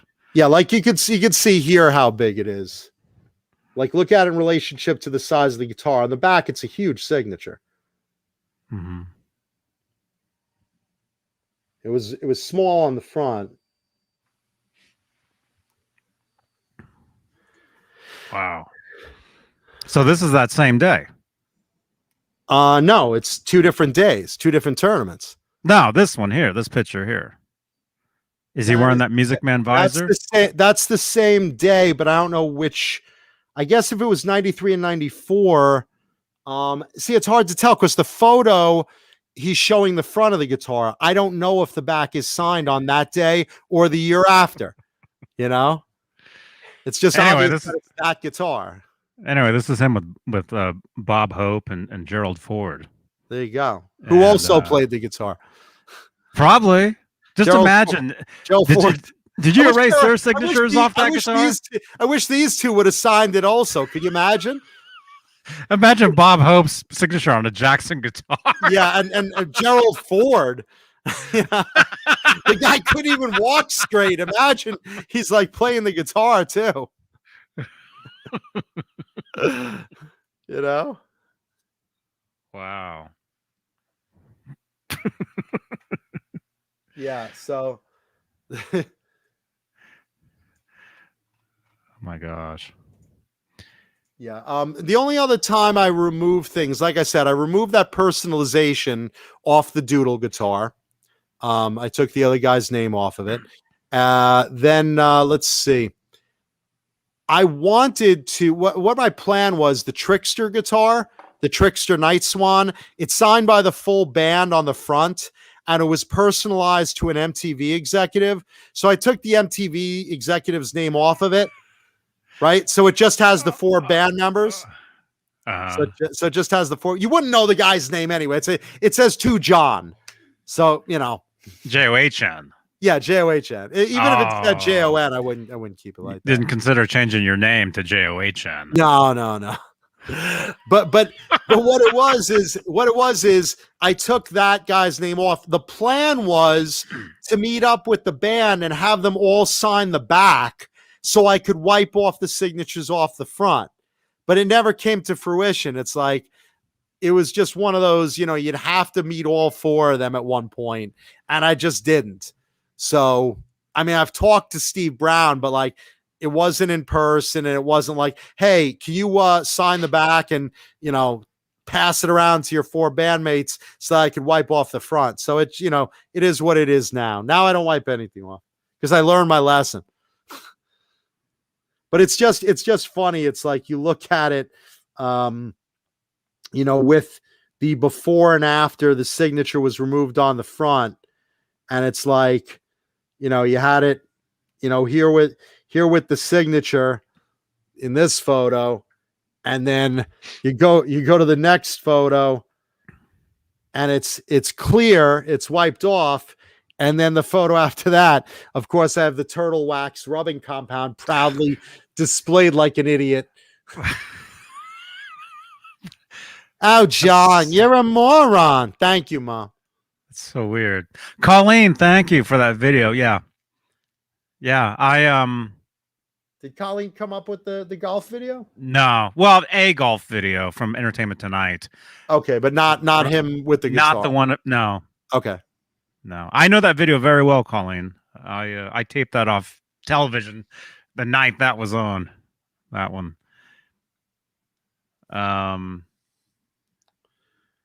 Let's put it this way. One way or the other, this guitar is going to auction. So it is. I hate to say it, but it's going to auction. There's too much interest in the Van Halen world to hold that back at the rates they're going for. So watch for it. I don't know which auction house yet. I have to talk to 3 of them, but let's see. Do they get like a huge cut? Yeah, David Scherer says, if I was you, I would cash in. I would sell the autographed Eddie guitars. Yeah, no, I hear you, man. I hear you. Thank you, Colleen. Do those auction houses, do they get like a huge commission? It depends on which auction house and what deal you cut with them, you know? So. But is it like it depends. If you come in blind, you know, you may pay them 15% or 20%. If you know someone there, like I do know some people there, you can get a reduced rate, and sometimes they'll just be competitive and say, okay, I don't want this auction house to get it, so I'll, you know, beat their number, you know. So it depends. Do you hear a lot of this though after you make the deal? Did I fuck up? Did I fuck up? What did I sign? What did Like I no matter sign? what this goes for, we get, Whoa. 98% No, of look. that. Yeah, I know, right? No, look, they get a piece. They get a piece. And look, they're promoting it. Their catalogs have expenses. Their employees have expenses. They have buildings with lights and electricity. And, I mean, look, they get their share. There's a reason auction houses make money. They put the work in. I've worked for them. But I also know, I'm not taking it to Pawn Stars. How do you get on that? I can give you $30. That's all rigged, that show. How do you get on Pawn Stars? Because that would be great. That it's not real. That show's fake. I listen. I was on a reality show for 3 seasons, and that one was real. The Hollywood Treasure was like 90% real. Most reality shows are setups. They're all setups. And Pawn Stars. It's like, nah, I'll give you $30. It's the fucking Constitution. It's a copy of the Constitution. What are you talking about? Yeah, you know what? I got a friend that deals in historical documents. Let's call him that. Thomas Jefferson walks in. Yeah. This is priceless. This is probably worth about $50 million easily. Best I could do is $80. Paper's old. Can you do 120? Nah, I go 85. It's like, yeah. No, those that particular show is very fake. Pawn Stars. I will vouch for that particularly. But during the gotta make sure I said this word right. Pawn. There Pawn. Pawn. Do you ever Pawn Stars? Like, give me $80. Give me $80. Like when you were doing, checking stuff out, did you ever come across stuff that just like really like smelled? Hollywood Treasure, you mean? When yeah, you were doing that show? Any item where it's like, man, that's really rare, but it really stinks. I mean, there were some items that were super dirty. I mean, just to give you an idea, when Lost ended, and I was doing, this is right before Hollywood Treasure, and I was in charge of like all the props at Lost, going through that prop warehouse and opening crates of props that were used on the show that had not seen the light of day for like 6-7 years. You open it up, there a rat runs out, roaches are in there. I mean, it was crazy. Like, because you're in a storage warehouse. Shit gets into stuff. Critters happen, Mm-hmm. That rat could have been on the show. Yeah, right. Yeah, if we were doing we did Hollywood Treasure right after Lost ended. But no, I mean, look, we went into, people's attics and stuff and storage units and stuff and, found old vintage screen used TV and movie props and stuff like that. And some stuff was, found in antique stores. And I mean, you'd be shocked where stuff was found. Like we found, and leave a thumbs up on the video, by the way, if you haven't already, please. We found like Mary Poppins carpet bag, famous. Literally the carpet bag from Mary Poppins was given away in a raffle by the studio in the 1960s. The people that had it didn't realize it was the one from the movie. They thought it was like a copy. So they used it like a regular piece of luggage. So this thing they took on vacations. They, it was coming down the ramp of the airport and whatever. It was in their basement. It was full of newspaper. And literally the thing brought $90,000 at auction, for something they just, had in their closet. That they had their dirty underwear in. Yeah, exactly. Mary Poppins, Boner Poppins dildo, Just a spoonful of jism helps the dildo go down. Dildo go down. My head going down. Yeah, no, it's...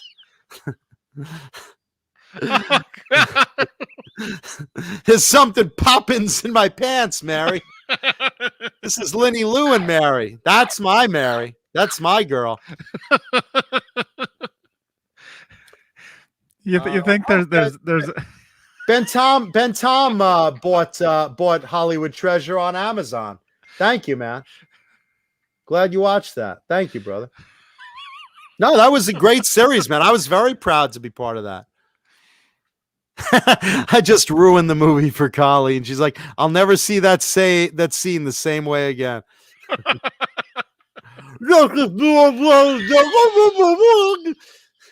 Yeah. The kids are like, yeah, wait till you see what I do to the Sound of Music.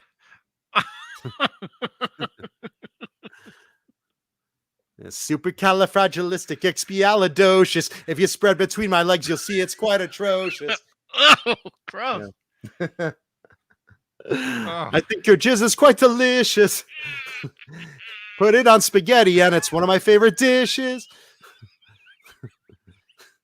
I'm gonna ruin every childhood movie. Yeah. I've never seen any of those, so it's and fine. now you don't have to. You've seen it all. You know.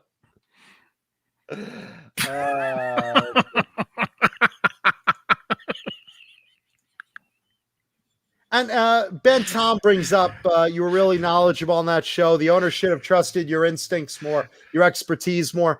Yeah, I mean, you know, there certain things. Obviously, the director said, "Hey, you know, we know it's real, but kind of tease it a little bit, stretch the story out a little." So, that was sometimes like planned a little bit to stretch, like, even though I know, well, let's be sure, let's screen match something. Let's be sure this is the real carpet bag. Let's screen match it. So, that's where you show like, the bag against, a stop still of the film on Blu-ray, looking for stains and, stuff like that. Lenny Lou says, "Oh my God, that's Mary's signature song. And that's why I love you, Mary." Thank you. Colleen Gray says, "What would I do for bed knobs and broomsticks?" Oh. I'd put them in every all the bed knobs would have a woman on each one. Maybe on every bedpost would have a woman bouncing. Never mind what I do to Willy Wonka and the Chocolate Factory. Oompa loompa doobity doo, and the chocolate river will shatter our goo. Oompa loompa doobity dee, wipe off my hands 'cause they're getting gooey. Yeah, so trust me, I'll fuck up every childhood movie you give me the chance.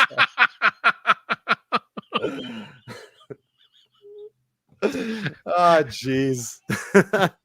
I'm so sorry for everyone's childhoods being fucked now. Anyway, so there you go. Oh my gosh. Oh my gosh.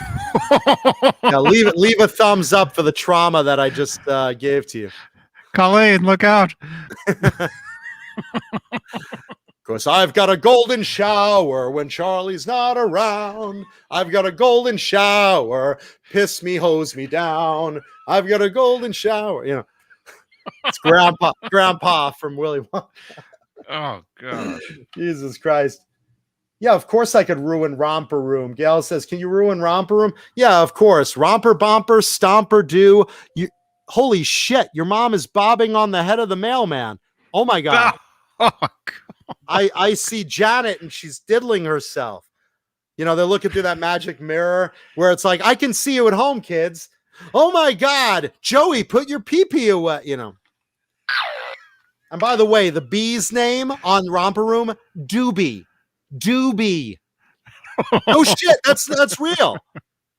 That's absolutely true, Doobie. Oh, jeez. Right now, my mother's pulling her hair out. Stop!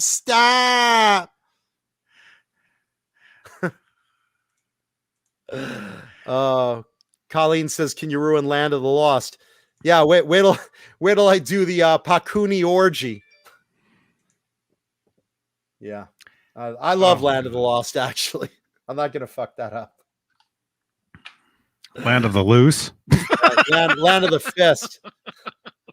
Marshall, Will, and Holly, with their dad groping them inappropriately. When the greatest earthquake ever known. High on the rapids, the police were not around. Ah! Oh my goodness. And plunge his fist deep in Holly's cooch. Yeah. I love Land of the Lost, seriously. Those sleazy slee stacks, see them all come out and drag. Whoa. You guys are wearing dresses. What the fuck? You're lizard people. They're not talking, Dad. Let's get out of here. I don't know. I never saw that. I don't know. Oh, Wonder Twins. Colleen's bringing up the Super Friends. Wonder Twin powers? Masturbate. Shape of some amphibious slippery creature. Form of an ice dildo. Here we go, Jaina. Yeah. Yeah, the Wonder Twins was too easy.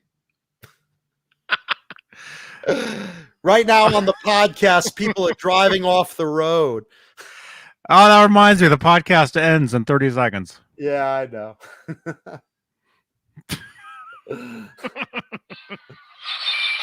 Yeah, make sure you leave a thumbs up for being inappropriate. Colleen brings up He-Man. Oh, He-Man's easy. First of all, you had someone named Mechaneck. Okay, talk about a deep throat expert. This guy's power was he could make his fucking neck giant. So, like, he was at the fucking glory hole making a fortune. You know, Skeletor's looking around. He goes into Castle Grayskull. What's this hole? Oh, I see Mechaneck on the other side. By the power of Grayskull. He-Man, of course, came out in drag and revealed himself as She-Man, which there's nothing wrong with that. No, it's fine. Problem was his friend Fisto. Literally, there was a guy named Fisto whose power was, I have a giant fist. I like to fist people. You what? Seriously, Fisto, Google it. No shit. He-Man had a guy whose power was fisting someone with his giant fist. By the power of the Grayskull bathhouse cometh Fisto. He-Man, I have the power! Sounds Yeah, like and he by has the the power. way, do you notice? Nobody notices that Prince Adam is also He-Man. He's just wearing a different change of clothes. Johnny, if I came out in a different t-shirt, would you go, who are you? Probably, yeah. No. Everyone doesn't notice that Prince Adam is He-Man. What are you, out of your fucking mind? Look at him! Look at him! Jesus Christ. Anyway, so there you go. There's your childhood's ruined for all of eternity. Oh, it's the same guy. Yes, it is the same guy. There's no difference. Oh, you But want? here- Colleen's yeah. asking if I'll play with Cumby and Poke Me. The people, they have clay bodies. Of course you could fuck with them. Cumby and Poke Me. Yeah, tell me you don't realize that Adam and He-Man are the same people. I've got to slip away so I could fight Skeletor. I have the power. Oh, He-Man. Adam was just there a minute ago. He ran to safety, Tila. How do you know my name? How do you not know mine? He's just not wearing a shirt. He's wearing some... Yeah, so if Prince Adam goes for a swim, do you mistake him for He-Man? Do you not recognize the guy?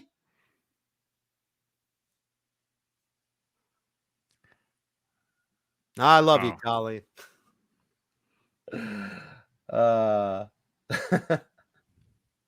Thank you, Liddy Lou and Mary. Thank you, everybody. Dudley do right. Dudley got caught with the horse while Snidely Whiplash was doing S&M with Nell. Oh, Snidely won't notice if I'm fucking my horse.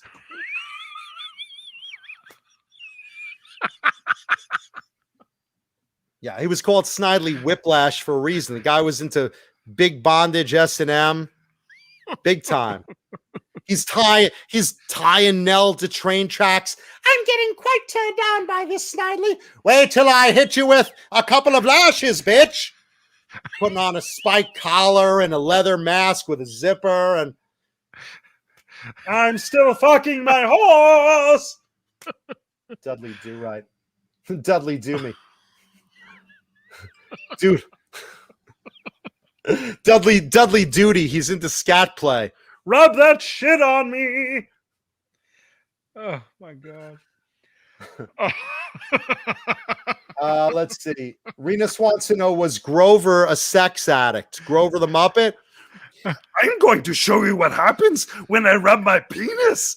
Oh, Super Grover. Oh, now I'm going to show you the difference between near and far. Near. Far. Oh, I'm coming in my little blue fur. Gosh. Try combing that out. Let's see. Shitty gangbang. Yeah, that's too easy. Yeah. Really wants me to ruin Disney for you. I think COVID already did that. Anyway, I love everybody. Thank you. Thank you for spending the night with us. Oh gosh. Yeah. I think we gave them their money's worth tonight. Yes, and really quickly, we'll end on the on a guitar.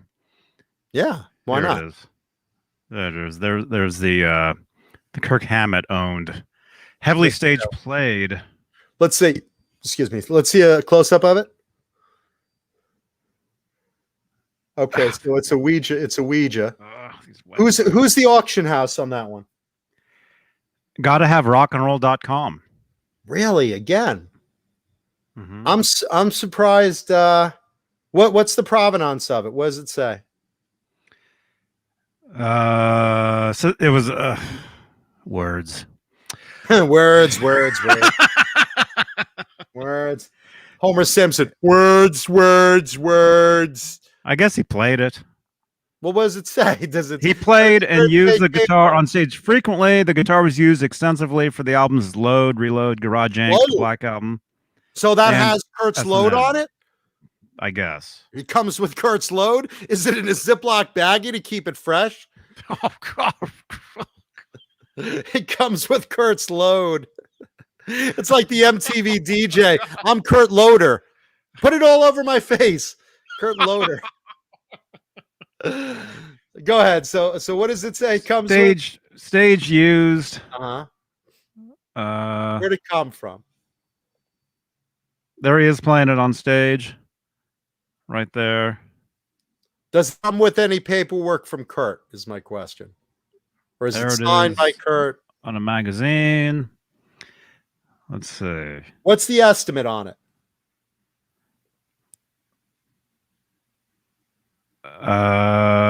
300 to 350. Okay.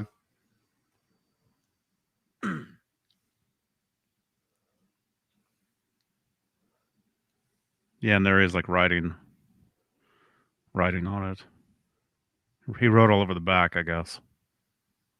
Okay. I think I've seen this guitar, if I remember. I think he sold it before, if I'm not mistaken. What did he write on the back? What does it say? It should say in the description, probably. No, it doesn't.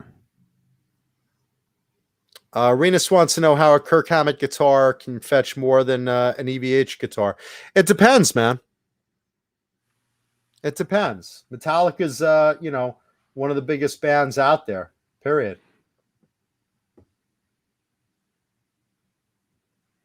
So it doesn't say with documentation from Kurt, or different guitars have different provenance. Like obviously my Rhodes was photographed with him. It was documented in stories, blah, blah, blah. I'll have to write a document up explaining the Doodle guitar. which for all I know, Wolfgang may, say he remembered from the house, but who knows? He's not going to chime in. But, everything's got to come with some, documentation of something, some letter of provenance or something. And forget what's called a quote unquote certificate of authenticity, because anyone could go to Kinko's and print one up. It's just ridiculous. Usually a letter of provenance from someone reputable. I'm very well known in this hobby. It's been documented before that I've had the Doodle guitar, yada, yada. It's not coming out of the blue. When a guitar comes out of the blue and there's no story behind it, then it's suspicious, unless it's something you could photo match or recognizable. Obviously, if Kurt wrote a book on the back of it, which seems to jog something in my memory about that. I think he might have sold this before. That's great. That's great provenance. Oh, it's a story about it. This guitar has been one of my main touring and recording guitars of the 90s. This guitar has been used extensively on albums. Oh, and it has all that. Oh, so it must be right here. Okay, so this quote right here. That's what I'm saying. It's usually written in the description. It's right there, yeah. Yeah, so it was on all those records. I remember that he parted with that because I recognized the book he wrote on the back of it. I remember him parting with that a while back. And yeah, it'll go for more money. Look, here's the thing. The right celebrity guitars, they're great investments. They go up in value. They just do, but I remember that being his guitar, not just because of the graphic, but because of what he wrote on the back. I remember that being offered at one point from him. So, yeah. And AI Gaming says the Ouija is a famous guitar. He has a couple of different Ouijas. This is his black one. He has a reverse color, white one. There's a red sparkle, a purple sparkle. There's a glow in the dark one. He's got a couple of that graphic in variations. But I remember specifically this one being offered because I remember the way he wrote all that on the back. So very cool guitar. It'll definitely fetch six figures. I have no doubt of that. I've never heard of the auction house. Where are they out of, Johnny? Let's see. Gotta have rock and roll. Gotta have it. Gotta have rockandroll.com. Is it rock +sign roll or New Jersey? Or rock AND roll? Gotta have rock and roll. AND? Roll.com. Okay, I'm curious. New Jersey. They are one of the 3 auction houses that I will be contacting. Jesus Rapes Me wants to know what's the guitar that got me into guitars. And I'll be right back. Okay. Let's see.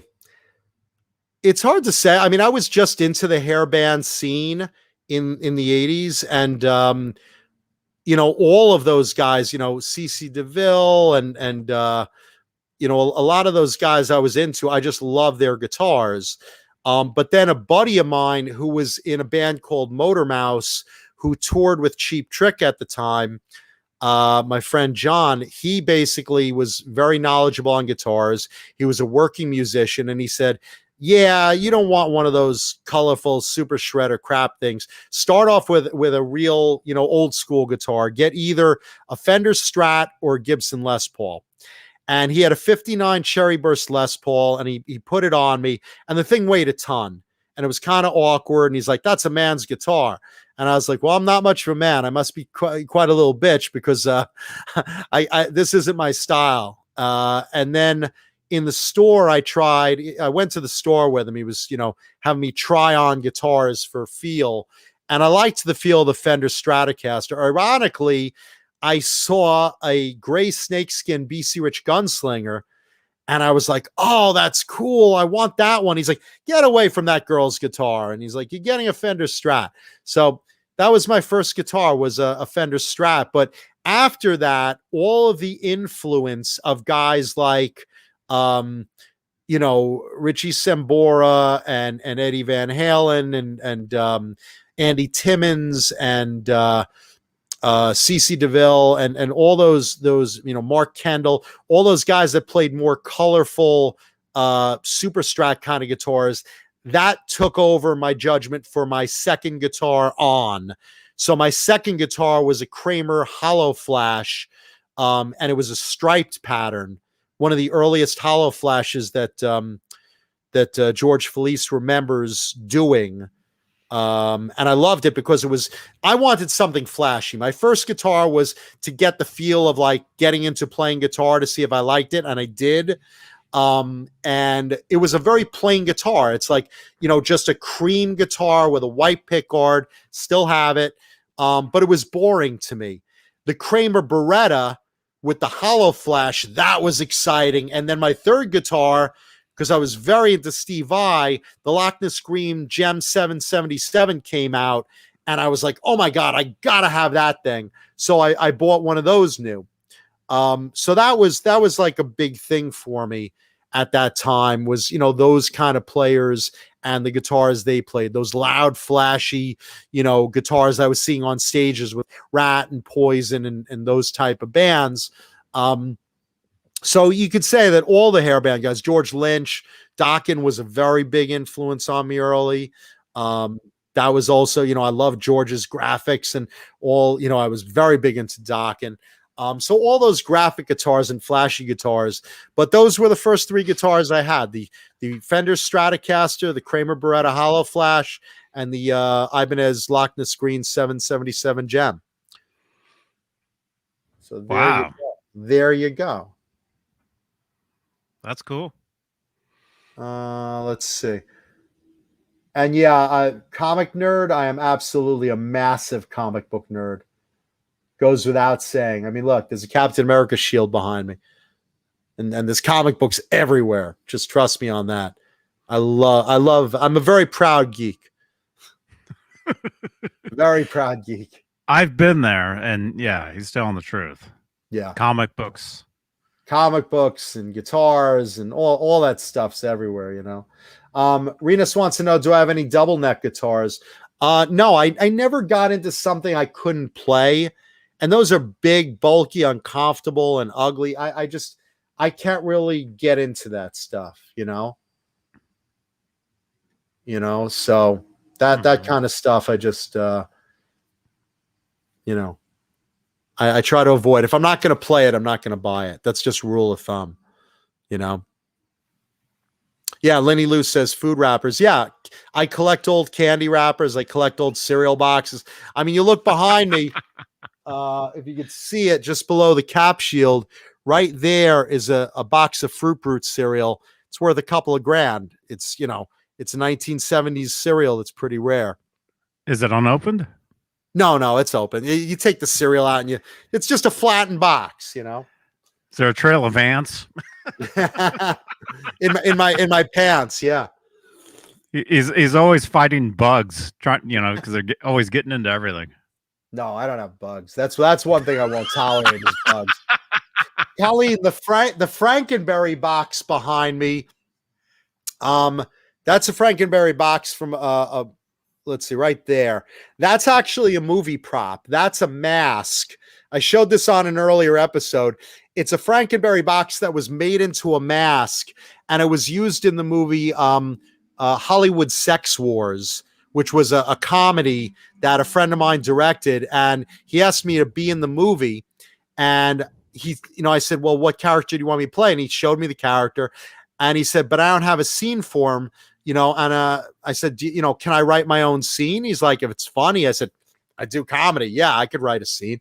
So I wrote the scene for Hollywood Sex Wars that I'm in, and I came up with this cereal box concept that some girl is blowing me with in a kinky way with this cereal box on her head, and Frankenberry's mouth is cut out. So you see, she's giving me head, simulated, not real, but it's not a porn. But she's blowing me with this Frankenberry box on her head. So check it out if you get it on cable, or you can probably download it or stream it. Hollywood Sex Wars. That's pretty funny. So Yeah, I appear in a lot of stuff. Yeah, there you go. Stephanie Wolin. Hey, Stephanie. Watching on Facebook. Anyway, so Awesome. there you go. So look, we'll keep an eye on when do those auctions go off, Johnny? I closed it. There you go. That's the spirit. Atta boy, right on it.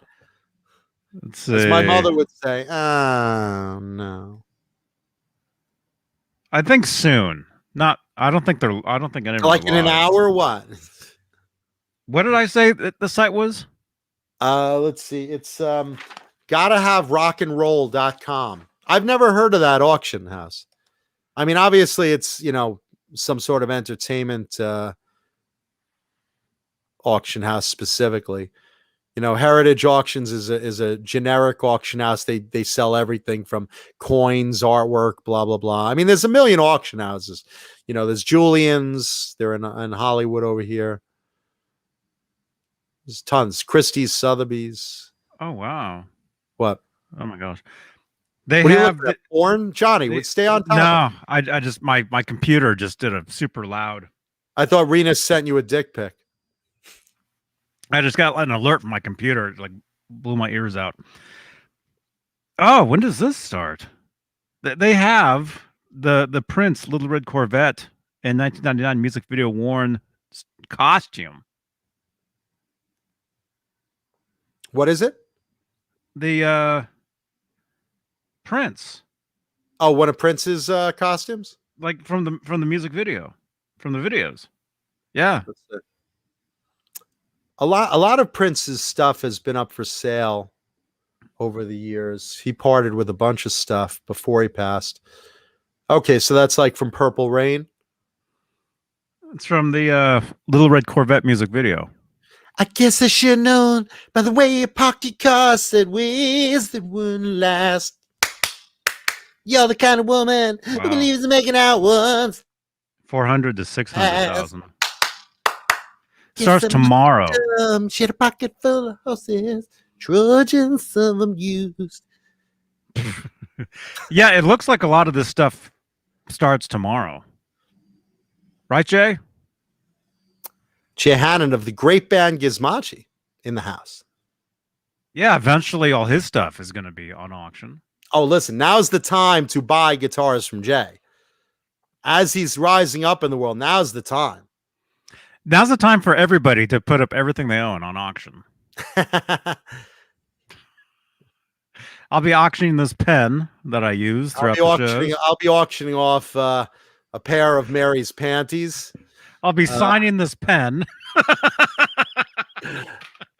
Quick, everyone, send me one of your panties to auction. We're gonna have a Johnny Bean Show listener party panty raid auction. Oh my gosh! Yeah. They've this place has a lot of stuff. Led Zeppelin signed. So when does this auction go out? Oh, the Metallica. When is this auction? It's one auction? There's all those Van Halen guitars. It's one auction, right? Of these? Yes. No, the Van Halen ones, I think they're all separate. No, I mean it's one auction day that those lots will be selling. That's what it looks like. Well, it has a date on it, right? Wish I had a date. It's been a year. Oh, and they have a car. Well, that looks like the ZZ Top Eliminator. Is it a replica or is it? No, it's one of Eddie's cars. Oh, that's one of Eddie's cars. Wow. Wolfie's going in the garage right now. What the fuck? Where'd the old car go? Dang. Wow. So what's the deal? That's from Eddie's car collection? I guess. It's the first time I've seen this. What does it say, Johnny? And for the 10th time, when does this auction happen? It looks like all of this stuff goes on tomorrow at 9 in the morning. Oh, which I'm well, assuming I guess I'm not getting mine in that fast. is I Eastern. better get down there now. I better squeeze these into the auction. It looks like all the stuff on the site goes live tomorrow. Is what Okay. it's looking like. I'll Is that be is watching. that how, is that how that works? Well, usually what it is, I mean, either you have a live auctioneer or, live and some internet and phone bidding. But yeah, usually an auction is happening live, whether sometimes it's internet only. This is probably, with an auctioneer and internet. I've never dealt with this auction house before. I've dealt with most of the others. I've dealt with, Christie's, Sotheby's, Heritage, Julian's. Just tons of them. Profiles in history, but I've never dealt with, I've never even heard of this one. And Amanda Coombs says she only has 3 pairs of pants. I hate pants. Listen, if it was up to me, you would never have to wear pants again. I agree. I totally agree. I want none of our listeners to wear pants. At least the female ones. Yeah, all this stuff starts tomorrow at 6 a.m. our time. I'm gonna have to 6 a.m. Great. All this stuff. Great. Metallica, the Led Zeppelin. No, it looks cool. I'm gonna watch it. I'm gonna see how they go. Wow. Nice. Well, check it out. If you want to see them again, the website is gottahaverockandroll.com. And obviously, depending on the price, some people gotta have it. We'll see how much they gotta have.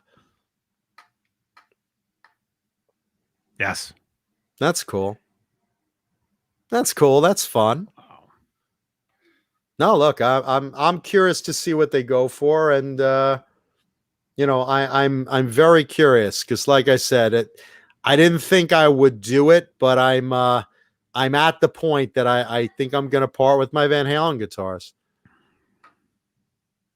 I'm gonna see how those do. I may call them tomorrow right after the auction. Yes, do you take consignments? Please take my guitars. Take my guitars. I thought about this, man. If you sold all your guitars, I'm not gonna sell all my guitars. if I love my guitars. I bought them for a reason, but I would sell 2 or 3 for stupid money if that's what these Van Halen guitars are reaching. But if you sold, I'm burping. If you sold all your guitars that you have, well, I can't even imagine. I can't even imagine what you. But then I'd be unhappy because what am I going to do with the money but buy more guitars? What you've put a lot into all that stuff, huh? Well, I mean, some of them, my ex-girlfriend bought me a bunch. I mean, gifts and for every holiday I wanted, she'd ask what I'd want as a gift. What do you want for your birthday? Guitar. You want something different? No. What do you want for Christmas? Guitar. What do you want for Valentine's Day? Guitar. What do you want for our anniversary? Guitar. So I mean that, we were together for a long time. It adds up. But it wasn't just any guitar. Like you knew, like. Well, like, I bought what I like. I bought what I like. It wasn't a matter of these aren't investments to me. These are guitars. They're meant to be played and enjoyed. And look, I have a lot of guitars that some people are like, why the fuck would you want a pink Kramer Stagemaster? Because I love pink. I love the way it plays. I like the look of it. I mean, I didn't buy these to resell. I bought these for me as pleasure, or I've received them as gifts as pleasure. And, this is what I want because I enjoy them. But with that said, maybe 2 Van Halen guitars should be leaving the herd because, the market's just kind of crazy on them, and I have other stuff. So, man, yeah. So there you go. Like I said, I want to see what these auctions go for. I know what the ones we looked at last week went for, and that was eye-opening. Let's see what these go for. The ones we looked at last week were these are gonna These are going to hit a much higher number. Way bigger because Eddie actually played these. Right. Like that Ripley last week. That who knows what that even is. The Ripley family even came to me and said, we have no idea what this even is. Look, Paulie and I both got on that one and said right out of there that's not Eddie's guitar, allegedly, whatever. I just know, let's see, hold on. Okay. There you go. No, I just know, look, I'm an authority on a lot of these guitars. Provenance holds a lot of water. Some stories make sense, some don't. Some just don't. And there's a big difference between that Ripley and some of the guitars that are up for auction now. But even just the signed ones, they go for a lot of money. Even just the signature ones go for a lot of money. It's tempting enough for me to say, you know what? Maybe it's time to pass these two on to someone else. As a gift to me. Thank you. As a gift to you. Yes. I basically wrote out, and in my will, this one goes to Neanderthal, this one goes to Johnny, and now I'm like sitting with an eraser and some whiteout. Now you're gonna take, Yeah. Johnny will get the same stuff you took that signature off. This lightning gunslinger goes to Johnny Beane if something happens to me. It was the Doodle guitar, but now it's And Paul's like, wait a minute, I wanted that Rhodes. Yeah, no, you get something else cool. You're getting the cap shield, and I'll give you another guitar or two. Now you're getting a finger. Yeah.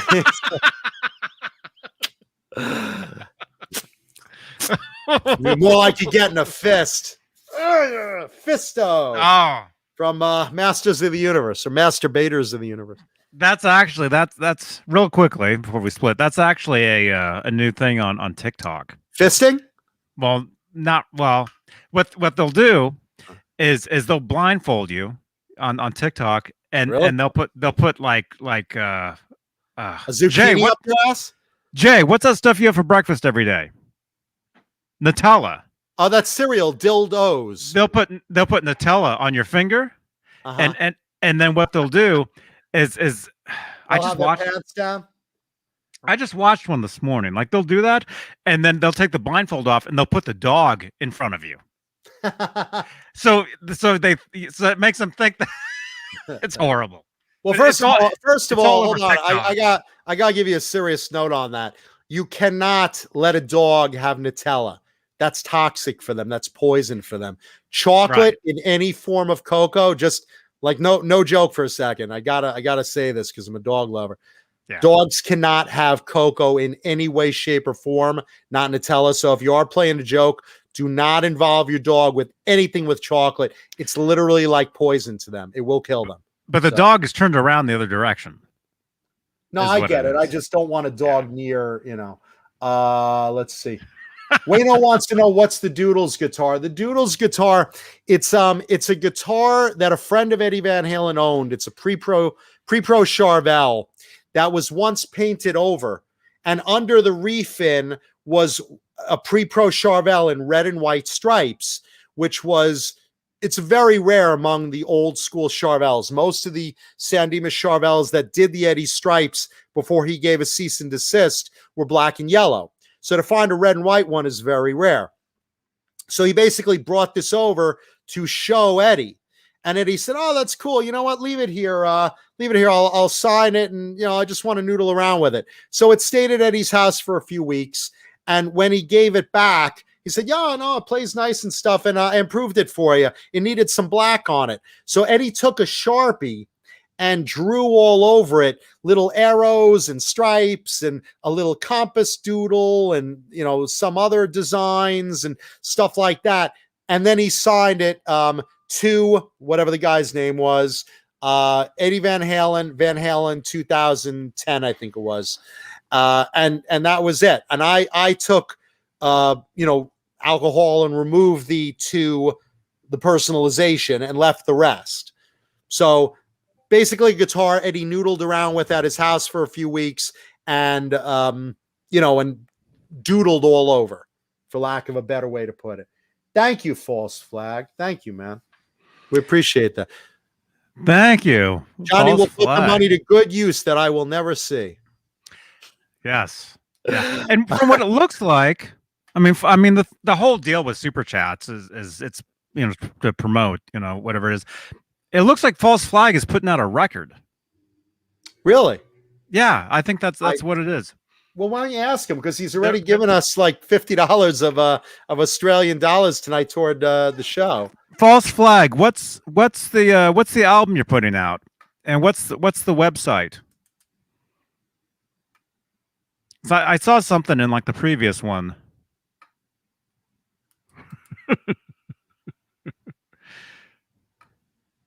And by the way, follow me on TikTok at Johnny Beane. Or no, Johnny Beane TV. There's already another Johnny Beane on there. Let's see. Yeah, Rena says that's $2 American money. Yeah, no, between both those donations, that's one Bang energy drink or one Swiss pick. No, look, Johnny puts the money to good use. He keeps bringing you these shows. Yeah, it costs money to run this stuff. Yeah, False Flag. Hey, what's the link to your site? Yeah, because what it looked like is they have a record coming out. Well, give me the info so I could plug you on the air.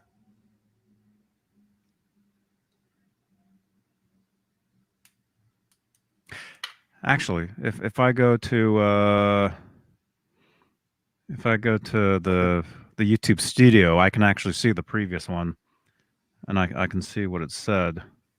Because I think that his previous one did actually say. Before we split, let's see what it is. As I wash some of the pollen that's killing my eyes right now. I'm so sorry when I'm like totally going blind from all this pollen in the air this week.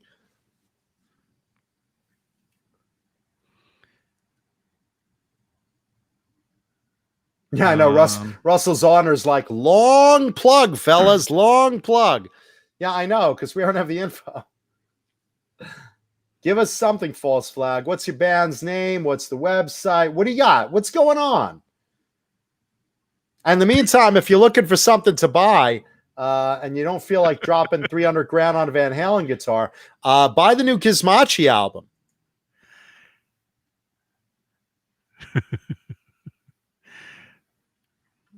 False Flag says it's called False Flag. Robot Master Switch coming in late. What was tonight's guitar of the week? It was this 1988 BC Rich Gunslinger with a flip-flop lightning graphic. Ooh, baby. Ooh, baby. From gray to bright bluish white. Flip-flop paint on the lightning bolts and clouds. Okay. That's tonight's show and tell guitar. There it is. Yeah, I went back. I went back on the video. With Nutella? falseflag.com.au. Oh, there you go. falseflag.com.au, part of Uncontrollable, featuring Derek Sherinian. Oh, nice. On keyboards.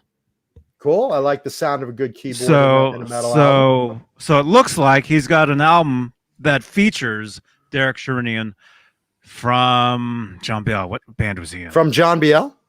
What band was he in? Jay, well, you could ask False Flag. He could answer that too. Oh yeah, he's right here. What? It's the Petrucci. John Petrucci. Yeah. What band was that? What band does he do? Dream Theater. Yeah. He was in Dream Theater. Okay. There we go.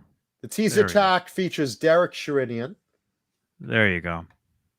Randy Watson with the answer. And to wrap everything up, Derek Sherinian is one of the reasons I am the administrator of the Van Halen group that I'm in. I can't even think that the group that I run, because the guy that had the group originally, he's like, I want to give Johnny Beane this group. What do you think? And Derek was one of the guys that chimed in and said, yeah, give it to Johnny. True story. And we're almost at 50,000 members. On tonight's show? Is that how many thumbs up we have on the video? 50,000? 86. Oh, we got to get at least 100. Guys, we're going overtime tonight. Take a second. If you haven't left a thumbs up on the video, please right now, just hit the thumbs up button. Appreciate that. Let's Please see. hurry. Please. Let's see. Colleen asked me if I know a luthier that works with LED lights. There's a couple of them. I mean, I don't know off the top of my head. I know someone did a guitar that he called the stripper guitar, and it's on reverb. And I know on the fretboard it has lights on the under the fret markers.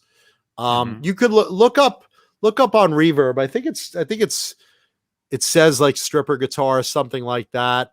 And contact that guy because he does LEDs under the on the frets and stuff.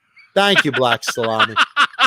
Once again, the pride of the show. Hey man, as long as you're here watching, I don't give a fuck what you do. The people that love us, the people that hate us, as long as you keep tuning in, we get paid. Johnny gets paid. Paulie and I don't, but you know, Blue Rhino gets paid. Keeps the videos on the air. They make more than dirty. Yes, he does. That's not hard either. There you go. Otherwise, you would see a bunch of broken. You know, we'd be sitting here in potato sacks and. I am sitting here.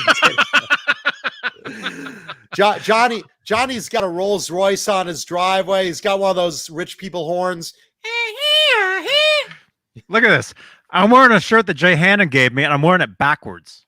This is actually the back of the shirt. I'm wearing Michael the Captain Smith's boxers. Inside out. Yeah, because I didn't want to repeat the same track mark inside. Oh boy, yeah. Once again, the quality of the show has taken a massive dip as usual. You know. Wow. There you go. There you go. Thank you, everybody. There you go. Boy, you have a patty on your head.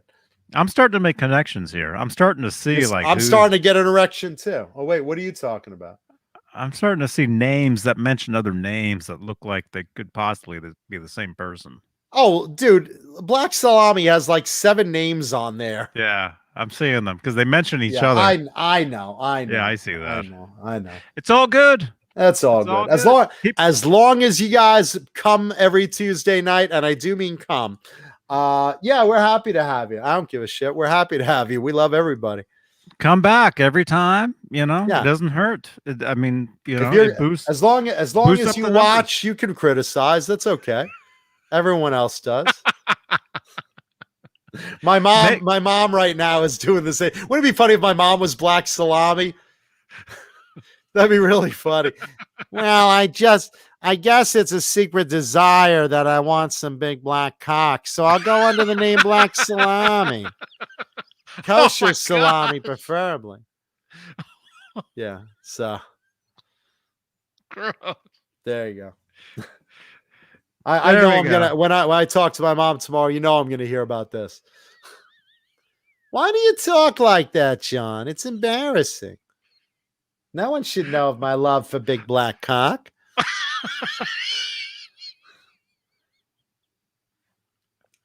Let's see. I hope to sit on Paul's face again. Oh. Yeah, my mom's definitely thinking of Jay. Oh my gosh. Oh. Anyway. Oh, she's here. Oh. No, she's not here. That's not really my mom. That's the same person as Black Salami, Sloppy McFloppy, and 3-inch and whatever the fuck, Rumple Foreskin, you know. Sloppy McFluffy. How many laptops do you have to have like all these names in a row, you know? Actually, that's not really my it's vote. very easy on mobile. You can switch in between them instantly. It's very easy to do. Yeah, I think it's I think it's Renus on overtime. There you go. Oh, you're getting yelled at. Oh no. Yeah, my friend Gail keeps calling my name out. Listen, if I'm going down on you, that's one thing, but otherwise, don't keep calling my name out. What are you trying to achieve? Unless you're literally masturbating and typing at the same time. John. Hey, diddle, you diddle your kiddle. John. Oh my gosh. Yeah. Anyway, what else we got? Should we go the other 15 minutes? What do you think? Make it even. Want to make it an even 5 hours? Still have a bunch of people in the chat. All right, let's go another 15 minutes just to make it an even 5-hour show. What the hell? Someone bring up a band you want to talk about. Somebody show a nude photo of my mother, quick. All of a sudden, all these pics keep flooding in. Text to that phone number. Not those. We don't want those. All these dick pics start flooding in Johnny's phone. Text us selfies. We want to see you guys in the chat. Sloppy McFloppy and semi-decent. All you guys. You're going to see like 10 photos of Renus come over. It's like, here's Sloppy McFloppy. Here's Black Salami. Here's Fear My 3-inch. Here's... Text that phone number below. Send us selfies. So, like this. This is how you do it. Okay? Like this. This is all you do. Take a picture. Take a dick pic. Send us a dick pic. Selfie. And CK brought up Sabotage coming out with a new album in 2022. A lot of people are coming out with great products soon because they've written so much stuff during the pandemic, and by 2022 they're putting it out because that's really when we're getting back to live music. That's really when we're going to be able to, they're going to be able to back up a new album with a tour. So they're not putting it out right now. They have the stuff ready, but Sabotage is another example. They love going on the road, whether as Sabotage or Trans-Siberian Orchestra, so I'm looking forward to that. I mean, obviously, they put out continual good product even after Chris Oliver passed away, many years ago. They've consistently put out just great metal records. Mm-hmm. Let's see. Russell says Sabaton released recently. Also, Corporate Clan and non-alcohol related album. Made a non-alcohol related album. I'm not familiar with those bands, man. Are those like heavy thrash? All right, we're getting selfies here. All right, let's see what we got. Let's see some vaginas. Well, there's the beautiful Amanda Coombs. No vagina, but a beautiful girl. There's Amanda. I mean, she has one, but it's not in the photo, is what I'm saying. There we go. All right, so let's see. So we got Amanda Coombs. That's a beautiful photo. Thank you. Thank you, Amanda. All right, here's another one. Let's see. Isolate yourself, Johnny. I can't see that. Roxy. Oh, that's Roxy. Roxy. Music Therapy Laz's awesome bird, who cleaned up during this year's Johnny Beane Halloween costume contest. Yeah. Nice. The winner of the grand prize, baby. Pickups. Roxy won dressed as Gene Simmons, Barba Papa, Gene Simmons, Barba Papa, Wilford Brimley. Like an amalgamation of all three of those. That's awesome. That's awesome. Let's see. This is not a selfie. Mancuda, do you have this comic? I only have the CGC 9.8. That means it's CGC is a grading company. So let's see what the comic is. Oh, what is that? The Iron Maiden comic? What, I don't know. That can looks like David. Isolate that because I can't see it. It's too small. Looks like David Bowie. Isolate your screen so I can see it better and hold it up real close. Oh, that's Labyrinth. That's David Bowie in Labyrinth. Yeah. Do you have that? I don't think I have that particular one. Is that a comic or just a painting? I have a Labyrinth comic, but it's not that one. It says comic. Well, it's probably like something new coming out. And what's that? That's one of the creatures from Labyrinth. You never saw Labyrinth? Never saw it. That's a fun movie, man. Look at that guy. He's smiling. I recognize Bowie. I recognize Bowie. Yeah, no, he looks badass. I love that. Let's see. Gail said she sent me a selfie. Send it to Johnny's phone. The phone on your screen. Yeah. Gail, send a photo. That phone number. Yeah, send a photo to the phone number on your screen. That way it gets on the air. Oh, here's Roxy. Is she naked? No, she's in her costume. Damn it. Look at that. Oh, that's awesome. How many parakeets dress up? Wilford Brimley, Gene Simmons, Barba Papa. I love that. That's so cool. That's so cool. Oh, that's funny. That's funny. Let's see. I'm just looking through the chat. Oh, okay. Wait a minute. Here's Black Salami. Okay. Yeah. I hope it's not his salami. There's Black Salami right there. What am I even looking at? What He's is wearing a horse mask. Oh, I see. Okay, so he's really kinky. It's really, really kinky. All right. I have a feeling I know who Black Salami is now. All right. I think I know who Black Salami is. Yeah. Who's this? And 7 other names. Let's say, is it a guy or a girl? Here's a selfie from somebody. Is it a guy or a girl? Cool Les Paul. There's no name, but awesome guitar. Who is that with that very cool black Les Paul? I don't know. Doesn't say. Well, I'm asking the chat. Oh. Not you there. Not you there. Miles? That's Miles. That's Miles. Very cool, man. Oh, wait a minute. Oh, it's an 87 custom, Miles. Okay, that's Miles. Awesome, man. Nice, man. Miles Taylor. Miles. Hey, dude. Nice guitar, brother. Very cool. Whoa. There's a... Uh-oh. Oh, man. What happened there? Looks like they're making a destroyer. Oh, you're making a shark. Van He's Halen. making a shark. Okay. Mm-hmm. Maybe. Or is it photoshopped? Oh, that's true. That might be real or it might be photoshopped because it says modded by Cobra Kai. So Cobra Kai is the best, man. Cobra Kai and Sandra Picorni are like the prom king and queen of our Johnny Beane prom.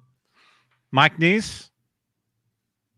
Thank you, Cobra Kai. Right there. Mike nice. Neese. Huge with the supporter. Logo. Very huge cool, supporter. Mike Neese. Thank you, so Thank much. you, man. Thank you for I everything. love the shot with the logo. That's very cool. Thank you, brother. Gail wants to know what's the number again, Johnny. Put the number back on the screen for her. 415-952-3263. And it better be a vagina shot. Here, I'll do that. That's it. What? post a vagina shot? Nah, Oh. numbers on the screen, CNN style. It's a tauntaun toe. Like There a you go. camel toe, but much cooler. John, I think this one's for you. It most certainly is. Look how pretty Amanda is. Do you want this one? I want her more than you know. Thank you, Amanda. That's a beautiful photo, man. Amanda's got great eyes. Yeah, I've been single since last March, so yeah. I have not had the heart to date anyone since my breakup. So, as I talk about on the show, there's Black Salami's guitar collection. Let's say zoom in on that. I want to see some of the cool axes there. It looks like there's a lot of cool stuff. You got an EVH Wolfgang. Nice. You got looks like a Telly. What's that orange one? That looks cool. The Tiger. There's a Kramer. Looks like a Kramer.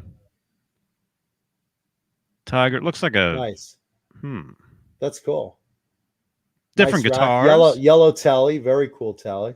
Different guitars. Thank you, man. As I say to women a lot, nice rack. Let's see. Refreshing. Yeah, send. We got another 5 minutes. Colleen's rushing to put on a bikini. Hurry. Jay, and Linny Lou is helping Mary just get out of that bra because she just wants to go full naked. So I'm game. Bring it on. Oh my gosh! All right, we got Jay Hannon. We got the bikini. What? We got the Ellie and the Killian with it's called the John BL filter. I love that. Nice. Nice. All right, here's another one.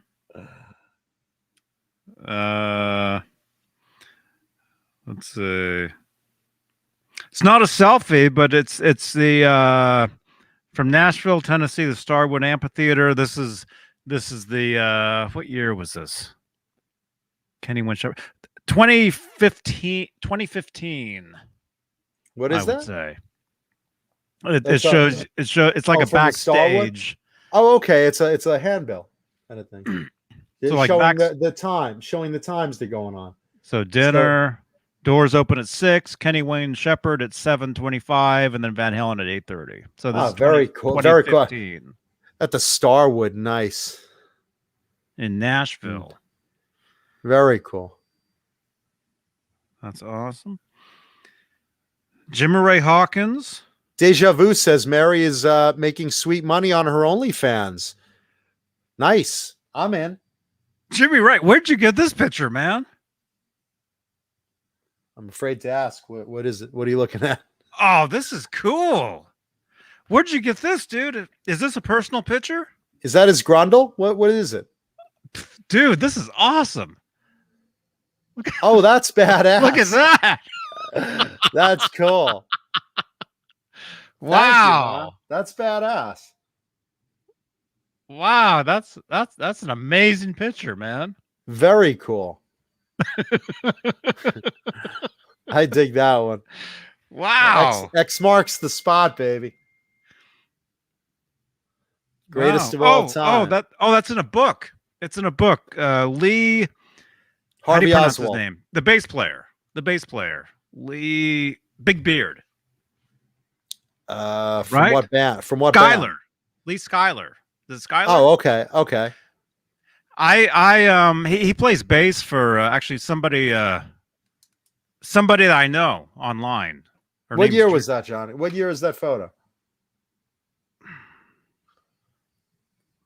I mean, just looking at it, I would say 2013, 12, 13, maybe. That's cool, man. That's cool.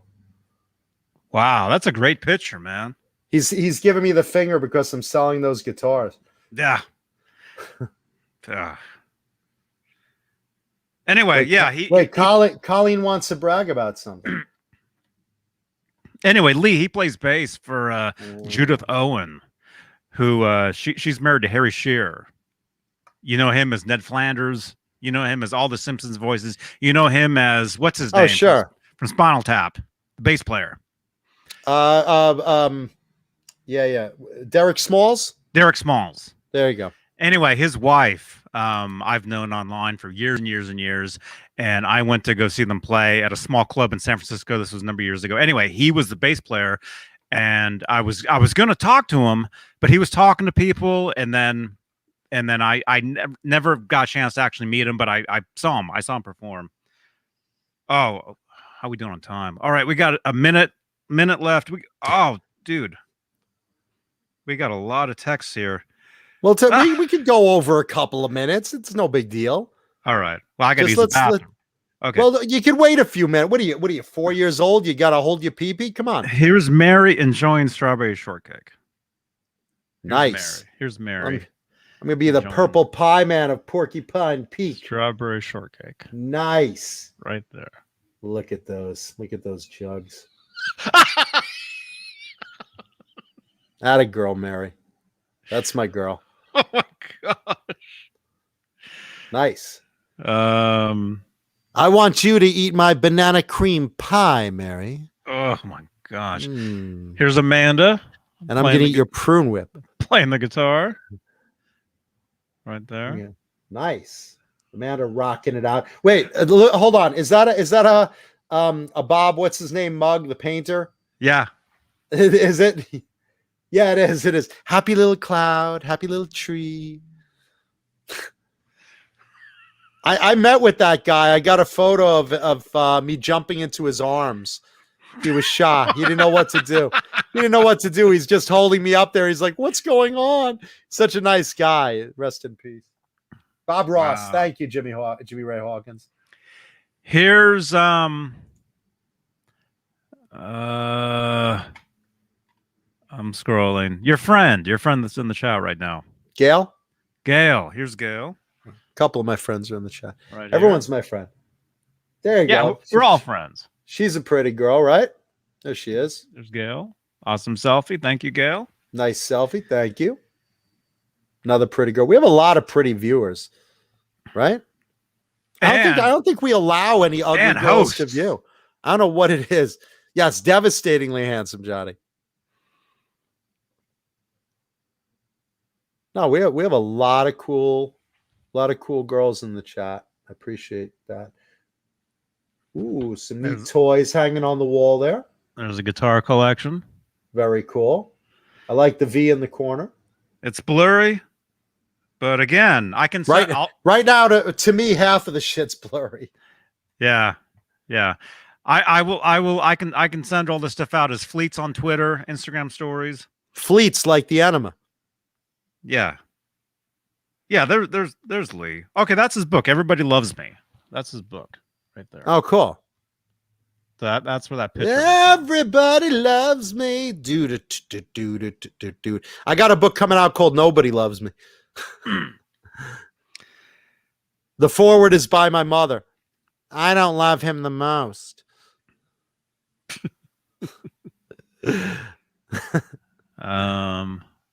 Wow. Okay, we're at 5 hours. All right, I'll show a couple more. Johnny, how many thumbs up are we at? 92. Anyway, 8 people could leave a couple more, please, just so we could break that magic 100, because why not? If you haven't left a thumbs up, take a second. What the hell? Who's that with Eddie? That is... I don't know. It's the person that sent us the Starwood. Oh, cool. Right there. Well, who is it, though? Let's give a shout out. I don't know. When you guys send this stuff out, include your name. Oh, Brian. Or just when you see your selfie on the air, just type in the chat. Hey, that's me. Brian Spalding hung out with cool. Lee right there. Thank you, Brian. Very cool pick. Thanks, James Stewart. Appreciate that, brother. Oh crap. Amanda says I could send a bajillion selfies, and Amanda, we can let you. I could look at those selfies all day. There's a pet squirrel. Nice. I'll bet he's after my nuts. I can't wait to stuff your nuts in my cheek, Mancuda. Gross.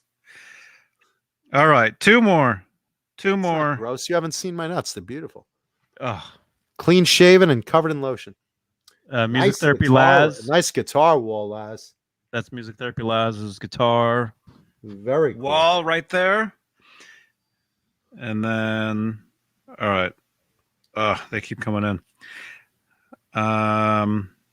Robot Master Switch. Squirrels Gone Wild. It's Gail, right? The girl with the dark hair that sent selfie earlier? Your friend, yeah. Yes, yes. Okay. I have there's a lot Gail. of friends. There's Gail with Nathan East, bass player. Oh, One of cool. the top session bass players ever Very in the cool. world. Very cool. Right there. He's been on 1 million records, 1 million tours. Awesome, Gail. And hold on a second. Colleen's wondering if it's okay to brag. Colleen, you have a lot to brag about. You have done so much for so many people, including Jason. Jason Becker. You have done so much. You have every right to brag. You are fucking awesome. I just want to shout that out on the air. So we're crystal clear. You have justifiable bragging rights, my friend. So there you go. Yes. Keep bragging. Yeah, you're allowed. You've earned that. Just wanted right. to give credit where it's due. Okay, that's Lawrence. Lawrence Christensen. That's Lawrence in the picture with Eddie. Right there. Very cool pick, Lawrence. Very cool. Awesome. Okay. Nice. Nathan East, nicest guy ever. Awesome, Gail. Very cool, Gail. Awesome. All right. I really have to use the room. So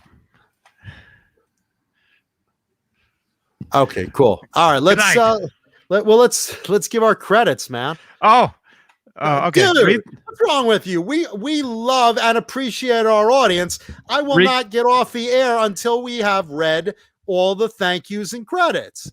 Read these names one at a time. I'll be right back. Johnny, you have to isolate them. All right, let's see. Because now I'm blind from the tiny screen I'm using. So forgive my stupid look here.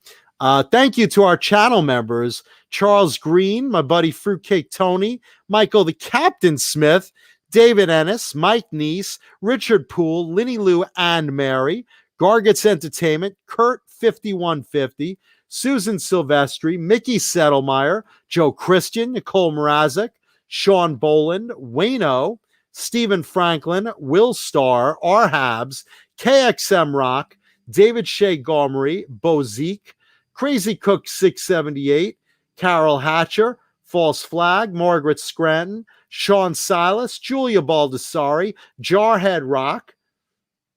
And I'll wait till Johnny does his tap so I can get the next screen. Yeah, you have to realize we have a huge appreciation and love for our audience. So I just want to say, especially in the very hard times I'm going through right now in my personal life and my mom, there's a lot going on and it's really difficult. So I really want to just say to all of you that have been super supportive and sent me private messages, thank you so freaking much for all the love and support you gave. It is a dark time in my life. And I come on here to entertain you with Paulie and Johnny. And look, it's not always easy, but I do it because there's a love and appreciation for every one of you except David Crosby because he's a dick.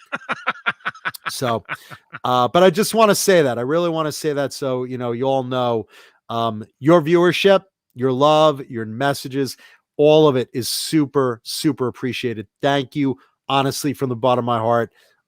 Really, really appreciate you. Now let's look at the rest of our channel members that I'll be squinting at. Hal Face, John Moronic, James Gum, Hillary Lewis, Jim Nicholas, 802 Blues, Mr. BHB Jr., that's Bruce, Frog 5150, Pal Guitars, Dan Halen, Frank Corcoran, Ben Tom, Michael B., Jeff T., R2R3 Locking Nut, Fernando Ali or Eiley? Johnny, Riley. if you make these any smaller, it'll be like a filling in my tooth. Fernando Riley. Fernando Riley, whose name should be bigger. Robot Master Switch, 6Chick71, Rick Green, the Chad, 2 Brain Cells, Thomas Santiago, Voodoo Child SJ, that is Sean Janson, Brian Spalding, Fender Guru, Music Therapy Laz, Ghost BC Rich, 5150 TV, Jimmy Ray Hawkins, Hugh Caldwell, David Crosby is a dildo fucker. He sure is. Jesus Rapes Me, Randy Price, and Steve Carmichael. Steve Carmichael. And there is a link in the chat to the new Gizmachi album. Get a copy. Support Jay Hannon, because that is a great album. The first time in 16 years the band has put together an album. And a damn good recording there. So absolutely check that out. And thank you to our sponsors, Bang Energy Drink, Swiss Picks, Tessie Switch, Vine Pickups, Colonel's Gourmet Popping Corn. Who else? FU Tone. FU Tone. Adam Kicks Ass. Did I miss anyone? Vinum. Vine Pickups is worth saying twice, but Craig Vinum. Check out Vine Pickups. And again, we love you.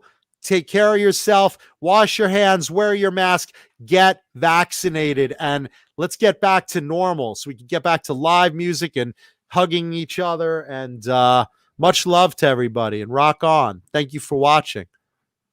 Thank you. Mike Neese, there you are, man. Thank you, everybody. Yeah. Blue Rhino. We're at And leave 100 thumbs. Thank you, everybody. And leave comments in the video, because we read them and reply to them. Really appreciate that. On replay. Leave comments. Leave comments. We love hearing from you. Yes, and you can text that phone number anytime, day or night. Yeah, call Johnny at 3 a.m. Send him dick pics. Yeah, it's all good. It's all good. False Flag, thank you so much for your support tonight. Another terrible episode. Everybody. Thank you, David Crosby. Everybody. And I'll see you guys Friday talking. Where Jay Hannon has a great unboxing guitar, so don't miss that. Yes. Friday, talking Van Halen. Yes. Wow. 5 hours. And I will see you back here Tuesday with myself, Paulie, and Johnny. Have a good week, everybody. Rock on. Love you. Much love. Johnny Bean TV, johnnybean.link. Have a good night. Yeah. Bye. Bye. Bye. Yeah. Bye. Subscribe. Become a channel member. Goodbye, everybody. Goodbye. Oh, no, John. It was another waste of a show. So embarrassing to your family.